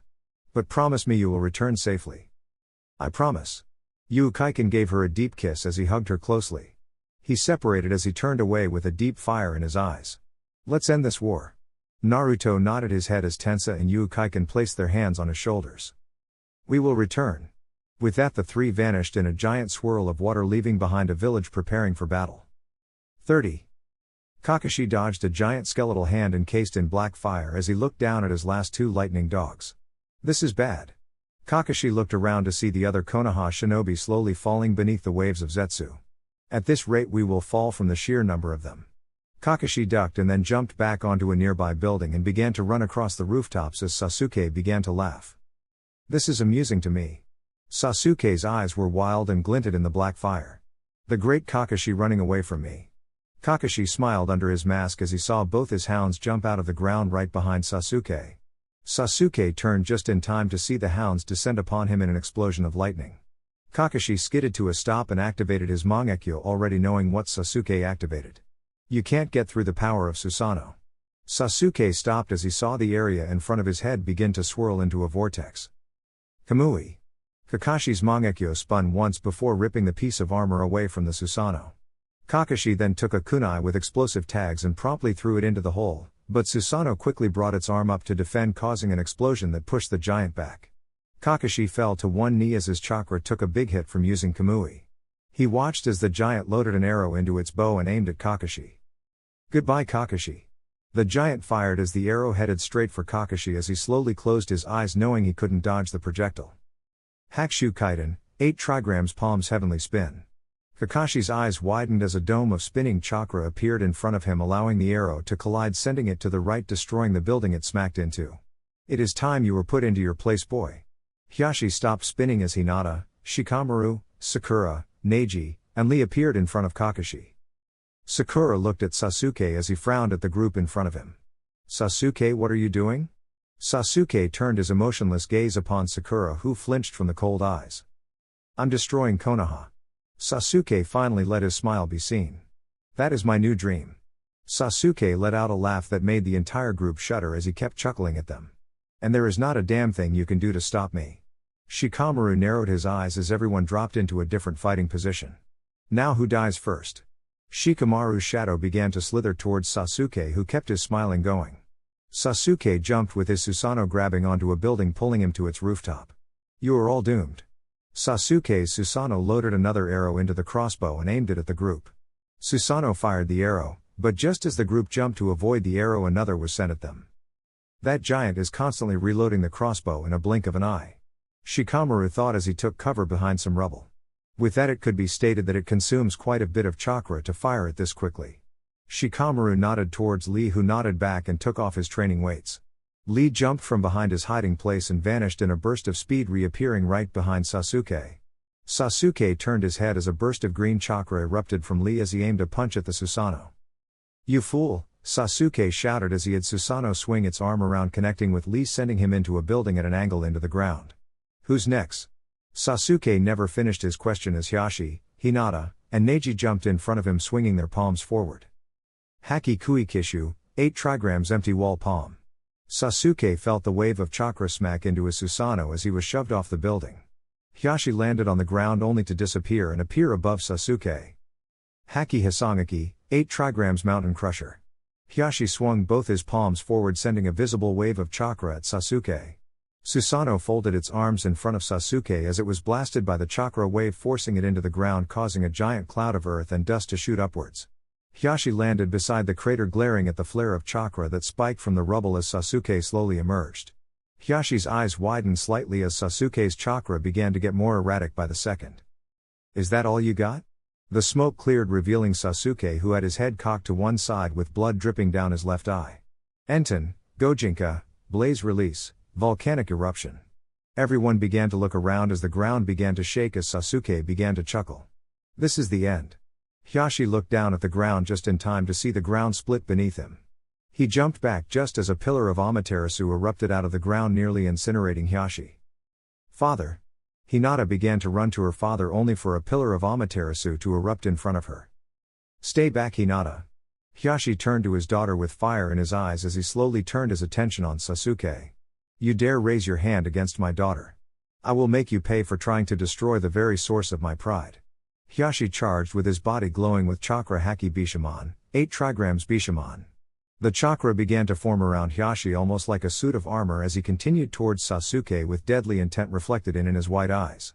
This is the blade that will end your existence. Hiashi held out his palm as a beam of chakra extended into a thin blade. Sasuke jumped just in time to avoid the chakra blade, but the blade phased right through a piece of destroyed building without harming it.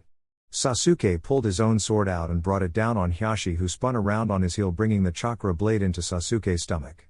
Sasuke smiled down at Hiashi as he glared up at Sasuke. What is that supposed to? Sasuke suddenly began to shake as he felt his chakra points begin to close. Damn! Sasuke jumped back away from the chakra blade as Hiashi stood at the ready.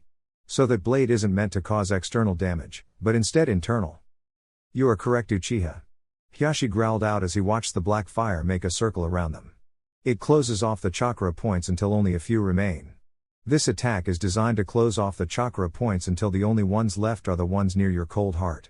Sasuke narrowed his eyes as Neji and Hinata looked on in shock. You die from your own chakra crushing your heart into dust. With that, Hiashi jumped towards Sasuke, who only smiled up at him as more Amaterasu flames sprung up around him. Your power will never reach me. Sasuke smirked as he saw rage flash in Hiashi's eyes. My hate and anger is stronger than yours. Sasuke charged his sword with lightning as a dangerous glint flashed in his eyes. They two clashed in the middle of the blaze, both glaring at the other as they sought to gain advantage over the other. Sasuke jumped over Hiashi as he swung his blade repeatedly, but Hiashi's chakra armor held firm, causing Sok to growl in frustration. Sasuke landed on his feet and threw his sword into the air as he charged up a Chidori. Sasuke charged towards the Hyuga leader as he held his palms out. Sasuke swung his Chidori just as Hiashi swung his right palm. The two attacks collided, causing the ground underneath the impact to begin to crack. Hiashi narrowed his eyes as he began to focus more chakra into his palm, forcing Sasuke back. You will die here. Hiashi growled out as he swung his left palm directly at Sasuke's chest. Sasuke watched as the palm moved towards his chest, and just as it was about to connect, he spun on his heel. I will not die by anyone's hands. Sasuke smirked as his Mangekyo spun, making the black flames flicker. But it doesn't look so good for your daughter. Sasuke turned his head and fixed his eyes on Hinata, causing the Amaterasu rush at her. Hinata went to move out of the line of fire, but found herself unable to move. Hinata looked down to see a white Zetsu holding her legs down, keeping her perfectly still. Hinata looked back up just in time to see her father vanish in a blur of speed. Everyone covered their eyes as the flames exploded after colliding with Hinata, causing a laugh to rip through the air. It is done. Kakashi glared as his Mangekyo began to spin, fixing itself upon Sasuke, who only smiled back as the flames began to die. I would look to where Hinata is standing. Kakashi didn't budge an inch until he heard a pained groan cry out. He looked towards the source only to find Hinata unharmed, but standing in front of her was Hiashi. Are you all right? Hiashi asked, turning his head until only one of his eyes were looking at Hinata. Father? Hinata asked, shaking as she saw blood begin to drip from Hiashi's mouth. Hiashi fell backwards at that precise moment, only to be caught by Hinata. Hinata looked at Hiashi's burnt body with fist-sized craters scattered around his chest. Why did you jump in the way? Hiashi smiled up at his daughter as his Byakugan deactivated. It is a father's duty to protect his family. Hiashi coughed as more blood began to pour out of his mouth. I'm sorry, Hinata. Hinata stared down at her father as tears began to build. For what? Hinata asked, but already fearing the answer he might give. For not being able to see you grow up into the strong and courageous woman I know you will become. Hiashi gently lifted his hand and rubbed his daughter's cheek. Promise me you will never change, Hinata. I won't have to. Hiashi smiled a little bigger at those words. Because I'm going to take you to a medic. Hinata, you and I both know it is too late. Hiashi felt his eyelids grow heavy, but kept them open. I will always be there for you, Hinata, remember that. Hinata nodded her head as Hiashi finally closed his eyes and fell limp. Everyone looked at Sasuke, who simply smirked at all the glares. What can I say? Sasuke shrugged his shoulders and popped his neck as he looked at them with anger. Love his point. Suddenly the hilt of a staff smacked into Sasuke's face, sending him spinning into a building. Everyone looked at the newcomers only to see Naruto holding his staff with a potent fire brewing deep within his blue eyes. Sasuke emerged from the rubble with a glare just as Yu Kaiken, Tensa, and Konan appeared right beside Naruto. So you finally came. What have you done? Naruto growled out with barely self-contained anger. Sasuke chuckled at Naruto's words as he looked towards the grieving Hinata. I showed her what the pain of losing a family member is like. Sasuke stopped smiling as a blast of chakra created a 2-foot-wide crater underneath Naruto. So finally you get it. I am an avenger. Sasuke got down into a fighting position, but Naruto suddenly appeared right beside him in a burst of light. Sasuke turned his just as Naruto kicked him in the face, sending him directly out of Konoha and towards their final fight. Naruto turned to Hinata, who looked up at that exact moment. Naruto. Naruto cringed at the pain in her voice as he looked at Konan, who nodded her head. Hinata, I promise this will not happen again. Naruto announced as he turned his attention back to where Sasuke landed. Hiashi-sama was a good man and a great father. I promise that his sacrifice will not be in vain. With that, Naruto vanished in a burst of speed, leaving behind 2 footprint-shaped craters. Konan, Tensa, and Yu Kaiken all walked towards the Konoha group. We also brought some help. Konan gestured up at the mountains behind Konoha just as a wave of shinobi began to appear. We went to every hidden village and told them what was happening, and they immediately began to send out their troops. Kakashi nodded at Konan as Tensa walked forward. Let's get this party over with. Tensa announced as he cracked his knuckles. Kotan, Honkyo, Steel Release, Stronghold. Tensa's body began to ripple as his skin turned black and blades began to sprout out of his wrists and back. Everyone watched with wide eyes as he popped his neck and wrist with a broad smile. This is going to be fun. With that, Tensa charged towards the oncoming Zetsu horde. 30. Sasuke held onto his left arm as he stumbled out of the forest with an angered expression as he came across an open valley with 2 statues. It began here, Sasuke stated as Naruto appeared behind him. And it will end here. Sasuke jumped just as Naruto's staff was swung at him. Why did you kill Hiashi? Naruto yelled out with anger in his voice, causing Sasuke to smirk. Why didn't you try and heal him? Sasuke cocked his head to one side with a sinister glint in his eyes. Madara has told me everything about the properties of Kyuubi's Yang Chakra. So again, why not stay and heal him? Because I could only keep him alive and keep supplying life. Naruto narrowed his eyes at his former teammate. But he would continue to die from his wounds no matter what I or anyone else did. I couldn't put Hinata through that again, or Hiashi from feeling that pain over and over again. Sasuke threw back his head and laughed. That is pathetic, Naruto, Sasuke yelled out.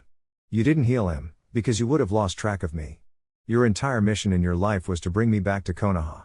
Well, what do you think about my little reunion? Do you still want to take me back? Naruto just stared at the ground as his grip on his staff tightened. Well, make your choice. I'm sorry, Naruto stated out loud with some sadness. But I won't be able to keep my promise to you, Itachi, please forgive me. With that, Naruto charged, bringing his staff down just as it was swallowed by a small hurricane, just as Sasuke brought his hands together in a tiger seal. Chapter 40, The Dead. Tensa slashed through a Zetsu that decided to take a lunge at Hinata as he stood guard over her. This is bad. Tensa looked down at Hinata as she looked around with a slightly dazed look. I can't keep us both safe. Tensa looked around real quick and turned back to Hinata. Listen, I know it hurts. Hinata looked up at Tensa as he smiled down at her with a sad tone in his eyes. How do you know? Because I lost my father in nearly the same way.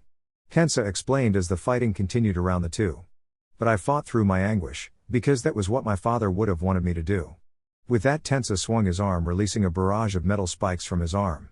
Hinata looked down at her father one last time before giving a slight nod. Tensa turned just in time to see a Zetsu try to jump him from behind, but was suddenly blasted to pieces by a massive wave of chakra. Welcome back, Hinata. Tensa turned his attention back to the horde just as the reinforcements arrived. Appeared in front of Hinata and gave her a once-over before nodding and delivered a bone-shattering punch to a nearby Zetsu clone. Fight with everything you've got, roared as he vanished and began to tear into the army. Hinata turned around to see a Zetsu jumping at her, only to get pinned down by a giant clawed foot made out of ink. Need some help? Sai called out from atop of a giant lizard creature. Hinata smiled as she turned and began to tear through any Zetsu that came in front of her. 30. Zetsu watched the scene at a distance with a smug look on his face. They think they can really win. Zetsu slowly shook his head as he stood up. How path? Zetsu ducked just as a blade of wind passed over his head. Who the hell? Zetsu stopped as he stared at the bandaged body of Danzo. So you finally arrived. Danzo slowly began to undo his gauntlet with the pieces falling to the ground. I was wondering when Madara would send you here. So what of it? Zetsu watched as Danzo revealed his 10 Sharingans implanted on his arm. I know what you are. Zetsu winced at that as Danzo slapped his hands together. You are nothing but a construct of our Shodai Hokage created by his cells. Zetsu narrowed his eyes at that as he slowly split up into his black and white half. So I see you kept tabs with Orochimaru.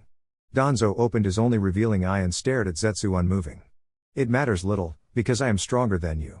Shiro, white, and Kuro, black, jumped away from each other just as Shiro began to multiply. 30. Naruto swung his staff in a downward arch just as Sok spat out a fireball. Naruto gritted his teeth as he felt his wind-enhanced staff collide with the fireball, causing the flames to grow bigger. Naruto closed his eyes as he focused on a specific seal on his body, causing a round transparent barrier to form around him. The flames cascaded around his bubble as Naruto stood his ground until the flames died down. That won't be enough, Sasuke. Sasuke narrowed his eyes at Naruto as a smile crept into his features. I thought that might be the case. Sasuke suddenly exploded in a puff of smoke just as he appeared behind Naruto. Now die. Naruto turned to see Sasuke swinging a Chidori at Naruto's barrier. Naruto felt the impact as the Chidori began to crack Naruto's barrier as Naruto placed his staff on his back and created a Rasengan. Naruto swung his own jutsu just as his barrier broke, colliding with Sasuke's Chidori, creating an ear-splitting screech. The two were finally pulled apart when their respective jutsu exploded, sending them flying off the cliff into the water below. Naruto twisted his body in midair and landed on the water's surface, causing it to ripple. Sasuke smiled as he kept his body as straight as an arrow and dived into the water. What is he up to? Naruto thought as he got ready for whatever Sasuke had planned. Naruto continued to scan the surface until he saw lightning suddenly begin to dance across the surface towards him. Naruto began to jump backwards just as the water behind him erupted, revealing Sasuke with his hands together. Kaden, Hosenka no Jutsu, Fire Release, Phoenix Sage Fire Technique. Sasuke spat out 10 tiny fireballs as they headed towards Naruto's back. Naruto flipped over the fireballs as he threw a kunai at Sasuke, who ducked underneath the blade. Naruto landed on his feet and spun, delivering a kick to the side of Sasuke's head, but before the kick could connect, Sasuke grabbed Naruto's leg. Sasuke flung Naruto into the air as he went through another series of hand signs. Kaden, Gokakyu no Jutsu. Sasuke shoot a giant fireball at Naruto just as he threw exploding tag at Sasuke. The area was rocked by the resounding explosion as Sasuke brought his hands up to block the fire that came down at him. Sasuke narrowed his eyes in the smoke, but saw movement directly in front of him. He brought his gaze down only to see Naruto shove his fist into Sasuke's stomach, sending him skidding back across the water. You've gotten a lot stronger since the last time we fought. Sasuke began to charge up another Chidori as Naruto began to channel his wind chakra into his Rasengan. Make no mistake, Sasuke. Naruto kept his eyes permanently fixed on Sasuke. You won't live past today. With that, the two rushed the other as they swung their jutsu at each other. Chidori. Futon, Rasengan. The two collided once again, causing the water to rise around them, shielding them from view. 30. A lone shinobi turned around just in time to see a Zetsu's chest open up, revealing spike protrusions as it jammed them into his chest. The Zetsu lifted the dying man up as his blood and chakra began to pour into the Zetsu. The Zetsu swung the body off his spikes only to be hit with an intense Kaden jutsu. We can't give an inch, Kakashi shouted out as he jumped over the burning body of the Zetsu. If you know any Kaden jutsu, use them. Futon users increase their strength. Appeared right beside Kakashi along with Anaki, who watched the scene unfold beneath them. This is a sheer war on pure attrition. Growled out as he watched as another shinobi fell before two Zetsu. Whichever side loses the most of their army will lose this day. Anaki announced as he began to fire small squares at the Zetsu army. Anaki glared at the plant army as a wave of sand enveloped them. We continue to fight. Gaara announced as he stood on a floating cloud of sand. Gaara made a fist and caused the sand to float into the air in the shape of a ball before collapsing in on itself. We fight until we die. Anaki glanced at Gaara, who stood unmoving as his sand began to sweep across the Zetsu ranks. 30. Danzo jumped back while he spun around, releasing wind blades cutting the Zetsus down. I cannot lose. Danzo narrowed his eye as he landed on his feet with his arms in front of him. Did you know that Madara made a mistake? Kuro cocked his head to one side as Danzo looked on, confused. When he went on to make our clones stronger, he made us stronger as well. The clones are roots and we are the tree. Whatever chakra they gain is transported to us. Kuro then slammed his hands onto the ground with enough force to embed them in the rock. Now witness the power of Zetsu. Danzo looked around just as the ground began to shake. Danzo saw a root poke itself out of the ground and ducked just as it launched forward. I am the land. All of a sudden the ground erupted into a forest of roots that surrounded Danzo, who looked around with a gleam in his eye. So this is his power. Danzo made a hand sign as the roots descended on him. Sadly, this is not on the level of the Shodai. Danzo was impaled on the spot as the roots dragged him underground, causing Kuro to smile. That is the way the old hawk dies. Kuro turned and was about to join together with Shiro, but was promptly cut in half by a wind blade. Kuro began to pull himself together as Shiro looked at the culprit only to find Danzo staring him down. Sorry, but this old hawk still has some fight left in him. Danzo jumped off his perch and began to go through a series of hand signs. Futon, Shinkigyoku, wind release, vacuum sphere. Danzo spat compressed wind bullets that began to travel towards Kuro and Shiro with enough force to drill through stone. The TWP plant men sunk into the ground, avoiding the bullets entirely, only for them to appear behind Danzo. Kuro and Shiro grabbed Danzo by the head and gave it a viscous wing, breaking his neck. Kuro and Shiro watched as Danzo's body fell to the ground in a crumpled heap, only for him to reappear a couple of feet away, spinning like a top. This is impossible unless... Kuro looked at Danzo's revealed arm and saw that 3 of the Sharingans were closed. Damn him. Kuro glared at Danzo as he released wind blades in his spin. How is he using Izanagi? Both Kuro and Shiro jumped, avoiding Danzo's wind attack as Shiro began to multiple once more. This is becoming tedious.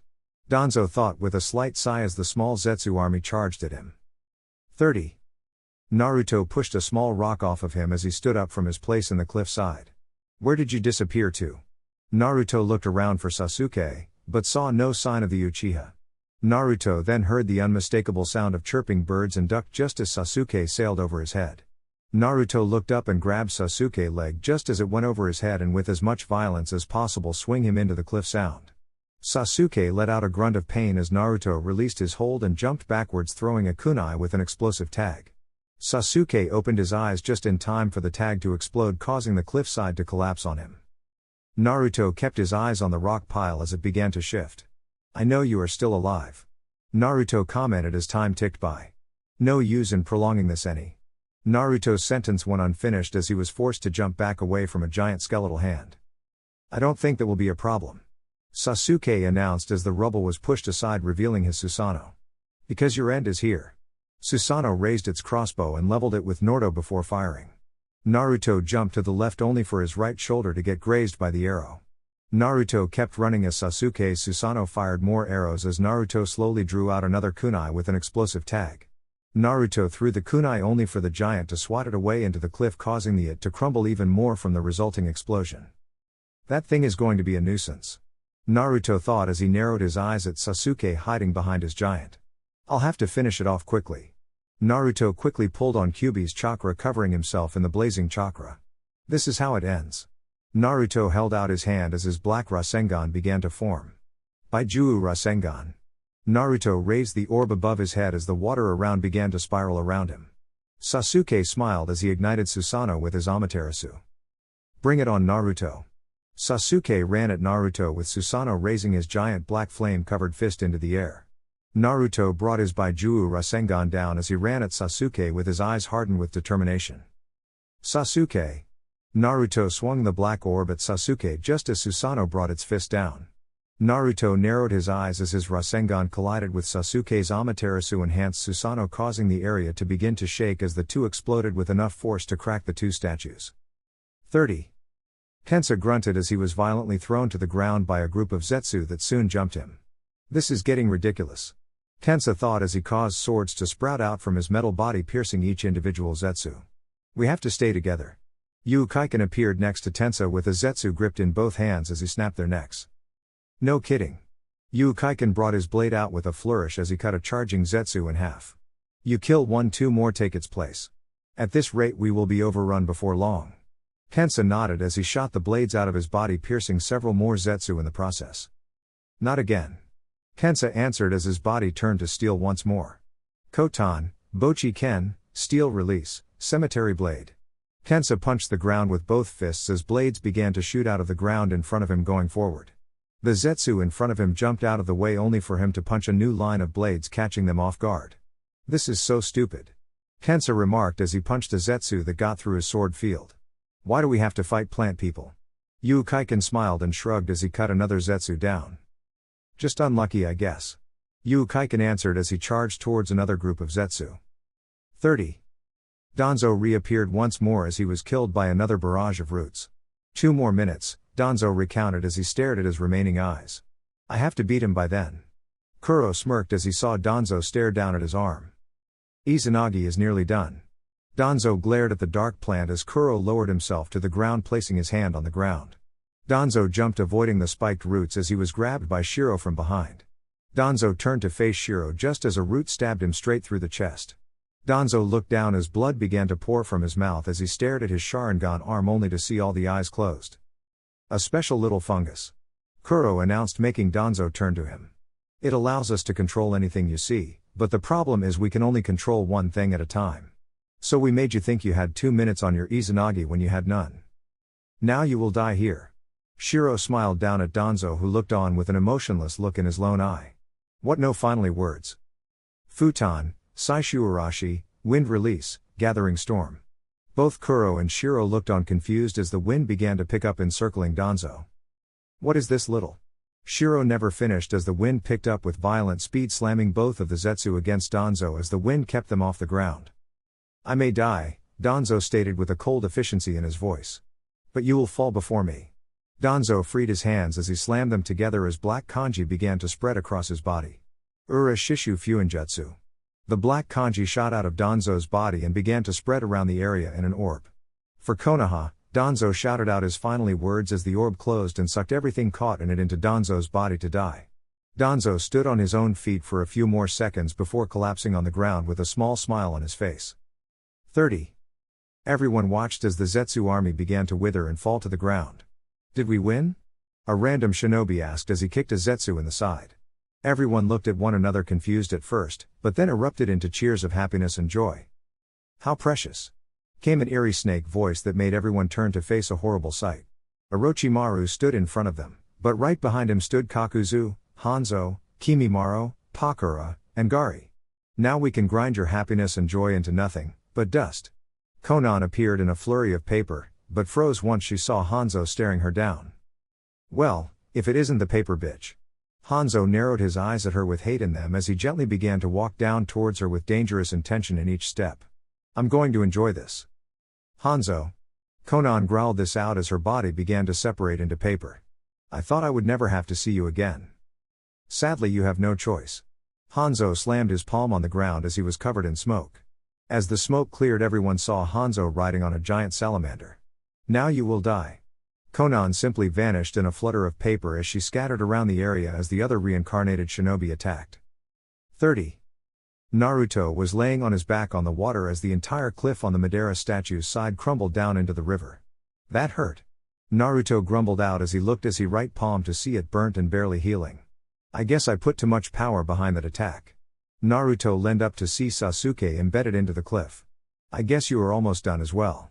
Sasuke looked up at Naruto with one Sharingan still active. I'm still stronger than you, Sasuke mumbled out as he pried himself off the wall and fell into the water. And I will kill you. Sasuke stood on shaking legs as the sound of rushing air filled both of Naruto's and Sasuke's ears. They both turned to the sound only to see some creature with vent-like protrusions on its back heading straight for Sasuke. Sasuke's eyes widened as the creature crashed into him with force as it continued on, taking Sasuke with it. Naruto watched as the creature flew away with Sasuke only to see it drop him in the forest. What the hell are you up to? Naruto growled out as he stood up facing the culprit, but already knowing who it was. Kabuto. Kabuto smirked at Naruto with excitement in his eyes. Kabuto clapped his hands together, making 2 coffins appear right next to him. Oh, causing a little mayhem. The coffins opened up, revealing 2 men with whisker marks on their faces just like Naruto. What is this feeling? Naruto's body actually began to flinch as he stood up. Who are those 2? The biggest of the 2 frowned at Naruto with displeasure. Are we really that forgotten? He said with an air of power in his voice. My name is Kinkaku, Gold Horn, and this is my brother Ginkaku, Sliver Horn. Hey look brother, he has the same chakra as we do.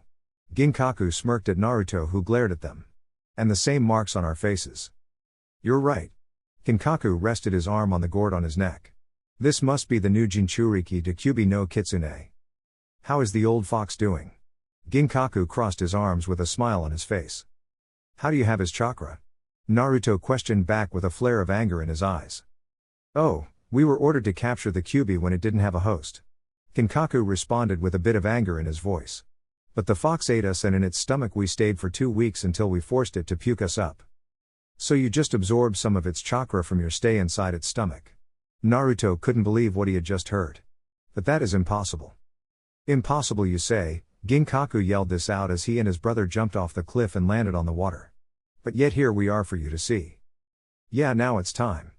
Kinkaku leaned back and opened his mouth to reveal two handles in his throat and pulled them out, revealing a fan and a sword. "Brother, if you wouldn't mind." Ginkaku smiled a dangerous smile at his brother as he pulled a rope out of his mouth and gave it to his brother. "Now what?" Naruto thought as Kinkaku passed the sword to his brother. "You're confused, I can tell." Kinkaku smirked at Naruto, who just gritted his teeth in anger. "Well, don't be, we will gladly tell you what we are holding. In both of our hands and the gourds we are holding the Rikudo Sennen no Hagu, treasured tools of the Sage of the Six Paths." Naruto's eyes widened as the two charged him with a burst of speed. "This day is just getting better and better," Naruto thought as he saw Kinkaku swing the rope-covered arm at him. Chapter 41, The Beheaded Snake. Konan dodged another stream of fire that came from Hanzo's salamander as he smiled at her in glee. "You cannot win against me." Hanzo smirked as his salamander began to shoot fireballs at Konan. "Without that fool Nagato with you, you're as good as dead." Konan narrowed her eyes at Hanzo. "I will crush you." Konan growled out as paper began to circle the two, obscuring them from the others. Hanzo looked around at the paper with a smirk on his face as his salamander blew a stream of fire at the paper. "This is how you will." Hanzo stopped as he noticed glimpses of seals on the tags. Explosive tags. The area exploded, cracking the ground and bringing down nearby buildings as the fighting continued on. Konan began to reform out of the smoke and debris with a frown on her face. "That won't be enough," Konan thought as Hanzo's form began to walk out of the rubble. Konan couldn't help but smile at Hanzo, who was missing half of his face along with his left arm. "I guess I can hurt you." "You bitch, it would appear you have grown stronger since our last encounter." Hanzo screamed out in pure rage as his body began to reform. "But I'll make you pay for killing my salamander." Hanzo slapped his hands together in a serpent hand sign with rage boiling behind his eyes. Katen, Shukyaku no Ryu, Fire Release, Incineration Dragon. Hanzo leaned back and opened his mouth while looking up, releasing a huge stream of fire into the sky. Konan watched as the flame continued upwards before expanding into the shape of wings and a dragon head. Hanzo smiled up at the dragon as it flickered with a deadly purpose. "This is the end of you." The dragon flew into the sky only to come down at Konan with its mouth open. "This is bad," Konan thought as she made a move to jump out of its way, but was caught by Hanzo in the middle. "You're not going anywhere." Hanzo smiled at Konan as the dragon consumed them both, spilling fire everywhere, forcing everyone to take to a higher ground or get caught. The fire spread in a circle about 200 feet before shooting upwards in a pillar, destroying everything and everyone caught in the blast. Everyone that survived watched as the flames died out, revealing Hanzo reforming with a triumphant grin on his face. "I win." Hanzo turned away from the pile of ash on the ground only to be stopped by a chain of paper wrapping around his leg. "You fell for the same trick twice," Konan announced, appearing right in front of him. "Once when you fought Nagato and me, and then just now." Hanzo glared at Konan as the paper moved up his body, stopping his hand movements.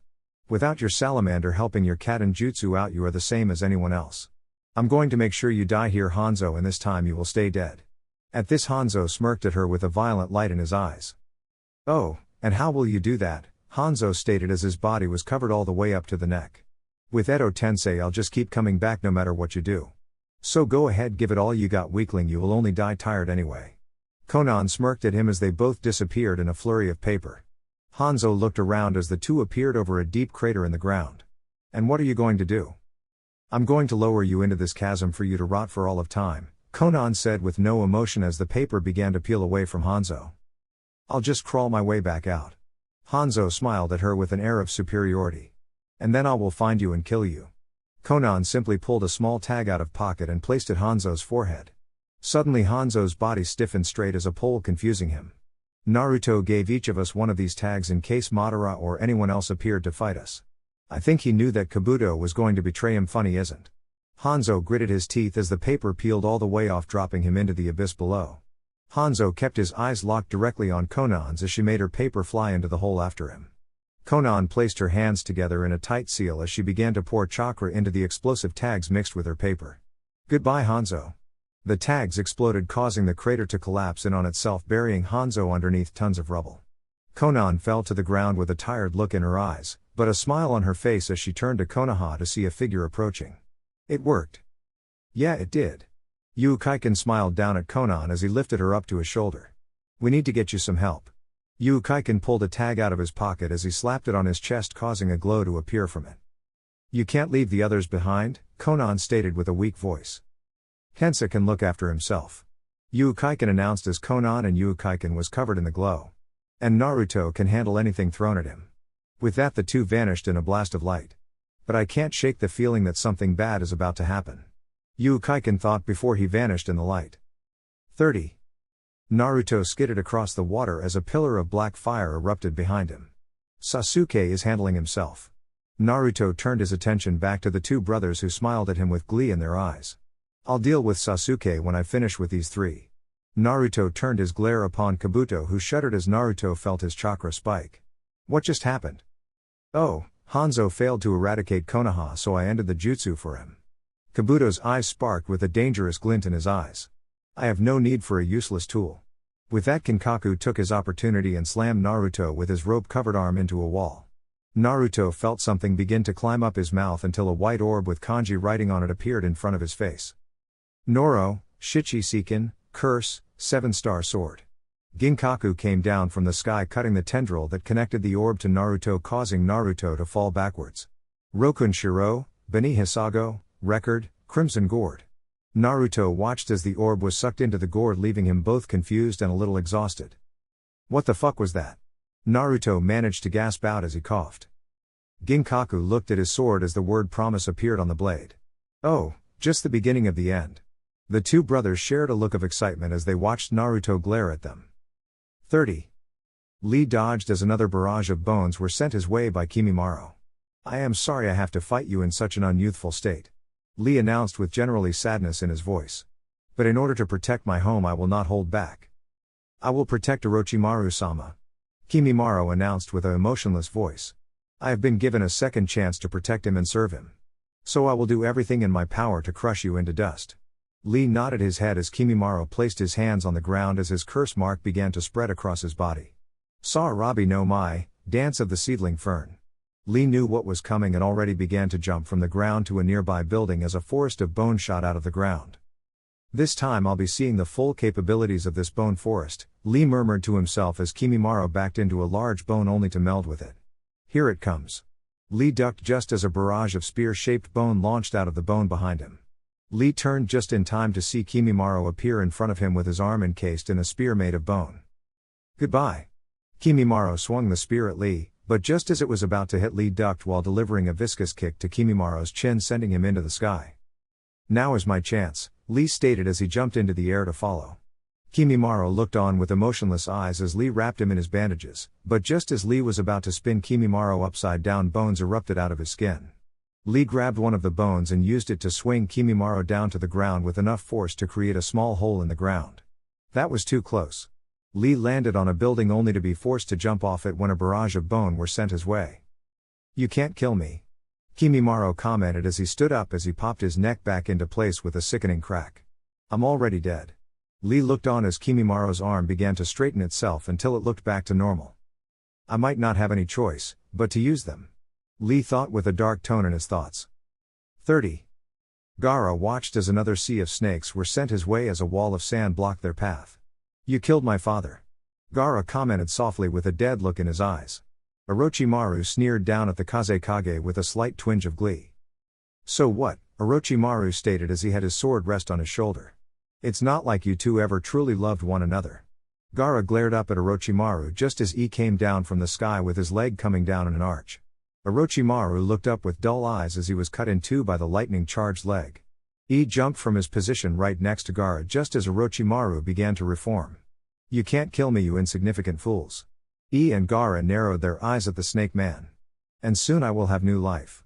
I will use my jutsu and take over one of your bodies, thus escaping Edo Tensei. Orochimaru began to laugh while Gaara and he traded glances and nodded to the other.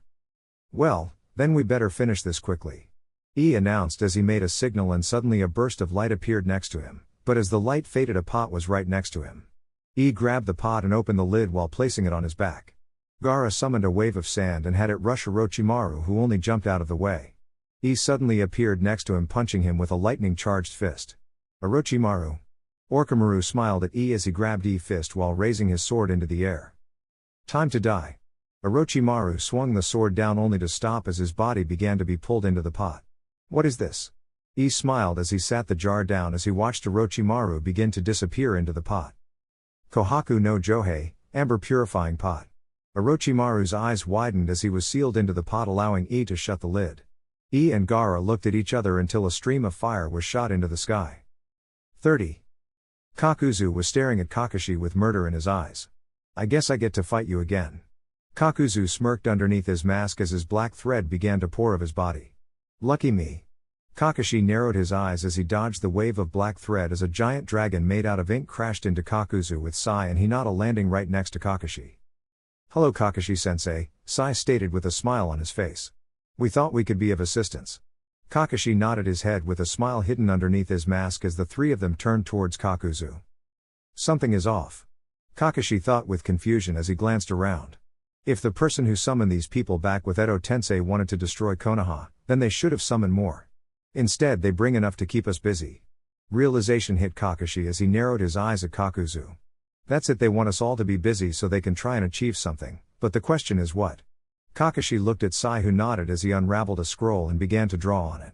Hinata activated her Byakugan as two dragons appeared out of the scroll. Attack together and watch each other's backs, Kakashi shouted as they charged at Kakuzu. 30. Sasuke glared at the creature in front of him as it grinned at him. I'm going slaughter you, he shouted out in glee, making Sasuke frown with a dangerous flare in his eyes. You don't get who you are messing with, Sasuke stated as his Susanoo stated to form. I am Sasuke Uchiha and you will die for interrupting my fight. The Susanoo raised its crossbow, but right before it leveled it with Hugo he vanished.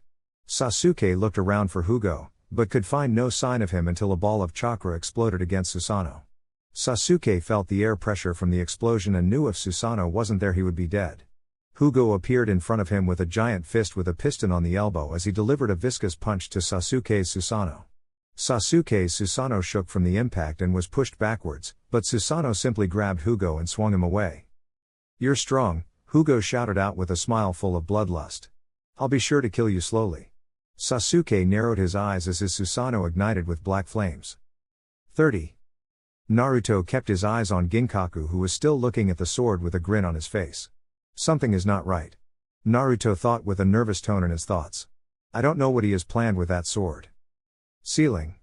Came a growl from deep within Naruto's mind. They plan on sealing you in that gourd around the small one's neck. Kyuubi. Naruto gritted his teeth, not in the mood to deal with his Baijuo. I don't have time for. Then you will make time, Kyuubi roared with such fury that even Naruto stopped flinched. I saw those weapons in action when the Rikudo Sennin was alive. The rope pulls on the soul of whoever is hit by it, the sword then curses that soul, and the gourd records it. Then why am I not sealed yet? Naruto questioned with annoyance in his thoughts. Because the requirement to seal you away have not been achieved, Kyuubi stated with a growl in his voice. In order to seal the one who got cursed away, the victim must say the word inscribed on the sword. What? Naruto thought with a worried tone. Then I should just keep my mouth shut. That will do you no good, Kyuubi said with anger in his voice. If you stay silent for too long they can seal you anyway, but here is the last piece of advice I have for you, brat. Do not say your word. With that, Kyuubi cut the connection, leaving Naruto to ponder what he said. Don't say your word? Naruto thought as he saw the grin spread on Kinkaku's face. I get the trick to that sword. Kinkaku and Ginkaku's faces dropped like a stone at Naruto's sentence. I can't use my word, the one word I've used the most in my life. Congratulations, Kinkaku said as he glared at Naruto. You figured that out rather nicely, thanks to the Kyuubi. Yeah, he can be a pain, but he is helpful from time to time, Naruto stated with a smile as Kinkaku swung his fan, releasing a wave of fire at Naruto. Promise that is the word I can't say. I just got to keep my mouth shut from using that word. Naruto kept his eyes on the two brothers as he brought his staff out. Oh, so you got a weapon of your own? Ginkaku stated with a sly smile. What can it do? Just watch. Was all Naruto said as he pointed the end of his staff at Ginkaku. Ginkaku watched as the staff extended at great speed while it glowed with wind chakra. Ginkaku didn't get out of the way as the staff pierced him through the chest. Goodbye, Naruto shouted as he lifted Ginkaku up on the end of his staff and flung him into the statue of Madara, causing it to crumble into the river. Ginkaku. Naruto turned just in time to receive a viscous punch to his face, sending him across the river. I think it is time we stop playing around. Kinkaku looked at the form of Ginkaku, who slowly emerged out of the rubble with his arm just reforming. My thoughts exactly, brother. Naruto growled as he swung his staff at Kinkaku, who avoided most of the attack, only for his arm with the rope to get cut off. Naruto watched as the arm sunk into the river only to get blasted by a wave of wind causing him to crash into the remains of Madara's statue. Naruto looked up just in time to see both Ginkaku and Kinkaku erupt into their version of the Kyuubi's cloak, each sporting 6 tails. This is bad. Naruto stood only for his foot to hit 2 objects. He looked down to see Ginkaku's gourd and sword, causing Naruto to smile. Now all I need is that rope. Naruto thought as he sealed the 2 objects into the storage seal on his torso. Naruto jumped out of the rubble with a smile on his face as he charged directly at the 2 brothers. 30. Lee was leaning against a wall as he held the cut on his stomach as Kimimaro continued his search for him. I've got to use it. Lee closed his eyes and began to concentrate as Kimimaro began to walk towards him. Please forgive me, Guy-sensei. What are you doing? Kimimaro questioned as he raised his spear arm to Lee's neck. Kyomon, Gate of Wonder, open, Lee shouted into the sky as he erupted into a pillar of green energy. Kimimaro was pushed back from the sheer force of the energy released as Lee looked at him with no pupils in his eyes. What is this power? Kimimaro never got an answer as Lee vanished and kicked Kimimaro in the face at the same time. Kimimaro was sent through several buildings as he couldn't stop his body. What the hell just happened? Kimimaro was suddenly stopped by a rock-solid object only to look and see Lee with his fist already going down to punch him. Kimimaro rolled out of the way only to be launched into the air from the impact, but just when Kimimaro looked down he didn't see Lee. Kimimaro began to look around until he was punched further into the air, but when he looked down he was attacked in front. I can't keep up, he is moving too fast. Kimimaro was then punched back and forth in a circle as it appeared to be 3 Lees attacking him. Lee reappeared directly in front of Kimimaro as he directed all his energy into one last punch. Kajirinai Kotan no Mai, Eternal Chaotic Dance, Lee shouted into the heavens as he punched Kimimaro with enough force to make a vapor cone appear, as he was sent back to Earth with enough force to cause the buildings to fall. Lee landed on the outskirts of the crater as what was left of Kimimaro began to reform, but just as Lee was about to charge in again his energy vanished, leaving him in pain. Looks like it's over for you. Kimimaro stopped when Tensa appeared in front of him, slapping a seal onto his head. Kimimaro's body froze up in an instant as Tensa went to check on Lee. What is this? This is the end of your new life, Tensa said in a cold voice like the edge of a sword. That specific seal is to immobilize you until someone can deal with you. I'm sorry, but Lee, you had to weaken him enough where his chakra couldn't repulse the seal. Lee smiled up at Tensa with a look of pain and understanding. 30. Kakuzu looked around after the light of green energy died down. Looks like I'm the last man standing. Kakuzu stared at the 3-man group in front of him. Now I have the entire attention focused on me.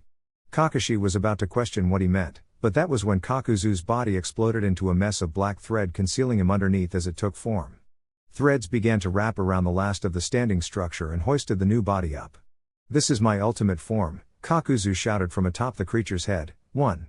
The mask that represented fire and wind opened and fired together, creating a flame that enveloped everything. 30. Naruto was beaten back as he tried to fight back against Ginkaku and Kinkaku in his own Jinchuriki form. I may have the advantage in speed and power, but they are working together so well that it is starting to turn in their favor. Naruto thought with some panic as he turned his eyes back where the rope laid underneath the surface of the water. Time to take it to them. Naruto disappeared in a burst of light, but just as he reappeared behind Kinkaku he was punched underneath the water by Ginkaku. This is pathetic, brother. Ginkaku looked at his brother, who simply shook his head in disappointment. Looks like. Suddenly a glowing rope wrapped around the 2 brothers, pulling their souls out. Naruto erupted out of the water swinging the Shichi-Seiken through both of them. Naruto held out the gourd and watched as the souls were pulled into it as 2 words appeared on the blade. Whoa, this thing's really put a strain on you, Naruto said with a small smile as he locked eyes with the 2 brothers. You don't belong in this world anymore. Ginkaku, let's get him. Kinkaku raged as he ripped the rope apart with brute strength. You got it, Kinkaku. Ginkaku charged along with his brother, but slowed down when Naruto smiled. And that is why I win. Naruto turned the sword around and revealed the 2 words, Kinkaku and Ginkaku. Kinkaku and Ginkaku let out a roar of defiance as they were pulled into the gourd in a second. Naruto stared down at the 2 weapons before sealing them into a simple kunai. I'm going to enjoy this, Kabuto stated with a sly smile. I told you I wanted to fight you and now I have my chance. Naruto just looked up at Kabuto with tired eyes as Kabuto swung his right arm, releasing a wave of snakes as Naruto turned into his Kyuubi form.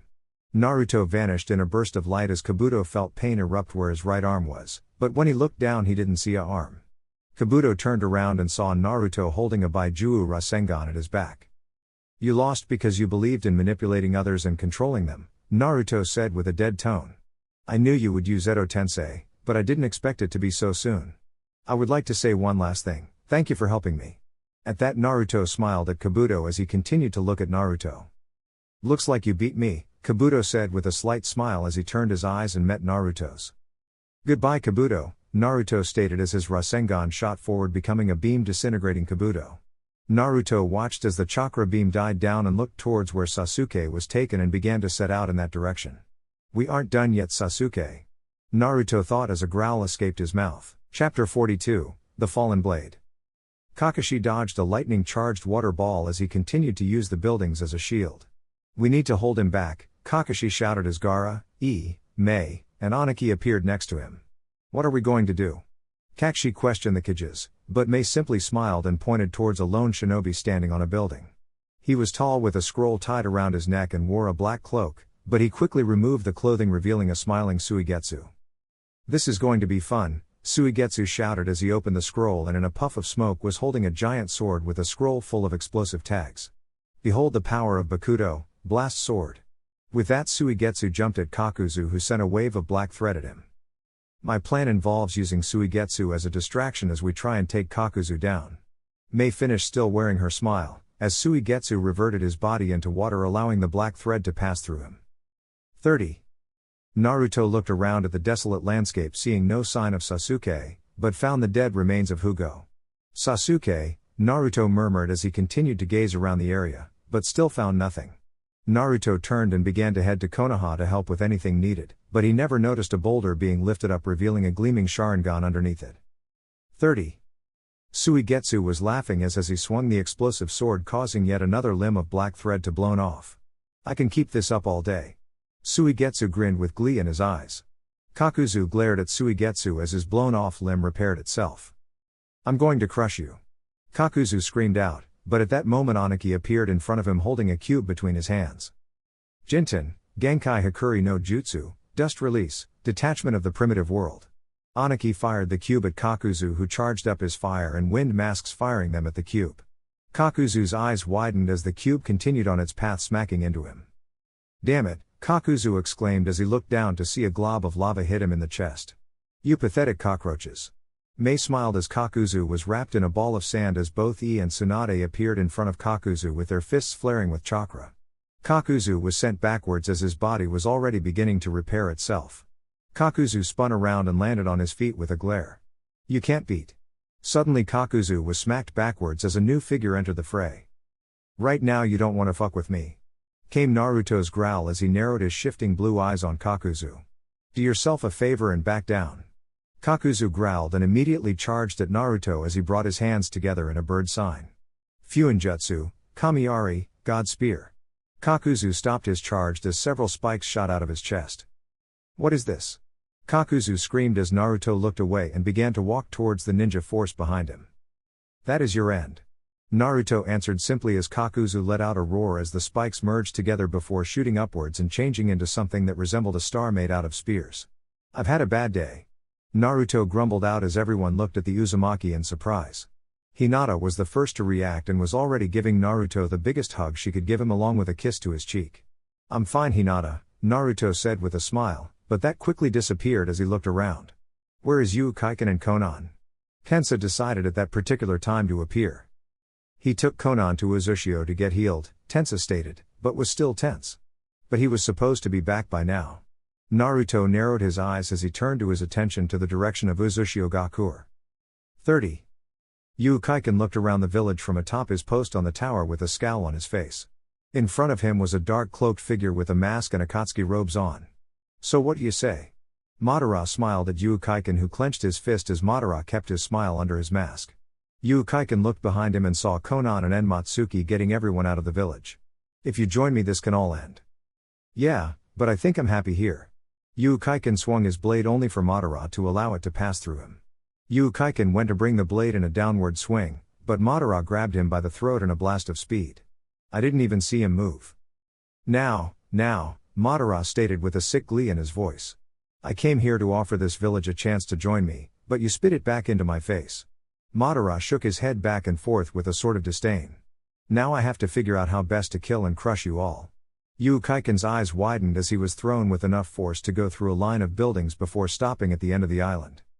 There is no way he should be that strong. Kaiken thought as he gritted his teeth through the pain. What the hell is he? Kaiken stabbed his sword into the ground and used it to help him up. Kaiken. Enmatsuki jumped down next to Kaiken as Konan appeared in a flurry of paper. Are you alright? Kaiken smiled at her, but couldn't keep the pain from entering his eyes. Yeah. Kaiken grumbled out as he stood straight up. Never felt better. With that, Madara reappeared in front of the three with his head cocked to one side. Now what are you going to do? Madara smirked as the three looked at each other with slight nervous expressions. I can answer that question for you. Madara vanished once again in a burst of speed, reappearing behind Enmatsuki. Die. Enmatsuki turned with a surprised expression just as Madara brought his fist down, but before Madara could connect with Enmatsuki, a blade extended, blocking Madara's fist. Your fight is with me. Kaiken growled as he swung Madara away from Enmatsuki. Konan, get yourself and Enmatsuki out of here and tell Naruto what has happened. Konan looked at Kaiken, but that was when Enmatsuki stepped up and stood next to him. I'm not leaving. Kaiken looked at Enmatsuki, who only glared up at him with blood-red eyes. I can handle myself. Kaiken smiled at that and turned to Madara as Konan also stepped up. Together we can hold him off. Konan announced with certainty in her voice. Madara chuckled at that as he shook his head back and forth. You don't know a damn thing about what I have become. Madara took off his mask, revealing a face that was cut into two halves. One half looked like it belonged to a normal man with withered skin, but the other half was pitch black with only the Rinnegan shining through. You. Konan looked at Madara in shock as he smiled at her. Yes, I took back what was mine. Madara commented, but before Konan could speak further, Madara was suddenly blasted by a wave of ice that froze him in place. The group turned to see Haku standing with a glare on his face as he turned to his allies. The others are safely out of harm's way, was his reply as he vanished and reappeared next to Enmatsuki. I came back to help. Kaiken nodded his head, but that was when the ice shattered, causing everyone to turn their attention back to Madara. How touching, Madara stated as he dusted himself off with a smile. But I'm afraid that none of you can even lay a single scratch on me. Madara then vanished as Haku caused a giant wall of ice to appear all around the group. And this proves it. Haku turned around just as Madara punched through his chest. The last of the group looked at the scene in shock as Madara tossed Haku's body at Kaiken, who caught it, but was sent skidding backwards from the throw. Haku, Kaiken yelled out as he leaned in on Haku, who smiled at him with blood dripping from his mouth. It's okay, Kaiken. Haku managed to say with his voice barely a whisper. At least I can see Zabuza again. With that, Haku's head fell back with the ice shattering all around them. Kaiken began to shake uncontrollable as he gently laid Haku's body down. How sad. Kaiken jerked his head up as his sword shattered, covering his body until he resembled nothing more than a sword turned human. Madara's eyes narrowed as Kaiken let loose a roar as swords were fired from his body. Madara avoided the blades in a burst of speed, reappearing behind Kaiken, but just before he could punch, swords shot out of his back. Madara vanished once again as the blades embedded themselves into the buildings. Konan, take Enmatsuki and run. Kaiken growled out as he punched the ground, causing more swords to erupt out of the ground. No, we can. Enmatsuki never finished as Kaiken quickly disappeared and reappeared behind her. You can't do that, Kaiken said with a sad tone in his voice. Enmatsuki suddenly felt darkness close itself around her as Kaiken delivered a chop to the back of her neck. Kaiken wrapped his arms around Enmatsuki before she fell and gently gave her to Konan. Get her out of here. Konan looked into Kaiken's eyes and nodded her head before she vanished in a flurry of paper. You are going to die here.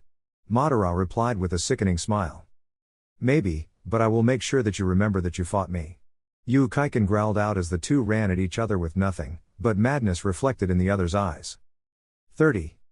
Naruto, Tensa, Hinata, and Gaara kept going through the trees, heading directly to Uzushiogakure. Naruto stopped on a tree branch as he saw another figure approaching them carrying what looked like a body. Who's there? Naruto growled out, not in the mood to have another distraction. Naruto, Konan yelled out as she appeared with a look of panic on her face. Madara is in Uzushio. Naruto's eyes widened at that as Konan continued. He also took the Rinnegan from Nagato's body and killed Haku. Where is Kaiken?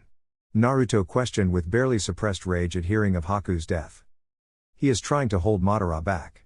No sooner had those words left her lips had Naruto vanished in a burst of speed, shattering the branch he was on. Naruto, wait! The entire group shouted as Naruto disappeared from their view. Damn you, Uzumaki! Naruto thought with desperation. Why do you always try and do things by yourself? 30. The moment Naruto stepped foot onto Uzumaki, he knew what he would find. Everything was destroyed from the buildings to the ground. Naruto looked around and saw various swords sticking out of everywhere. What happened? Naruto thought as he continued to look around for Uzumaki and Madara. That was when he saw a huge pillar of black chakra erupt from the center of the island. Naruto ran towards the energy, but couldn't shake the feeling of dread growing in his stomach. Naruto arrived at the scene to find one of the most disturbing sights he had ever seen. Madara was covered in a black chakra cloak supporting 10 tails as his skin began to peel back on one half of his body. Uzumaki struggled to stand up and grip the place where his right arm used to be. Oh, look if it isn't Naruto, Madara stated with an echoing voice. Run Naruto, Uzumaki shouted with panic in his voice. He is too. Uzukaki's next words were cut off when Madara grabbed him by the throat and lifted him in the air. Now don't spoil the. Madara at that moment was kicked in the side of the head, sending him into the rubble of a building. Naruto landed on the ground next to a gagging Uzumaki, but grabbed his Kyuubi-cloaked foot as pain soared through it. Naruto looked at his foot to see that his cloak was burned all the way through. What the fuck did that? Naruto looked up only to see Madara brushing the dirt and bits of rubble off his shoulder. Naruto watched in horror as Madara grabbed a piece of the building and watched as it dissolved into nothing. What the hell are you? Naruto mumbled with a nervous glare in his eyes. I'm Madara Uchiha. Madara replied with a smirk on his face. Futurime no Rikudo, second of the 6 paths, and the Jinchuriki to Jubi. That last phase struck Naruto with a mixture of fear and anger. Oh, that's right, you didn't know that the Baijuu used to be one entity until the Rikudo Sannin sealed it inside of himself. Then right before he died he used the last of his power and divided the Great Beast's chakra into 9 separate entities. If that's true, then how can you have it now? Naruto questioned as Uzumaki struggled to regain his footing. I still have Kyuubi. You have part of Kyuubi. Madara's voice grew colder at that with a lot of edge behind it. Your father Minato sealed half of Kyuubi's chakra into you while the other half got sealed into his body. The world seemed to stand still as realization smacked into Naruto. That's right, I stole your father's body and extracted the other half of Kyuubi's chakra. Right now Jubi is not even at full power, but I'm still stronger than you and Kyuubi combined.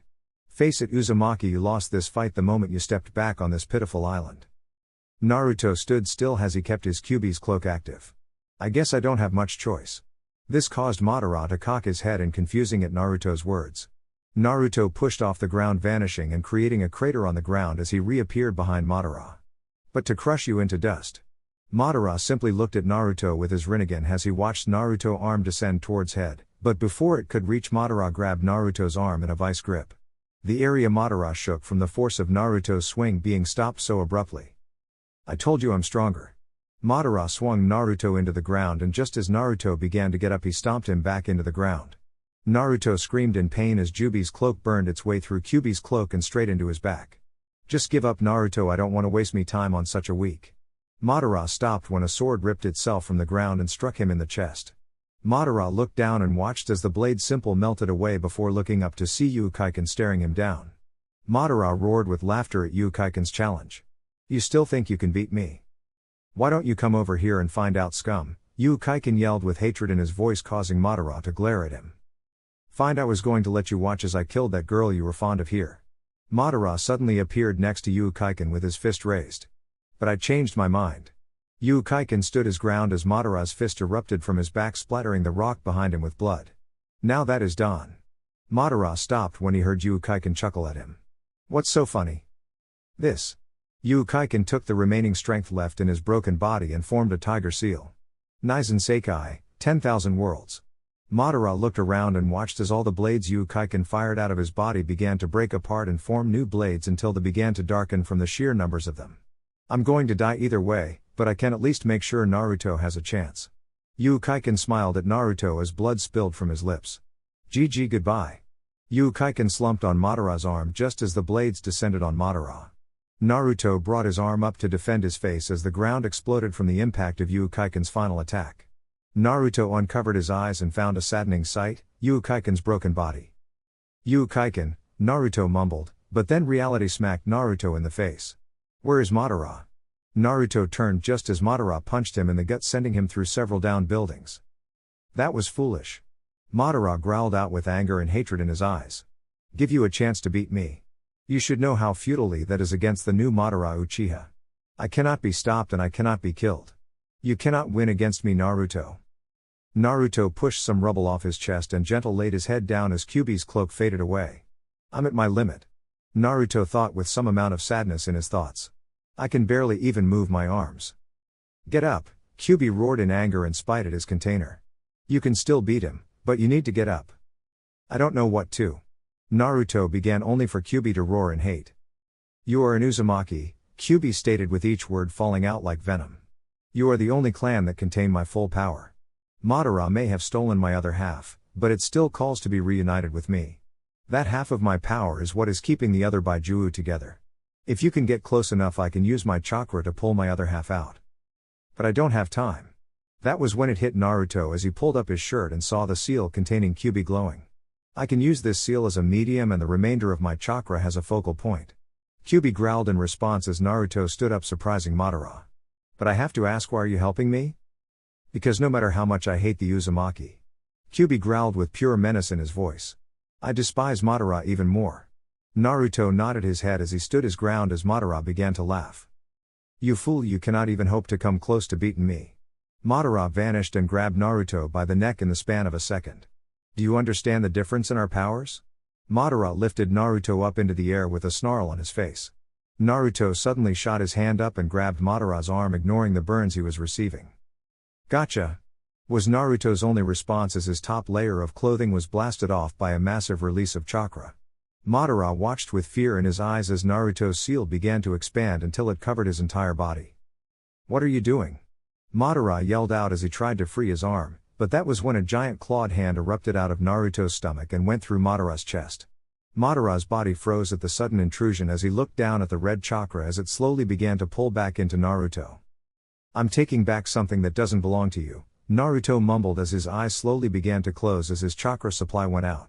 Madara let loose a roar as the other half of Kyuubi was ripped from his body, causing the other Baijuu to separate from Jubi's body.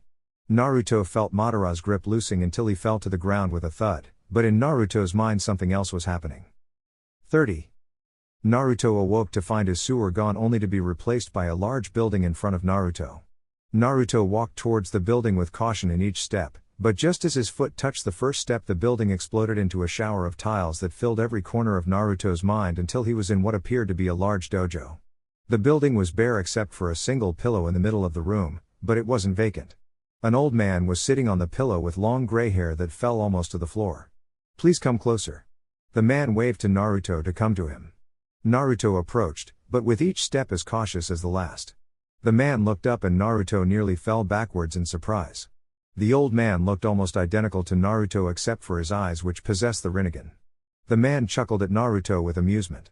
I am what your world calls the Rikudo Senin. Naruto was shocked at hearing these words, but never let it show as he glared at the man in front of him.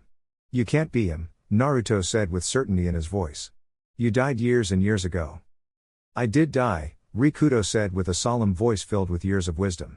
But as I died, I placed one finally seal onto Kyuubi no Kitsune, one that will allow me to appear when my true descendant possessed him. I mean to say, Naruto, that I am your ancestor. But how can that be? Naruto stated with shock in his voice as the Rikudo smiled. It is true that I had only 2 sons. The aged man started as he looked up at the ceiling as if lost in distant memories. But here is the piece of information lost to history that no one knew about. My true name is Issei, sage of the second order, Uzumaki. Issei smiled at Naruto's shocked face as he collapsed onto his butt and stared at him. How else did I deal with Jubi? I may have created ninjutsu, but I used Fuinjutsu to seal him into me. But that was when the air of the room turned cold. Now you must do what I could not. What's that? Naruto asked, still confused about everything that was transpiring. Get rid of Jubi for good, Issei yelled out as he began to fade away.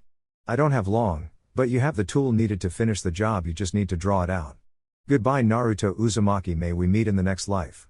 And before Naruto could question further, Issei vanished, taking the dojo and building with him. Naruto stood up as he looked up at the cage of Kyuubi as his red eyes shinned down at him with malice. Now what will you do? Kyuubi growled at Naruto, who frowned up at him with his brow creased. You knew, didn't you? Naruto stated as Kyuubi growled, which felt more like an earthquake. So what if I did? Kyuubi replied with no sympathy in his voice. It wouldn't have done me any good for you to know that information. Naruto kept looking at Kyuubi until he turned and headed left towards his forest. Remember this, Naruto, I am stronger than before. I will get out of here, and when I do I will kill you. Naruto ignored Kyuubi as he entered his forest and looked around until he spotted the sword laying against a tree. I've transferred some of myself and a power into you. Itachi's words echoed as Naruto neared the tree. I guess it's time to figure out what that power is. Naruto grabbed the sword and shield and felt a jolt of power surge through him. 30. Madara watched in horror as Naruto slowly stood up with 9 distinct tails swishing behind him, but he still kept the sage-like appearance he had before absorbing the other half of Kyuubi. Madara watched as Naruto clenched his hand into a fist as an ethereal sword appeared in his grip. That can't be possible, Madara said with mounting panic in his voice. That's Itachi's Totsuka no Tsurugi. Naruto lifted the blade and looked at it in the light as a smile spread across his face. I understand how to use it. Naruto responded with an air of power coming from him. This was Itachi's last gift to Konoha, the power to destroy Madara Uchiha. Naruto yelled this out as the ground exploded, showering the area with debris as Naruto charged. Chapter 43, The Final Strike. Madara ducked under Naruto's sword swing and held his hand palm forward at Naruto. Shinra Tensei, Madara yelled out as he attempted to blast Naruto away, but Naruto's 9 tails dug into the ground behind him, stopping him from moving. Madara's eyes widened in fear as Naruto smirked at him before roaring like a trapped animal, sending Madara's attack back at him. That can't be possible. Madara went flying an inch above the ground as a shadow appeared above him. He looked up to see Naruto stomp him into the ground, causing a pillar of rubble to shoot upwards as the ground was shoved away from the impact zone. You kept telling me to give up. Naruto growled as he bent his knees to get a closer look at Madara. But I never give up and I never surrender. With that, Naruto jumped off Madara, pushing him further into the ground. Don't let him look you in the eyes. Kyuubi warned with a hint of hesitation in his voice. He can still stop the flow of my chakra. Naruto nodded as he vanished in a burst of speed before reappearing next to Madara's head. Madara looked at Naruto just as Naruto kicked him in the head, but just as Madara began to leave the ground, a wall of sand appeared in front of him, cushioning his impact. What the hell? Naruto thought with confusion as Madara began to chuckle. I still have the other 8 Baijuu inside me. Madara replied as he slid down the sand onto his fight. And they will still protect their host in the hopes of being free. Madara turned around as blood slowly began to drip from his eyes. Naruto gripped his sword tighter as he felt the different chakra sources coming from Madara. Then I will just have to beat you down, Naruto roared as he was encircled by a pillar of energy that slowly began to burn the ground. Madara smirked as different colored chakra began to spill out from him. Naruto and Madara dashed at each other, colliding into a pillar of chakra as the air around them began to distort from the pure raw chakra pouring from these two. Naruto and Madara narrowed their eyes at the other as they exploded away from each other, only to disappear and collide once more. You may have Kyuubi, but I have the other Baijuu. Madara screamed out as a giant wall of sand came from below Naruto, forcing him into the air. Naruto looked down just as Madara's hands seemed to catch fire by blue flames.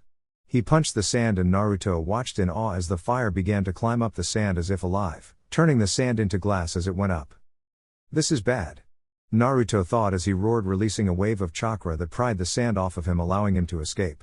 Naruto landed on the ground next to Madara as he swung his sword at Madara, only for him to jump into the air and float there with a smirk. He can fly? That was when he took notice of chakra wings on Madara's back. The host of the Nanabi no Kabutamushi gains the ability to make chakra wings, Madara said with a smirk still on his face.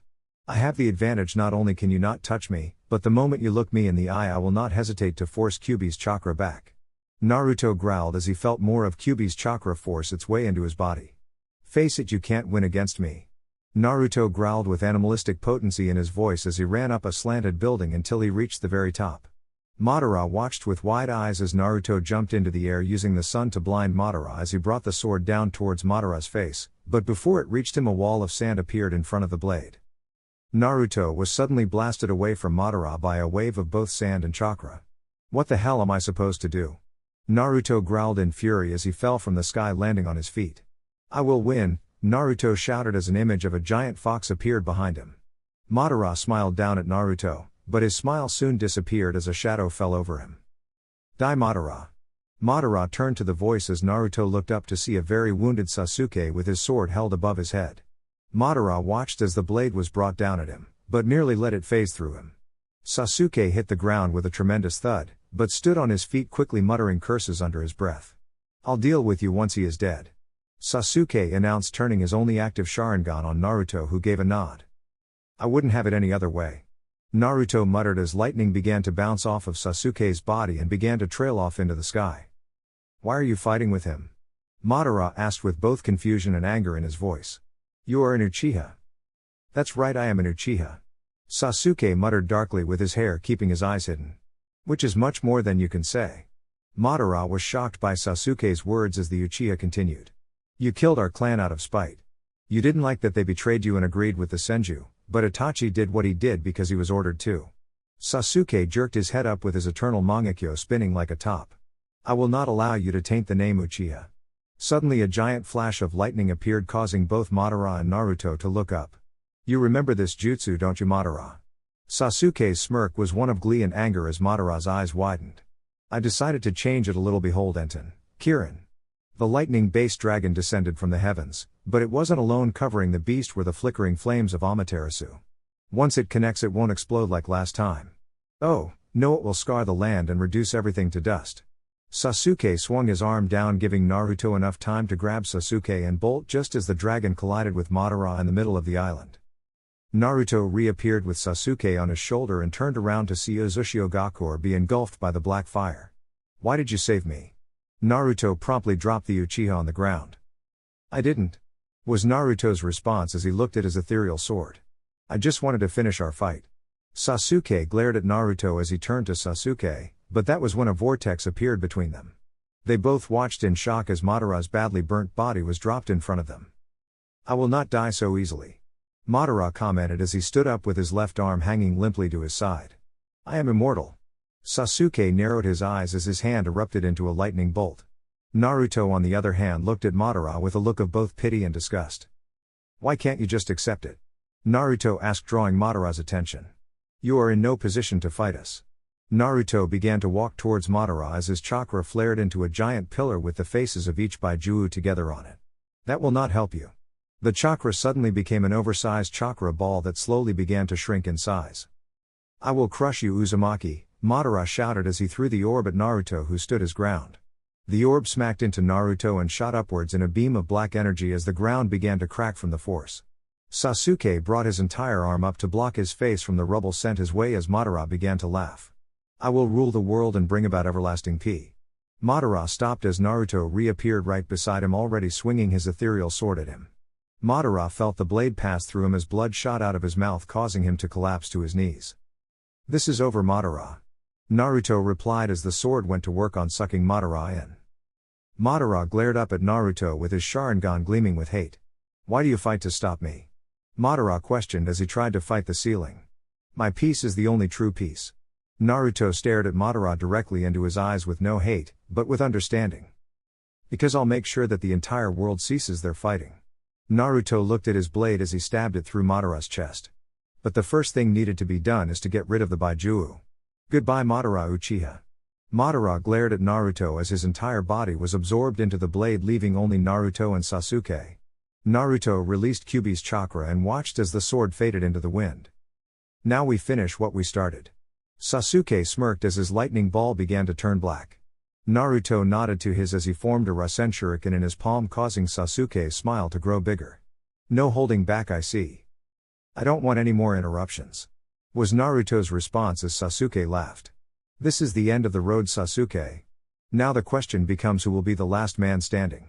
Sasuke snarled at Naruto as the two stood opposite each other with the wind cascading through the field. The two dashed off to their perches and swung their jutsu at each other. 30. Enmatsuki and the others jumped into a nearby clearing only to see a giant crater and to see Uzumaki burning. What happened here? She and the others suddenly heard the clash of metal against metal. They all turned to see Naruto and Sasuke standing on the opposite side of each other.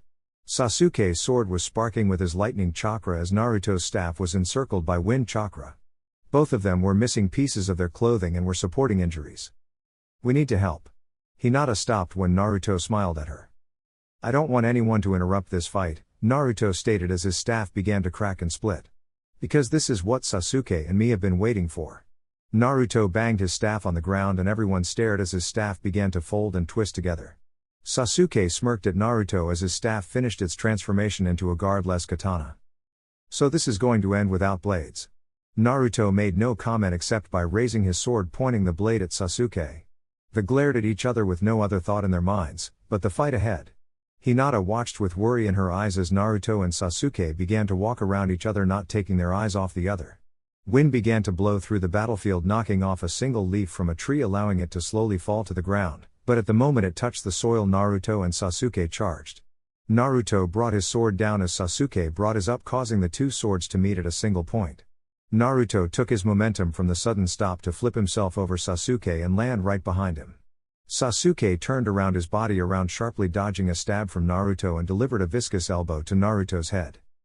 Naruto skidded across the ground as Sasuke charged once more with a sick excitement reflected in his eyes. Naruto dug his feet into the ground and spun in a circle with his sword to his side. Sasuke dodged just as the blade passed right by him, but couldn't dodge Naruto's kick that was aimed at his stomach. Sasuke grabbed Naruto's outstretched leg and pulled him along as he was sent back.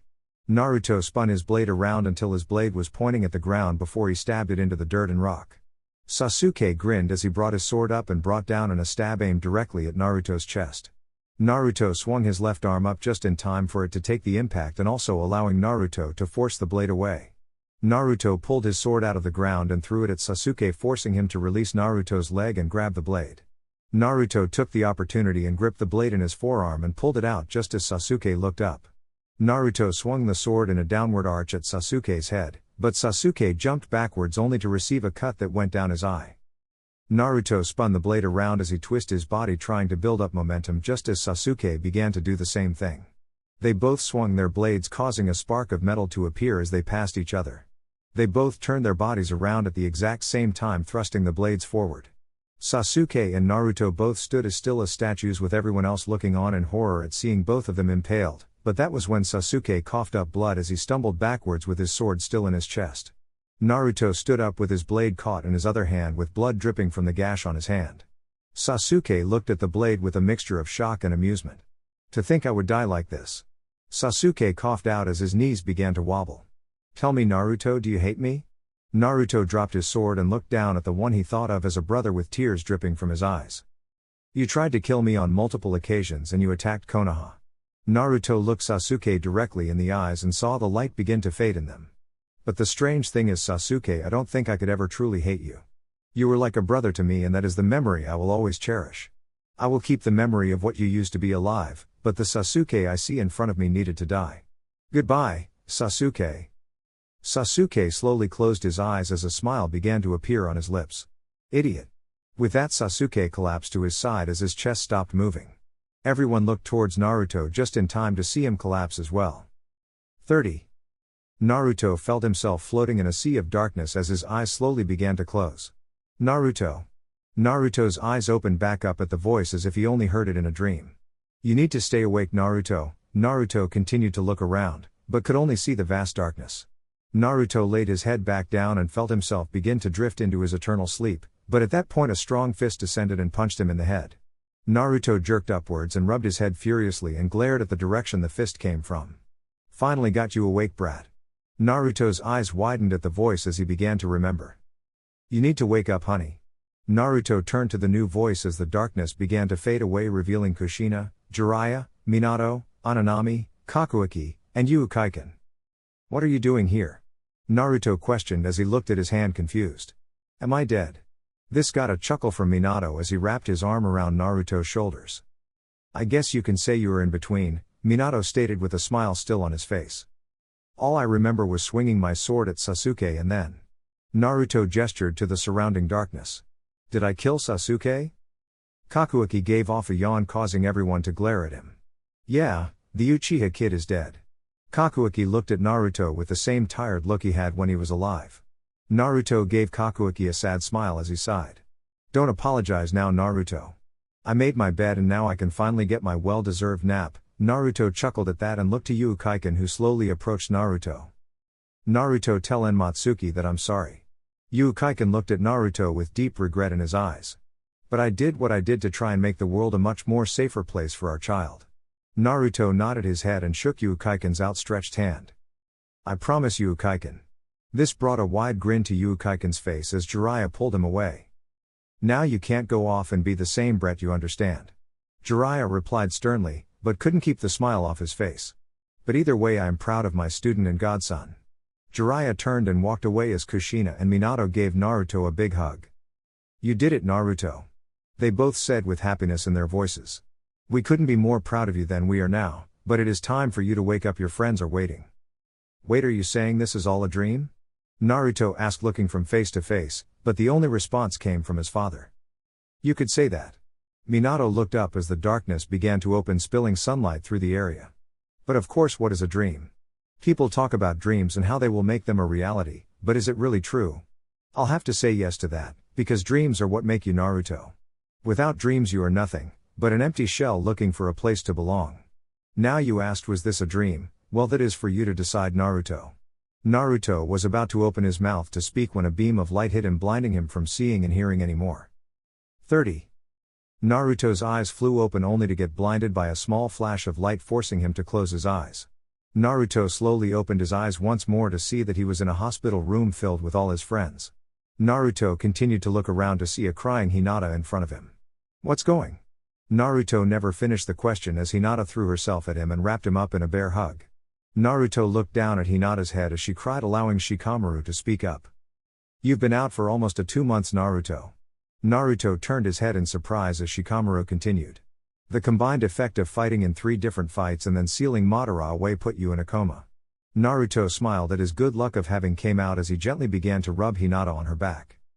I thought I was going to lose you like father. Hinata managed to choke out amid her tears.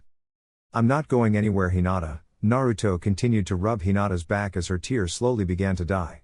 I promised Hiashi to keep you safe and I will not break that vow. The others began to leave, deciding to leave the two alone.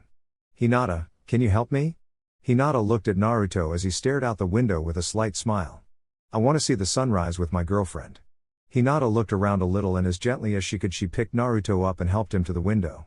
They both watched as the golden orb began to rise in the distance as Naruto grabbed his necklace he won against Tsunade. What are you doing? Hinata asked as she felt the necklace wrap around her neck. I won this from Tsunade when I went to get her. Naruto explained as he gently grasped Hinata's hand in his. I want you to have it, because I always meant to give it to you, but what, Naruto? Hinata asked as Naruto looked her in the eyes with pure happiness. But only when I could get the nerve to tell you. Naruto kept looking at Hinata in the eyes as he watched her shake a little. So I guess here it goes, Hinata Hyuga, ever since we started to go out I've never been happier. All my life I never knew what it was like to be completely loved by somebody, but that changed on that one day. At this point Naruto had some tears in his eyes as he looked back at the sun. So I guess I'm asking. Naruto was silenced when Hinata turned his head back to her and kissed him fully on the lips. You don't need to ask. Was Hinata's only response before they both kissed once more. They separated only after needing to take a breath, but both were still wearing smiles. So what happens now, Naruto? Naruto wrapped his arm around Hinata's waist and looked back out towards the sun. I don't know what the future is going to be. Hinata laid her head against Naruto's shoulder as she sighed with contempt. But so long as we are together there is nothing we can't handle. The two stayed like that, completely still as statues, as if the world around them didn't exist except for them. 30. Naruto Uzumaki sat at the top of his tower looking towards the moon with a dim expression on his face. It's been 5 years since that battle. Naruto thought with disbelief in his words. At least the fighting has stopped for a time being, Naruto stated as a figure walked up behind him, wrapping her arms around his waist and laying her head on his back. You should be asleep. You should be as well. Hinata replied back as Naruto turned around to look at her directly. You have to attend that cage meeting tomorrow and you need your rest. After the destruction of Uzushiogakure, Naruto set about rebuilding his home. With the help of Konoha and Kumo, to everyone's surprise it was rebuilt. Matsuki was devastated by Ukaiken's death at first, but after Naruto delivered his final words her resolve came back. She was now living in Uzushiogakure taking care of her son she had named Ukaiken after his father. Naruto then set out to make sure the world stopped its constant fighting and proposed that a meeting of every cage be held once a year in order to promote stability between the villages. So far it was working and everyone was getting along a lot better, but there was still some tension about getting to friendly. Naruto smiled down at Hinata as he gave her a gentle kiss and continued to look her in the eyes. "How are you doing?" Naruto asked as Hinata blushed a little and looked down slightly as she rubbed her stomach. "We are doing fine." Hinata responded as Naruto gave her another kiss. "Let's go, I have to get some sleep." Naruto looked back at the moon as he was gently pulled towards the door. "Is this the peace you wanted, Jiraiya, Dad? If so, I plan on keeping it on this path and make sure it stays this way, I promise." Naruto turned his gaze away from the moon with a smile as he closed the door on the past and opened the door to the future. Alright guys, that's it for this one. If you enjoyed it, please feel free to leave a like and subscribe. Once again, huge thanks to all of my Patreons. Making these videos would be impossible without you guys' support, and I'm extremely grateful for all the love and engagement you guys keep showing. Anyways y'all, have a wonderful day, and until next time, peace.